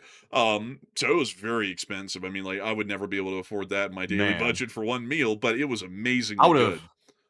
I would have personally probably never tried it, which I'm glad I was able to try it. But I would have, unless Ross would have recommended it and threw in a donation for us to go try that, I would have probably never tried that because like I never spend like when I eat out somewhere, I usually never spend more than like $10 like going somewhere. Like I'm a cheapskate when it comes to food. Like I eat very very frugally and cheap. I don't go all out for food. I try to like get that as low as possible. As food costs these days are insane. So if you're going out for like like $35-$40 like lunches, I'm like that's gonna add up quick. Yeah, it does add up really quick. And this is where it is, by the way, just to give you all a comparison of Russia versus an average part of Salt Lake. This is a very nice part of the city. I like it here. It's really cool. Harvey Milk Boulevard and all that. And then you got this Liberty Park over here, which is super nice. Oh, y'all have not seen Liberty Park. Oh, it's so nice. It's so, Brick. Like, it's super nice, no joke. But beyond that, though, I do have to say a big thanks to you for the kind words and support, Ross, and help with this channel to keep running and making this thing possible. We appreciate it greatly, and especially on a Sunday, because we always want to make sure to prioritize the fundraisers first, yet people still go out of the way, much like you did tonight, to make sure to support us directly and help us to keep it running, and we're greatly appreciative of that, and we're also greatly appreciative of the amazing folks that come here, that we consider many of y'all to be friends, because we've seen y'all so much and have talked to y'all so much in the chat over these years. But a huge thanks to you for support and helping this channel to keep running. I hope that does address that well. And with that, we are on to the next one. And our next one is going to go to none other than Cerberus3 once again, who puts in a very generous $100 super chat this time. And thank you very much, Cerberus, for that generous support once again. And we do appreciate massive support. I said again, thank you for bringing the proper news, the humor, and just being good commentary, as I don't know you personally, and you provide many of us, not media captured or tribalism, with something good, and get yourself some steak, asparagus, and potatoes to make it an easy meal. Steak, potatoes, and asparagus. Yeah, steak and potatoes kind of a guy, eh? But I gotta thank you so much for the support, Cerberus, and the humongous support once again. I also gotta say thank you so much for enjoying the news and the humor. And we try our best to make sure that, the show is well-rounded and reasonable, as much as we are usually off air. We try and make it a bit of a reflection of who we are. Because I'm not really a political ideologue, and I'm not really one to get off air and be like, let's start torturing people or something. I always try and keep it very reasonable. I'm such a political ideologue off the air, folks. I turn into like a young what do they call him? What was that dude, the Rasputin wannabe dude back in the day in Russia? What's his name? I can't remember that dude's name. Bro, did I just say the name and then literally just that was Bro, the you reference I said was trying to you make? said who was that like Rasputin dude who like wanted to be like this guy or I'm something? like going, I'm like, man, I'm losing my mind, bro. I'm losing my mind. See, that's what a 13-day work week will do to you. You'll say, oh what my am I trying to god. think about? Am I trying to think about that Rasputin dude? Who's Like, that? I Who's that can't think of his Stalin name. dictator like dude from like the Bro. 1940s that like ran the country during World War II? He's like Stalin like kind of. Well, yeah, that's what I was trying to say, though. I literally said it myself. I was trying to be like a young Rasputin or something out here. I'm an ideologue once you get off the air, a total ideologue, as you can tell. An ideologue of stupid, apparently. Oh no, we're just slipping up. It's been a long 2 weeks.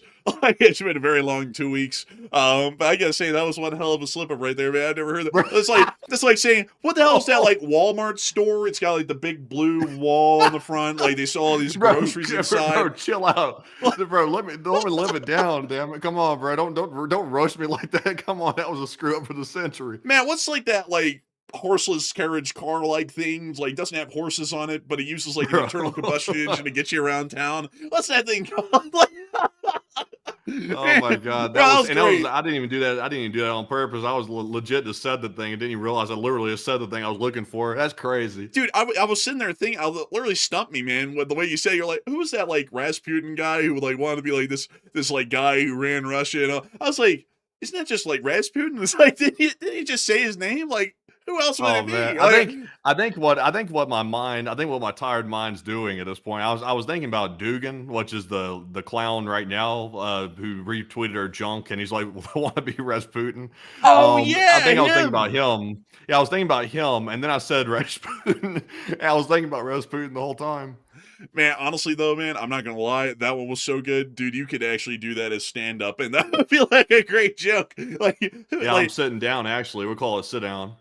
man, honestly, folks, I could really do with a sit down. I'm not gonna lie, folks. Tomorrow, I think Were you Mandy is probably standing? no. I'm sitting. Like no, I'm You said sitting. do a stand. You said do a sit down. I thought you were sitting. Well, yeah, but do a sit down comedy routine. That was like the long form of that, and I shortened it down to do a sit down, like do a stand up. You know, like Oh, I got you. I oh got you. A sit no. down's also a meeting in the mob. Like if you're meeting up with some people because they've done something wrong, you have a sit down. Matthew, are you okay? Like I said, you're like, man, it's kind of like stand up comedy, but I'm sitting down. I said, oh man, do a sit down. Bro, wait, are you standing? He's like, no, man, I'm trying to work with you, joke. Man, this is wild right here. This is crazy. I'm like legit. But I'll have to say this, folks. I think Matthew and me might be in agreement here. This 13-day work week has been quite long. And I think tomorrow we probably will just try and take the day off to actually recharge. Because if we do a live stream on Monday for breaking news, it's going to be a 20-day work week at that point because we're just going to have to go straight into the next 6 days. After that, and that's gonna start getting brutal. Like that's gonna get brutal fast. Because it's already brutal now. But beyond that, though, I do have to say we greatly appreciate you, Cerberus, for helping this channel to keep on running and making it possible, so that way we can make everything that's turned the Enforcement channel and the Lee Spring Army into what it is, a possibility. And so a big thanks to you so much once again for that incredible support and helping this channel to keep it running. And with that, we are about to be moving on to the next one, but I just saw Planet Lord say, you guys need some serious rest and go on a hike. That sounds amazing. But the problem is that it is like 100 degrees out here. And I didn't think that dry heat would be like a Oh, problem, but it is bad out there. man, all I did today was just sit around and do research in the house all day long today. That's all I did. I stood outside for 1 minute to go get the mail, and I walked out there and was boiling instantly. I was like, dang. I was like, I honestly, I'm hoping this heat goes away soon. So I got to get back out and do something. Like I'm just sitting around all day long. That sucks. Like just sitting around all day long. You could come over to my place and you could paint graffiti on rail cars. Yeah, that's yeah. If he was being honest, folks, he'd say, I'd rather die than do that. Like, I'd rather die. Like, And he ain't looking too bad after all. Let me start crawling. man, it's not that bad. I see him like 10 minutes later. He's coming back to the house. He's literally shriveled up like a dried like prune. Ugh! Like he's like, it wasn't that bad. Like, well, you want to paint a rail car now? No. Like he turns around, starts crawling away back into the sunlight. Yeah. Oh man, I gotta tell you, man. I think we're losing it at this point. I think we are. I mean, goodness. I'm not gonna lie, folks. I'm kind of excited to think that it's finally the end of a long 13-day week. Like, honestly, like, I'm getting excited about the end of it. Not that I hate doing this. It's just that I can feel the tiredness in my bones, and I've been feeling it for the past few days. And I just can't wait to get a little breather before we get back to work. So with that, we are on to the next one. And also a big shout out to Neurofin, who put in a $50 donation to the fundraiser, by the way. And we're now almost at $6,000, so very close to it right now, which would be about 3 times the goal. So that is crazy fantastic. And a huge shout out to Neurofin for that generosity. Also, a big shout out to Tom Xman, and Tom put in a 20. He said, Marmot level 5,000 raised in 1 hour and 15 minutes. Bring out that rodent and let's see him. You know what? Let's do it. Let's do it. I feel like we're definitely in the ability to do this tonight. Oh, hello there. Hey! Hello there, Governor. It's a long day no see. It's a long day in the factory in Birmingham. It's a long day. It's a hot factory. They got a hot heater in there. It's where the sweatshops first started and then it moved on. But that's what they did in there. It was a little bit hot. But anyways, though, the fur's looking very, very grizzly. And also the tail's looking very fat. But what's that fly saying there? Oh man, I picked up a new shtick. Oh man, I bought a cameraman. He follows me around, literally eats up the whole budget. Oh man, and I go around hanging out at stupid hanky-panky protests. Oh man, I finally have new content on this jet. Oh man, like we're back, baby. The fly is backing at it. Oh man, that is the Marmot and the Fly right there. Alan the Marmot and the Fly. We love Alan and the Fly. A great combination, a great segment. It is a icon of the Elite Spring Army, and a humongous thanks to you for the support, and having this channel keep running. I hope you enjoyed the Marmot and the Fly quite well indeed. And with that, we are on to the next one. And our next one is going to go to Justin, who put in a 20. And thank you, Justin, as well, for that 20. He said, congratulations on the fun tonight, gentlemen, and brilliant work by everybody. Hey, and a big thanks to you for support, and thank you for the kind words to everyone, because it is amazing to see that we have raised $5,823. We are getting very close to raising $6,000 for Wounded Warriors Project, which is incredible to see. So I hope that does address that incredibly well. A huge thanks to you so much once again, and we're on the next one. We also have a 20 from Taxable Lenko Gaming, and thank you for the 20 as well. They said, why not just pay off the Iranians? I don't see another option. Even being at war right now, the strait is still closed, and seems it's either pay them off or invade, and even the nuke argument, North Korea has it and have never used it. Now, it's a little bit different. I know people like to make the North Korea comparison to Iran, but in my opinion, a totally different situation. The reason why that is because Iran is a different type of dictatorship. They're also a different type of closed society as well. They're a religious country, very, very religious, and that's a much different thing than North Korea. Because North Korea is largely about praising the leader that's in charge. In Iran, it's all about being a zealot for this extremist cause that they're going for. Specifically, I'm referring to the Iranian government, not the people. Not all the people in Iran subscribe to that kind of mess, but the Iranian regime does, and that makes it a lot more dangerous, because when you justify something with religion, that allows you to go a little bit further than countries like North Korea can do, and then you start seeing atrocities and things that are unspeakable start to happen, because when you're ordained by higher power to commit atrocities, it turns really ugly then at that point. So I would say the ideology makes it much worse in my opinion. But Enforcer, what say you? I would have to agree with that, and I also have to say paying them off isn't really going to work, because that's what we just tried during the Memorandum of Understanding, and they were not a big fan of that at all. They wanted either more money or they wanted more demands to be met. So there isn't really a way to pay them off, because paying them off will probably be more costly than the war itself in reality. So I hope that does address that the best I can, and a big thanks to you for support and helping this channel to keep it running. And with that, we're on the next one. Also, a big shout out to John Garner, who just threw in a $100 donation to the fundraiser, and we are now officially less than $100 away from $6,000 raised. And a huge shout out to you, John Garner, for the generosity. A very big donation to the fundraiser right there. And also, we have a $20 super chat from Cerebros3 once again. And Cerebros said, Sir, good news. A certain official out there found that Iran has dolphins with laser beams, is what they say, sir. With laser beams. A cookout will commence, a beautiful cookout. Unfortunately, they also found the dolphins at the same time that China did. More Bitcoin, more Bitcoin. I gotta tell you, I really did find those sharks, and those stupid bastards trying to zap me with their goddamn lasers. And I said, whoa, Nelly, whoa. And I sat there and I tried to figure out what to do about them, and I realized that we could eat them. also realized another interesting concept. What if we took all the lettuce in this country and made it when you ate it, you shit yourself to death? It's a great idea. It's amazing. Yeah. Let's roll that out nationwide. But anyways, I just gotta say, believe me, that sounds truly nasty. I've never heard anything quite like that. That's about as nasty as it gets. I've never heard quite a disastrous thing like that. They said, sir, that bathroom was hideous when he was done with it. They said, sir, don't go in there. It's a hazard zone. It's stay out. Like nobody's ever seen before. Nobody knows more about nasty shitters than me. Many people are saying, a lot of people don't know that about me. It's something that you have to believe. Tremendous disaster in the bathroom. Incredible. Some say the best, frankly. They say, it's true, sir, it's true. A total witch hunt. That's what they did. They walked in the bathroom and said, sir, they're hunting for witches. There's no witches in here. Trust me, they can't handle this. But anyways. Have you ever read the book Willy Wonka and the Chocolate Factory, with the chocolate that they create in the factory and the little Oompa Loompas?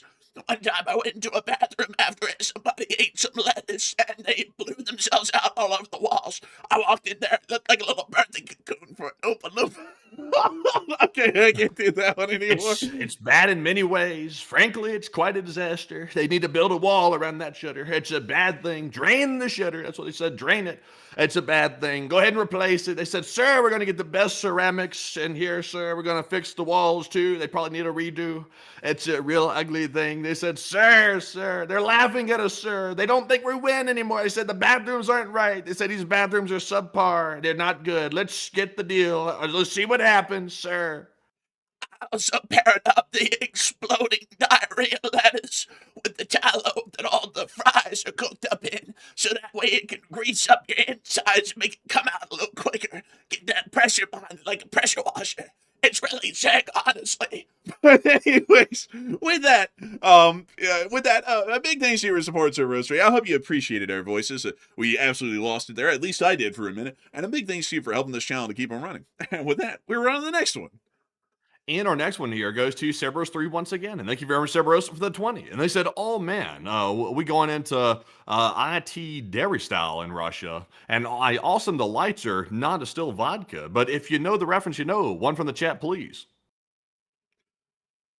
Is that the Troubles reference? Come out, you black and tans, come out and fight me like a man. But beyond that, though, a big thanks to your support. If that is a reference to the Troubles, neat. If it's not, I'm lost. But a big thanks to your support and helping this channel to keep it running. Because if it was not for folks like you, we wouldn't be able to make this channel possible, and we wouldn't be able to keep it running. And with that, we're on to the next one. And the one from the chat in honor of none other than Cerberus3. This one goes to Aprilia J, who said, if Putin escalates his SMO against NATO, do you think that the U.S. would get involved? I would generally say yes. I think, because regardless of how asinine the foreign policy is, I think they really kind of started to understand they'd have to get involved. So I would say probably likely yes, if they went to a full-blown war with NATO. So I hope that does address that well. And a big thanks to you once again for a great live chat question there. And with that, we're on the next one.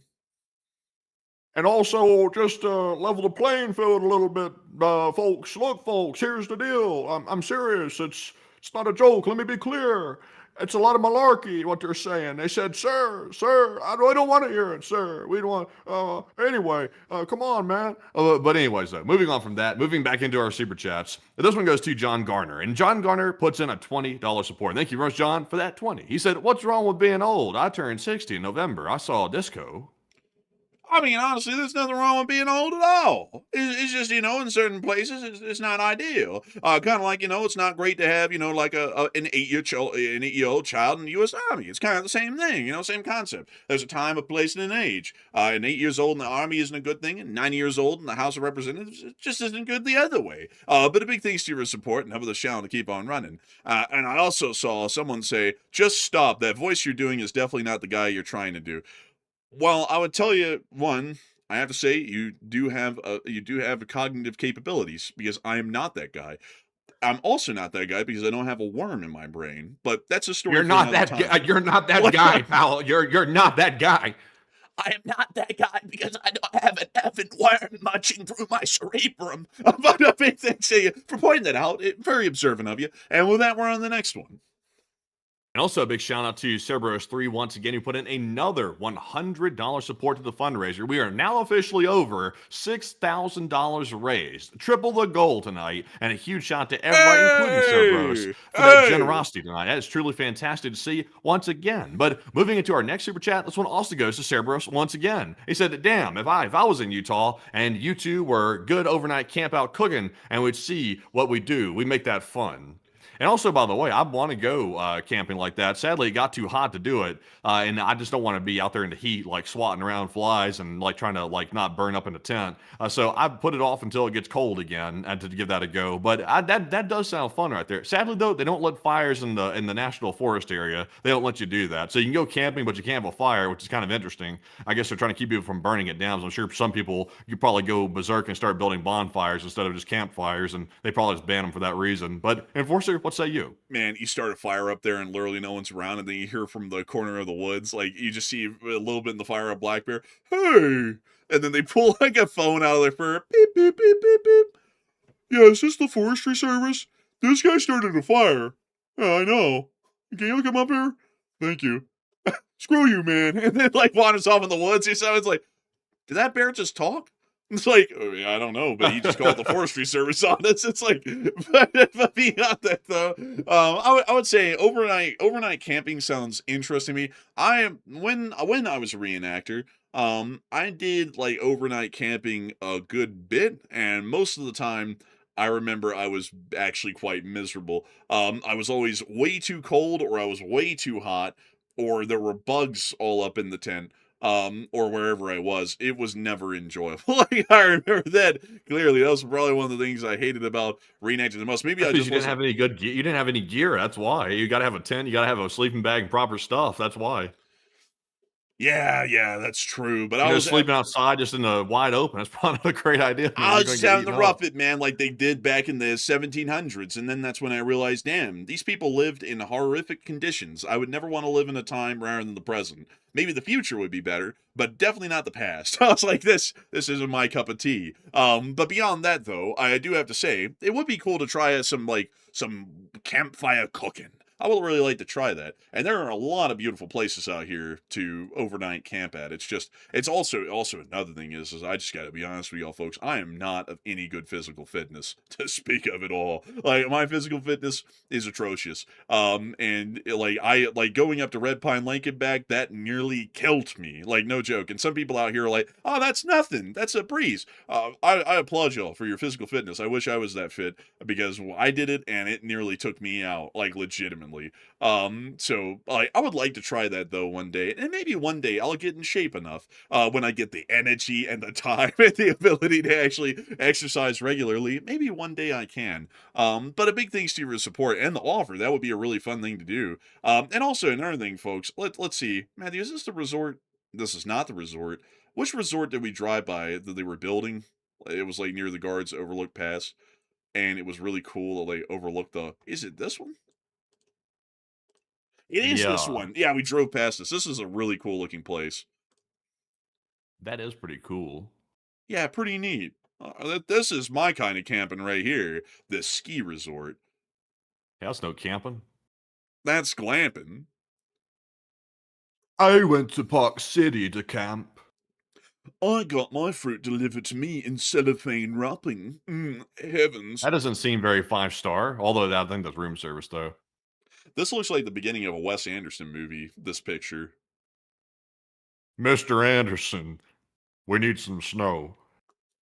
What the hell, bro? That's a million references in one. Mr. The Matrix, Wes Anderson, movie director for Fantastic Mr. Fox and a couple of other movies, great movies. And then we need snow. We're just in the mix of the references. Honestly, though, I like that. Quite the mashup right there. Oh, dude, this is where you almost wiped out all of those construction workers at the roundabout. Nah, I didn't do nothing like that. No, you didn't do nothing like that. But man, with that, we're on to the next one. And our next one here goes to Raphael Sayo, who puts in a 10. He said, hello, Enforcers. I just wanted to say hi. And LOTLSA, and long live the Republic. Long live the Republic, and a big hello to you. I hope you're doing well out there today. And a big thanks to your support and being here with us tonight. And so a big thanks to you once again. And with that, we're on the next one. We also have a 5 from Game Theory, who said, sad, a different outlet's now reporting that U.S. military service member died in Iraq a few hours ago. I Yes, think that's the one that happened earlier, I think. yes, that's we actually reported that one. Our very unfortunate news, though. And I hate to hear about the losses of service members. It's always unfortunate. War is war, and there will always be wounded and killed in war. It's just always sad to hear about it, though. But a big thanks to your support. I hope that has addressed that well, and we're on to the next one. We also have here let's see here. Hold on a second. We also have a $5 support from Game Theory. He said, is hitting the wild berry distribution hubs a war crime by by Ukraine? Excuse me. It really matters on how they're framing it, and right now, I hate to say it, it's like borderline criminal, like it could be, because they're saying we're doing it just to make the Russian public scared and to like make them kind of suffer in a way by not getting the goods that are in these distribution centers. And based off of that kind of optic, it's definitely borderline criminal, if not a war criminal act. If they said it another way publicly, where they were like, we're hitting these because China is distributing, some dual purpose goods throughout Russia via this company, and we have a whole paper trail to prove it, that would be a whole other thing. Then at that point, it's an actual strategic target. It's dual use, but it's strategic. And also, Matthew said allegedly. I do have to make it clear, that's the alleged. Like, if they went with that side of a story and they tried to push that, it's like, well, then that definitely doesn't really sound like a war crime. But if they're hitting them and they're just going, we're trying to just terrorize the Russian people, that starts to become a war crime. Because it's not a military target, it's a civilian target that they're going out of their way to blow up for really no reason. So I hope that addresses that the best I can, at least with what I've heard and seen. But with the optics that they're working on right now, it's like getting borderline at this point. So I hope that does address that well. And with that, we're on the next one. We also have a 5 from Vincent Hawkinson. He said, rural North Dakota is rough, but generally better than most towns in Russia. Rural North Dakota cannot be that rough. Let us take a look at the town of Mahal. This is nowhere close to being as bad as Russia. Like, this is nice. This is like where we grew up in Alabama a little bit. Now, here's the Mahal Emergency Services. They just packed them all under one roof. This place looks fine. Like, really, I mean, like, honestly, this is kind of better than the town we grew up in for the most part. And also, on top of that, they got... Well. Would you look at that right there? Man. Folks, they always say, I don't bring up the railroads bring me up. And they do. They really do. Look at that. Look at that right there. We got a whole... Oh, what is that? What is this? An NPR GP30? National Public Radio? No. This is a short line railroad, the NPR, not owned by the Genesee and Wyoming. That's actually very rare these days. Paint job's worn out, but it looks to be a GP38 from what I can tell. Pretty neat. I like that. I like the little short line railroads. That's pretty cool. You can also see some graffiti on these rail cars back here. I might have to take some inspiration from this, because I have a couple of hoppers like this myself. You know what? That's what I had to do, folks. I had to get on the Google Maps like this, find railroads or stuff around them, and see if I can model the graffiti onto the rail cars. Also, I see someone saying CP Rail. That's Canadian Pacific, by the way. That's very bad, like the connotations that come with that abbreviation these days. But that's Canadian Pacific. That's the railroad. It's a big class one. They merged with Kansas City Southern back in 2023, and they became CPKC, which is Canadian Pacific Kansas City. And their paint job's sick. Like, I honestly think it's an upgrade. But anyways, with that, we are on to the next one. And our next one here goes to Cerberus3 once again, who puts in a 50 this time. And thank you very much, Cerberus, for all that in our support tonight. We do appreciate it very much. He said, all right, Med, meet you and you camp, cook out overnight, and use propane grill, so no fire. And Andrew showed me a good train route with me and the wife, and I pay if she's down. And really interested in checking out Utah besides your arsenic clouds and police. Honestly, like if you love the outdoors, I'm not sure if there is a better state in the country than Utah. I mean, you get everything out here. Like, you get the lake down there, Utah Lake. You get the mountains over there. You have like the desert out west. I mean, you literally have everything. Like if you're outdoors oriented, which I am for the most part. Like I use pretty much all of it from time to time. It's very good. But I will say this though, one downside is nobody knows how to drive out here like worth a crap. Like that's one complaint that I'm very solid in saying that at this point. The drivers out here are horrific. Like they really are. And they don't mean ill like doing what they're doing driving. I think they're just incompetent drivers, to be honest. No offense if you live in Utah, by the way. I think most people living in Utah might agree with me on that. It's like bumper car central out here. And people just be straight up out of control of their car. You can just see the fear on some of these people's faces driving around. It's like, I don't think they got enough training for they got put behind the wheel out here. But Enforcer, what say you? So, you're looking for a nice train route for you and the wife, eh? Well, there's 3 of them that I can recommend. 1, the Cumbrous and Toltec Scenic Railroad. This is what it looks like out there. This is very close to the other one that I'm going to recommend. I like this railroad. It's really cool. It straddles the Colorado-Arizona border in kind of like the southern foothills of the Rockies, which is pretty neat. And it's got beautiful, I think, K-37s and K-27s that they run, which are really cool looking. The next one that I'd recommend outside of the Cumbrous and Toltec is up here at Durango, which is the Durango and Silverton Railroad. This one's really cool. It goes through the Rockies in between Durango and Silverton, which is what they named the railroad after, which was once a part of the larger Denver and Rio Grande Western Railway. But this is a really cool one as well.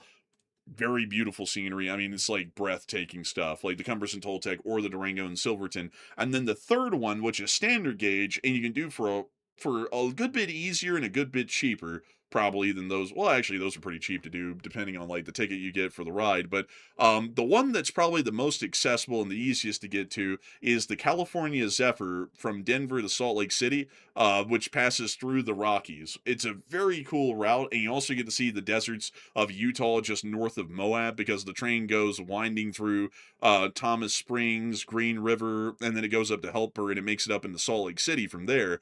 But it also goes through Grand Junction, Glenwood Springs. I think it stops at Vail, maybe, and then it goes all the way to Denver. So you get to see the whole of the Rockies, all the way from the very beginning of the Rockies out here in Denver to the Wasatch Mountains, which you get to pass through as the last part before you enter the great deserts of Utah and Nevada. And that is a really cool route. Really easy to get to, too, because you can just fly into Salt Lake or fly into Denver and then hop on the train and ride it to whichever side of the line that you didn't get on. But you have to make sure to get the tickets in advance. In the summer, the tickets sell out like months in advance, so you have to make sure to get them well ahead of time. But it's a really cool route. Those would be my top 3 routes that I would give that are probably some of the most impressive to see. The 4th one, though, honorary mention, would be the Empire Builder, which goes through the Glacier National Park and all of the mountains in the northern part of the United States, including the Cascades and the Baker Snoqualmie National Forest, which is also really cool to see as well. But I would say, yeah.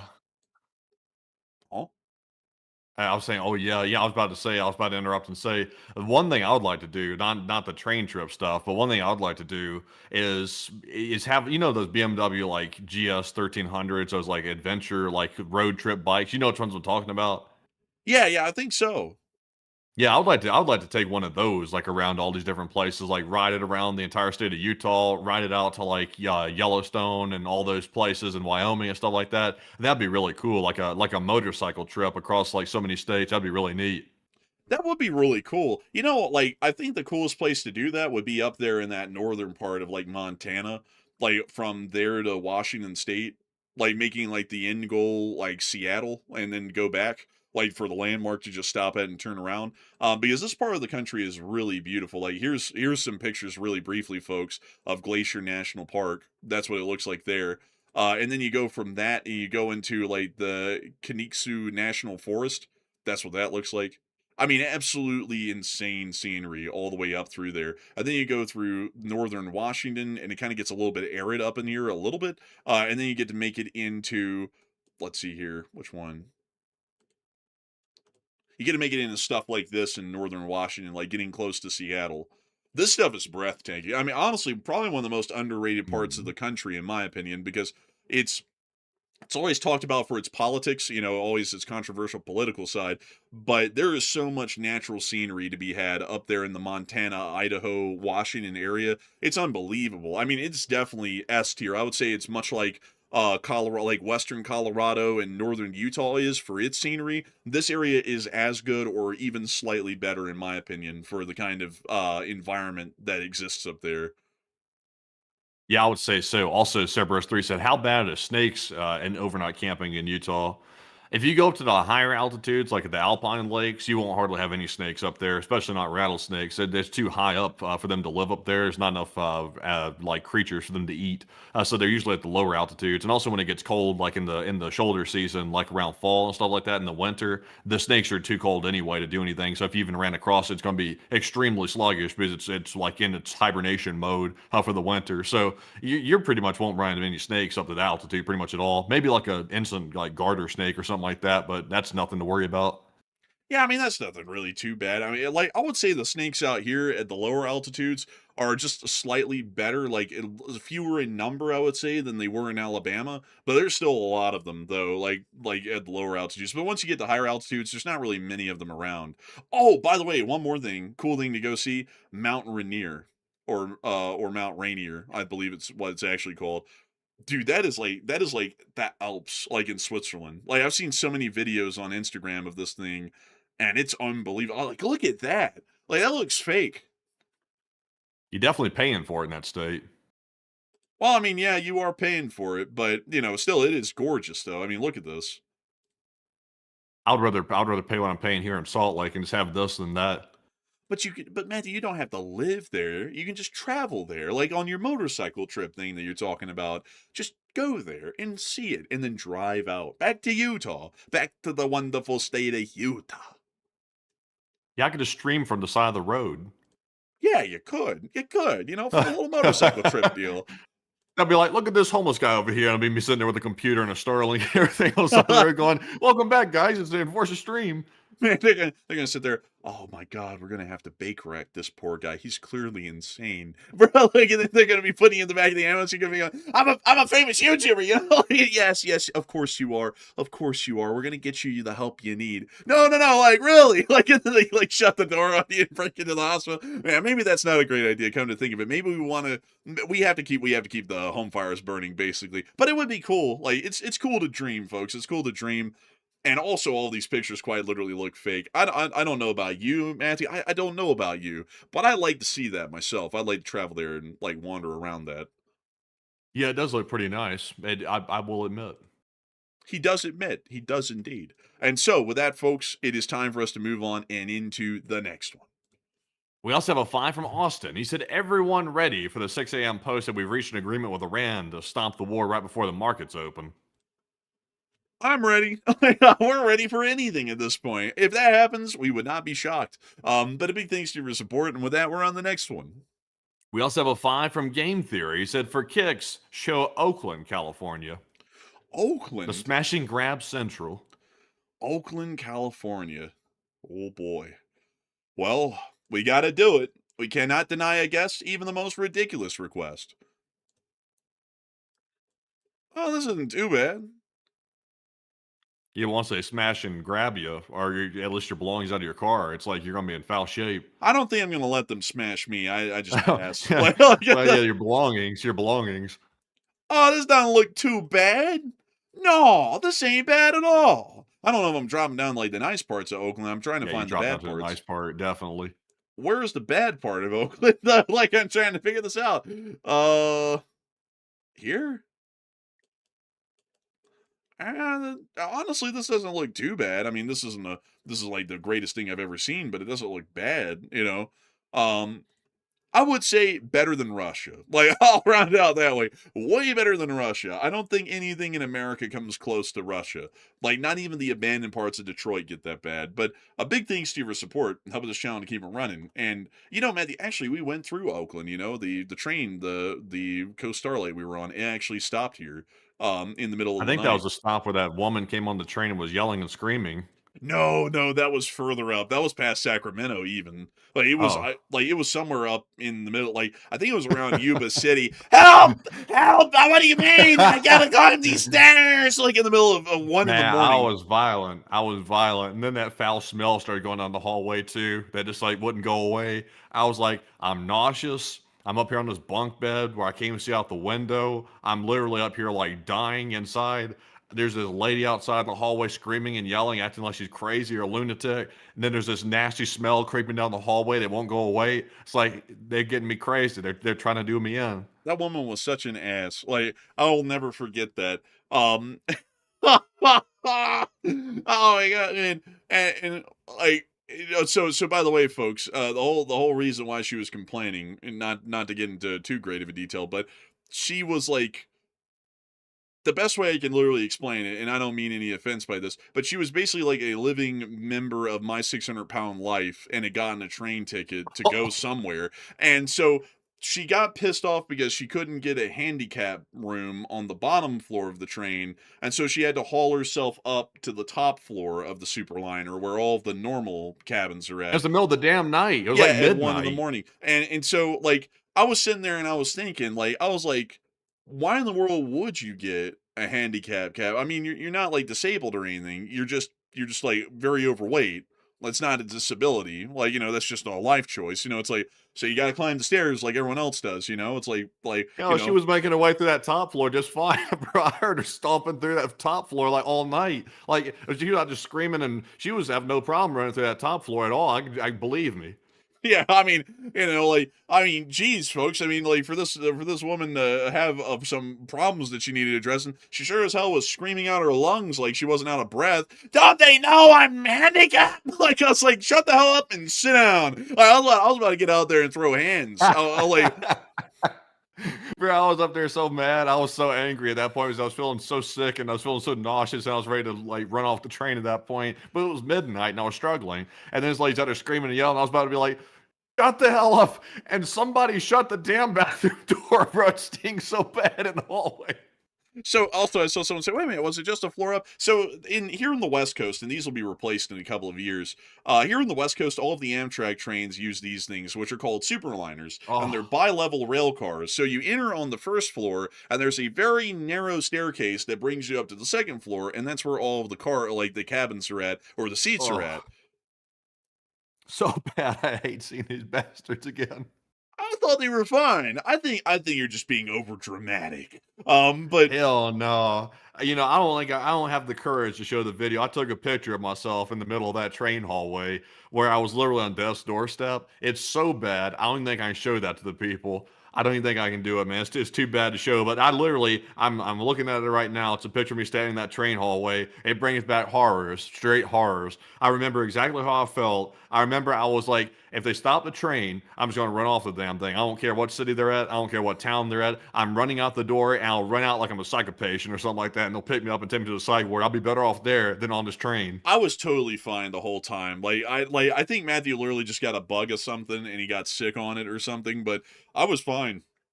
I didn't have a problem. Like, I slept like a baby. I woke up the next day and felt fine. Looked out the window some more. It was a great time. I had an amazing time. I think Matthew was about to get out of Klamath Falls though that morning, which was the first stop after he woke up. I think he was about to get out and start yelling, "Spock! Help me, Spock!" Like in the train station. Like he was not doing well. This was a train. You will remember it, Matthew. This one that we got out at, and you stood out here for the air brake.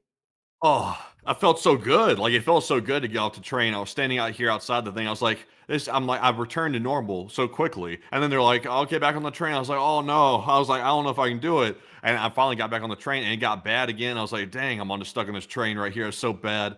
And then I made the horrible mistake of when we went to that dining car. They had like, you had like a free drink, like alcohol. I don't ever drink. And I was like, "Oh, it's free." I'm a cheapskate. So I'm like, how can I turn down something that's free? That was a bad mistake. Bad mistake. I had one thing of that wine that they served up, had that, and I was so foul after that. Like, I was even worse. That made it way worse. And I was like, oh no. I was like, this isn't doing good. And then the train started going so fast and like jerking around these tracks. It was like, I thought maybe I was buzzed off that wine for a minute. I was like, what's going on? And then you remember that. The train was like jerking around so much and flinging around. I thought the thing was going to derail. That was the end of the line. I that was like the remember last that. run from I think it was like Castle Rock to Olympia. Like the tracks were just shot through there. I mean, like they were so bad. We went to eat supper, and the train was pucking around so hard that the little foot passes between the cars were literally like slamming and clanking and flinging around against each other from how much the thing was like jostling. Like we remember, man, we were walking down the hall, that thing slamming into the left side of the wall, man. It's a shell like, They were throwing me through the ringer. And right before we got to that point, I had woken up really early in the morning, like at 3 a.m., and walked to the observation car. And the observation car was like the straight up tenderloin out of San Francisco, like in the middle of the night. But alcohol bottles all over the place, like people sleeping upside down in the chairs, like sprawled out across like a whole like sidewall and stuff like that. I was like, what did I just walk into in here? Like normally I'd have been like, hell, I'm turning around and going back. I'm not going in here. But I was so sick, I was like, I'll step over whoever I have to. I got to get to a window. I'm about to lose it in here. So I stepped through the tenderloin mess in the dining car in there, and or the observation car. I just went and sat right there in the middle of. Honestly, man, like the people in there, I think were dog drunk. I blended in perfect. I looked like one of them. I was in there. I was in there looking like a natural. Man, honestly, man, like I never got into the observation car during the night, folks. I was dead asleep the whole time. When I got up the next day and went to the observation car, it was fine. Like there's nobody bad in there or anything. I was like, oh well, this is nice. I was like, this looks fine. I'll have a seat and take a look out the window a little. And also another thing, we had like our own private little rooms that we were in. So you could just stay in that the whole time and basically get the same experience right in your giant window that you have right next to you. You could even have your attendant bring the food from the dining car to you and stay in your roomette or room the entire ride, like all the way from LA to Seattle. Honestly, I like the dining room thing because they do like this whole wild card thing where you just get sat down with anybody if there's room. And so you can just sit down and be like next to either wacky people or like really fascinating people. Regardless, though, it is definitely a memory and something that you can talk about. And I had a blast on the train. I never really had a bad time on it. I thought it was fun, and I would really like to do it again. But I'm going to be doing it on my own for sure because Matthew's going to be like, Oh, hell man. no. Yeah, I tell you what. Also, Cerberus said it's interesting that Matthew has the energy to go camp rugged and spot the snakes and stuff, but a little bumping and he's out. I don't know what he was. Like, I'm usually like pretty resilient and stuff like that. I've been on cruise ships in bad weather, and like Andrew was getting seasick, and I was totally fine. Like, I didn't think anything about it. The ship was bouncing around like crazy, like in the middle of like the perfect storm. I'd never had an issue at all. I was just wandering around, happy as anything. Also, motorcycle, car, pretty much anything. Planes, I'm totally fine. Never had a problem with it or anything like that. But that train did me down. It did me dirty for some reason. I don't know why. Like I can go hike for 8 miles straight in the middle of the forest in the middle of nowhere and be totally fine too. But it's just the train. Like that train, like has given me PTSD. Like I don't even want to step foot back on the train ever again, except for unless it's like a commuter train or something. Man, boy, just overreacting a little. Let me see if I can get y'all some pictures here from when we were on the train. Not of you in any bad shape. I don't think I took any pictures of you in bad shape. I'm trying to find the pictures though that I took from the train that were scenic, like to show y'all a little bit of it. Let's see here. I actually didn't take a whole lot of them. Oh wait, hang on. I did take a couple. Hang on. Let me get a couple of these here for y'all. I didn't take loads of them actually. Now that I'm looking at it, but. Let's see here. Oh, trying to find the best ones, folks. Oh yeah, I took a picture of the wildfire that we went through. It was like a burned out one. And then let's see here. Anything else that's interesting or cool to show y'all? Not really. I didn't take a whole lot of pictures, but here I'll show y'all these. These will do. So let me go grab them. Let me go grab these. Hold up, folks. It's taking a minute because these pictures are very old, so I have to do a lot of scrolling to get to them in any way, shape, or form. And here we go. So, boom, boom, boom, boom, boom, boom, boom, boom. And then send these to the Discord. Let these load. One second, folks. It's taking a second. Okay, so here we go. So these were a couple of the pictures that I took on the train. I didn't take a whole lot of them, though, because I'm not really a picture-taking person. But this one was the one that I think you'll probably remember a little bit of this, Matthew. Like, starting with picture one, the large one in the top left. This was right near Burbank, California, like right after we had left LA Central. Yeah, I recognize it. Yeah, and then the second one here, this is the beach, and you get to see this basically half the day for the first day you're on the train leaving LA, which was really pretty. It was really cool to see it. And then the third picture here, this was a stop in San Luis Obispo, California, which was a really neat stop. I liked it. I wish I could have wandered around a little.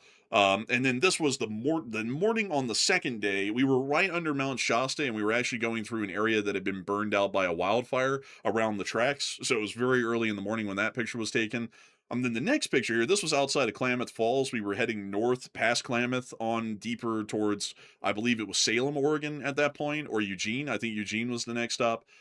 So I love this picture because you can see the clouds rolling over the mountains in the distance and like the reeds. And there were also these Canadian geese that were flying away from us on the train. Really cool scenery. I loved it. It was so neat. Man.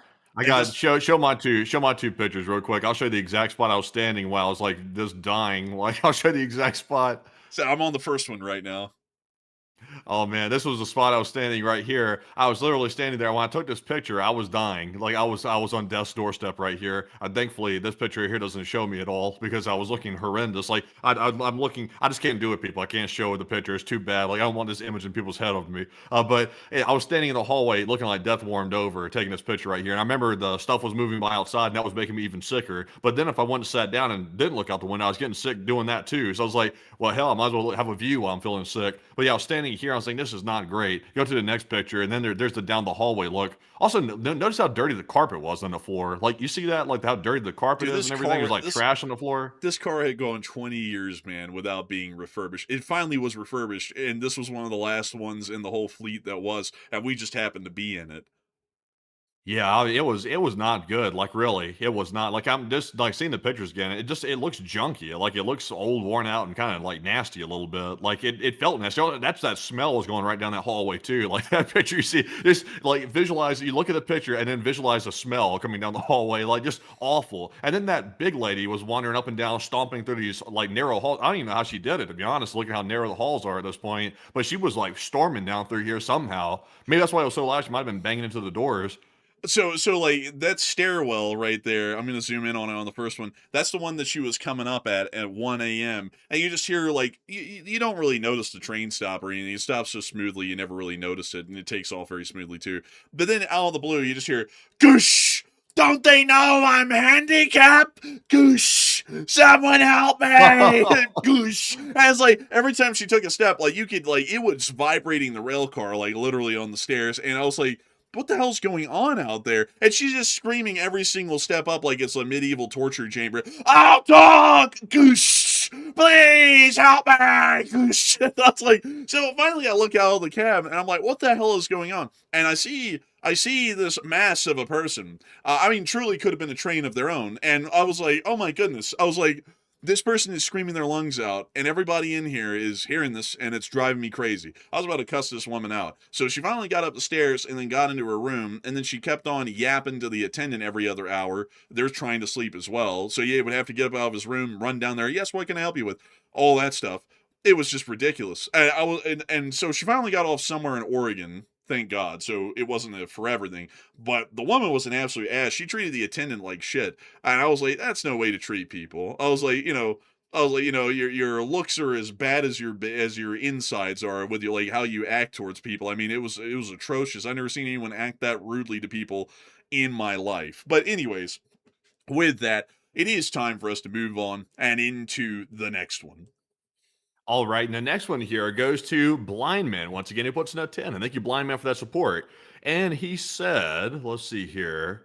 Oh, he said he had heard from some folks that maybe there was a large contract to scrap and recycle the USS Enterprise. And apparently that was given out today from the sounds of it, and proud the LSA for the fundraiser. And I would have to say I am proud of it. And yes, actually, that's true. The USS Enterprise is actually getting scrapped down in Mobile, Alabama, right next to the SS United States, which is going to be sent out into the Gulf and turned into a reef, I believe, here soon. Where in the world is that? Oh, they don't have it on satellite, I don't believe, sadly. But the Enterprise is down here somewhere, I believe, right now, or it's going to be brought down here and ripped apart somewhere in the bay. So, hate to hear of it. I wish they could save the carrier, but they decided not to, so it's going to get scrapped at this point. But a big thanks to you for support. I hope that has addressed that well, and we're on the next one. We also have a 5 from Vincent. He said, Emirado, North Dakota is largely a trailer park town, he said, but there is some town that's not trailer park, but most people live in the park. FYI, I don't live there. Huh. Damn, he's throwing some shade toward Emirado, North Dakota. He's really going in hard on that one. I tell you what. Man, he said, well, all of North Dakota isn't that bad, but there's this one real shitty town, like you call it Emirado. Like, we'll take a look at. Oh, it is just a giant trailer park strip. Oh, it really is? Oh, wow. Oh, it really is. Oh, well, this is getting close to Russia. Like, this is getting there nearly. But, still, I don't know what it is, but America just doesn't come off the same way Russia does. Russia comes off as, like, abject, hopeless poverty. Like, here in America, it's like the trailer parks are sometimes bad, but it seems like there's still, like, hope that things will improve with them, like, kind of, or they're not that bad. I don't know. Maybe I just grew up in the South. I'm kind of, like, familiar with these because they were everywhere in the South. But, still, pretty interesting there. And a big thanks to your support and help this channel to keep it running. And with that, we're on the next one. We also have a 5 from WKRP in Salt Lake City, and he said, check out the Heber Creeper train ride near SLC. Yeah, actually, I know of that one. That's the Heber Valley Scenic Railway, and it's pretty cool. I've looked at it before, and I've kind of wanted to ride it every once in a while. Like, I've thought about it, but I'm not sure. But they do have a really cool.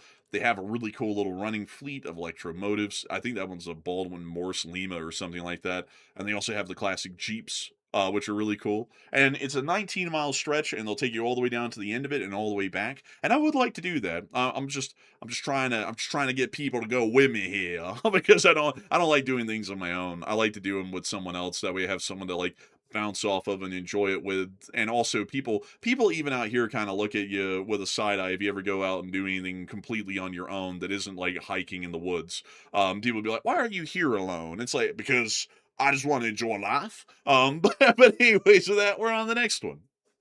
We also have a 5 from W Martin 05. He said, I just woke up, but try the unincorporated community of Jamaica, Virginia. What's up with all these towns that are named after like whole countries? Like, I live in Jamaica, Jamaica, Virginia. Like, it's like Jamaica, Virginia. All right, so this town has one building in it. It's got to be a post office. It's pest control. Oh, it's pest no control. pest survives. There's nothing out here but pest control. What's this town got a lack of? I don't know. Pests? It's like, man, shit. Like, I don't know. Like, they might be getting rid of all the pests. I wouldn't mind living in Virginia, though. Like Alexandria, Virginia, or something like that, like right outside of Washington, D.C. I wouldn't mind that, really. But really, it's Washington, D.C. more like it's just right over the border into Virginia. But that's a pretty nice place. Honestly, if I didn't live in SLC and I wanted to live somewhere else, I'd probably be looking like somewhere like outside of DC, just because that's my main interest. I'm fascinated by the government, the seat of government being there. That's probably where I'd be looking. Honestly, man, there's some really cool towns in Virginia, like this one, Roanoke, Virginia. I've heard some pretty interesting things about it. Like, kind of looks a little bit like Birmingham, but I don't know, can't judge it until you go there. And most everything on the East Coast kind of looks like this. And let's see here, what else? Lynchburg, I think I've heard a few good things about Lynchburg, maybe. I'm not really sure if it was good or bad. I've heard of the town before. Honestly, it doesn't look that bad. I mean, honestly, man, a lot of these Virginian cities don't really look too bad. Show Alexandria, Virginia, real quick, and then we'll move on to our next super chat. Show that Alexander. Man, show that Alexander. Show Main Street, Alexandria, Virginia, like the main street, like down there downtown. I think this would be Washington Street. This one? Yeah, kind of like that. That's a neat place. I like Alexandria, Virginia. It's really nice. It's expensive though. Like, as you can tell, it looks like a Walt Disney World Main Street of like the main Magic Kingdom or something like that. But it's pretty nice. I feel like the values for rent here would be really high. I checked it out for you couldn't really do a townhome here. I mean, the senators are sleeping on couches. That tells you how the townhomes are priced. But if you want an apartment, like a one bedroom, like about like a slightly under 1,000 square feet, one bedroom is going to run you somewhere in the neighborhood of like 2,500 to 3,000 or something like that. Hell no. And if you want a two bedroom, I think you're creeping up above 3,000. That's just the base rate. Then you got to factor in all the fees and everything. So your housing costs are pretty significant in this place. Oh hell no, man! I would not live there. No, man, I gotta have some room to live in. Like not like insane amounts. Like, but I gotta have something to be able to walk around in, and that's nothing basically. I like to live like a rat. I like to live in a rat pack. That's what I like to pay out the wazoo to live in the rat trap. That's what I do. Man, I'll tell you. Man, let me hit the theme song. These bitches out here, like tripping it. They with the rat pack. Fuck, man, like that song, like the meme. I think I might have heard it. Man, I don't know how in the world like we hear the same memes sometimes, and then other times we like got completely different feeds. I don't even know how because I don't even like anything on my feed. It's just the default feed. But anyways, with that, we are on to the next one. We also have a 10 from Neurofin, and thank you, Neurofin, for the 10. They said, check out Reading, Pennsylvania, and look for the Spring Garden Street, aka Spring Garbage Street. Man, people are like really starting to trash. We're going back to hood reviews. Hey! All right, so Garden Street. Garden Street. Where is Garden Street? I'm gonna have to type it in. Garden Street. Do you know that Virginia's got the largest concentration of data centers in the whole country? Did you know that? No, I actually didn't. Yeah, they have a place called Data Center Alley that runs through Virginia, and that's where you hear all the stories, the horror stories coming out, where these data centers are like near residential neighborhoods, and it's so loud it sounds like bugs out in the distance, and also they're sucking the water out of the communities. That's most of that story is coming out of Virginia. I found it. We're about to take a look, Matthew. Are you ready for this? Yeah, let's have a look. What we got cooking? Whoa. Whoa. Oh, what's this? Oh, what is this? A demolition. That must be what they're putting all of it in. Bruh. Oh, man. This I will agree. This could be qualified as Spring Garbage Street. I could actually agree with that assessment. I mean, it ain't fall. Let's take a look. Oh my god, dude, this looks like the Victorian era slums of New York City from here. This looks like you better have somebody like peep out the door and be like, "Hey, T, it's a street, T." Man, you wouldn't believe it, T. They gave my cat away to some kids in China or something like that. What? Like, yeah, euthanasia or something like that. But anyways, oh my god, dude. Hold up, man. Oh my goodness gracious. Hold up. Man, I couldn't do this, man. I couldn't do it. I'd rather live out in the middle of nowhere before I dealt with this. Hold up, man. Oh my god, it's a spitting image. I just typed in a picture of Victorian era slums and this street came up basically in black and white. Honestly, man, like no offense, like by the way, if you live in a place that looks like that, but I would rather live out in the middle of nowhere before I did that. Like I'd rather live out in that place in Nebraska or wherever we looked at where the trailer parks were at. I'd rather live out there before I lived out in this thing. This looks like hell. Please, sir, may I have some more? You want more? Bro, like, I bet they're paying crazy for it too. I bet that's probably the way it goes. Probably crazy prices in here too. Is this building missing a roof? Oh, it's gone. Oh, yeah, it was. It was, and it's gone now. It's missing a foundation now. I said, is it missing a roof? I move forward 3 feet, and it literally disappears from existence. It's like, I think that's the answer. Oh, my God. Wow, this is a rough one here. I mean, I'll tell you. Ghostly greetings. Haunted house. I wouldn't doubt that 1 minute. Like, this shit is like this. Hell, the whole street's haunted, bro. Forget the house. The whole street's haunted. They got the damn Victorian era ghosts left and right up on the street. Like they terrorizing the whole neighborhood. Like, no need to go through this door. You can just walk down the street. Bro, Jack the Ripper's still hanging out down there. I heard. Like, damn. What else about this damn town of Reading? I mean, like, I don't know why I had to call it this damn town of Reading, but I mean, honestly, some it's parts a little cleaner on this street. I mean, some parts of it aren't too bad, but that one street, jeez, I mean, like, you were not wrong about that. That was Spring Garbage Street. Oh wow. This is kind of giving off some Birmingham, Alabama vibes now. Yeah, a little bit. Man, I cut this you is looking more like Birmingham. This is looking like Birmingham right here. Oh man, I can already see it. The open air markets. They're not selling vegetables, folks. They got that Reading furniture. No credit needed. Who the hell? Yeah, we won't even ask. Anyways. Gotta probably put up some collateral. We got that one shop deli and grocery. What's in the one shop deli? Food's probably busting. It's probably busting. Where the hell was that thing? I'm trying to find it again. Where was it? Well, let's take a look at the restaurants. Oh, dude, this has got like that. Oh yeah, they're serving up those breakfast sandwiches and that chopped cheese and stuff like that. Oh my god, dude, these people had like a meal fit for a king, bro. They had a buffet out here. Dang, that was in July. And it costs like 10 cents. Oh, look, they even make the eggs with like a little smiley face. Look at that. That is pretty good right there. I like that. Yeah, that's pretty cool. I like this. I like this. They ain't making that there.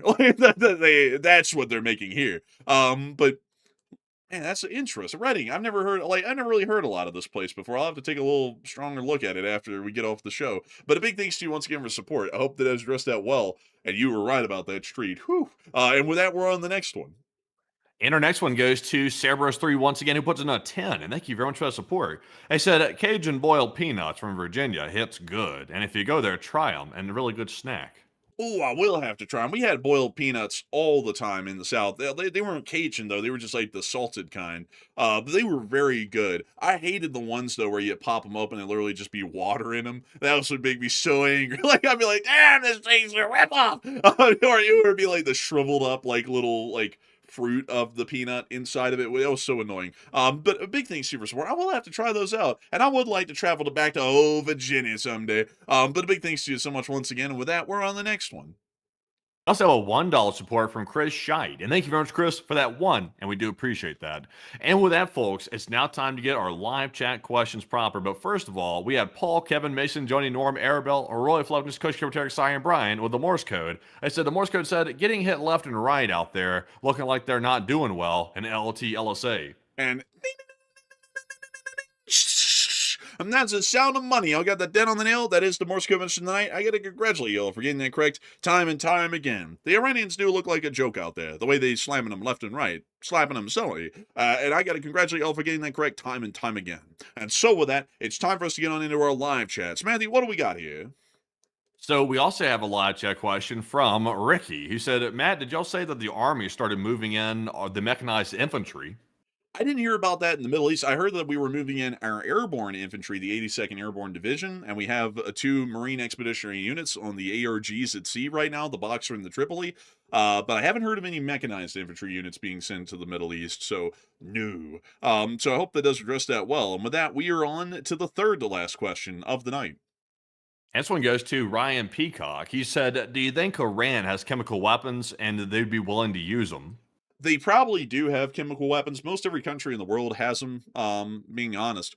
They're a lot easier to make than a nuclear weapon and a lot easier to conceal the production of them as well. But would they be willing to use them? And probably not, because nuclear, biological, and chemical weapons are put in the same category as a weapon of mass destruction, and using a chemical weapon could possibly have a nuclear weapon used against them in turn, because they're all looked at as being similarly deadly or destructive on a massive scale. So I hope that does address that the best I can. And with that, we are on to the, I believe, second to last question of the night.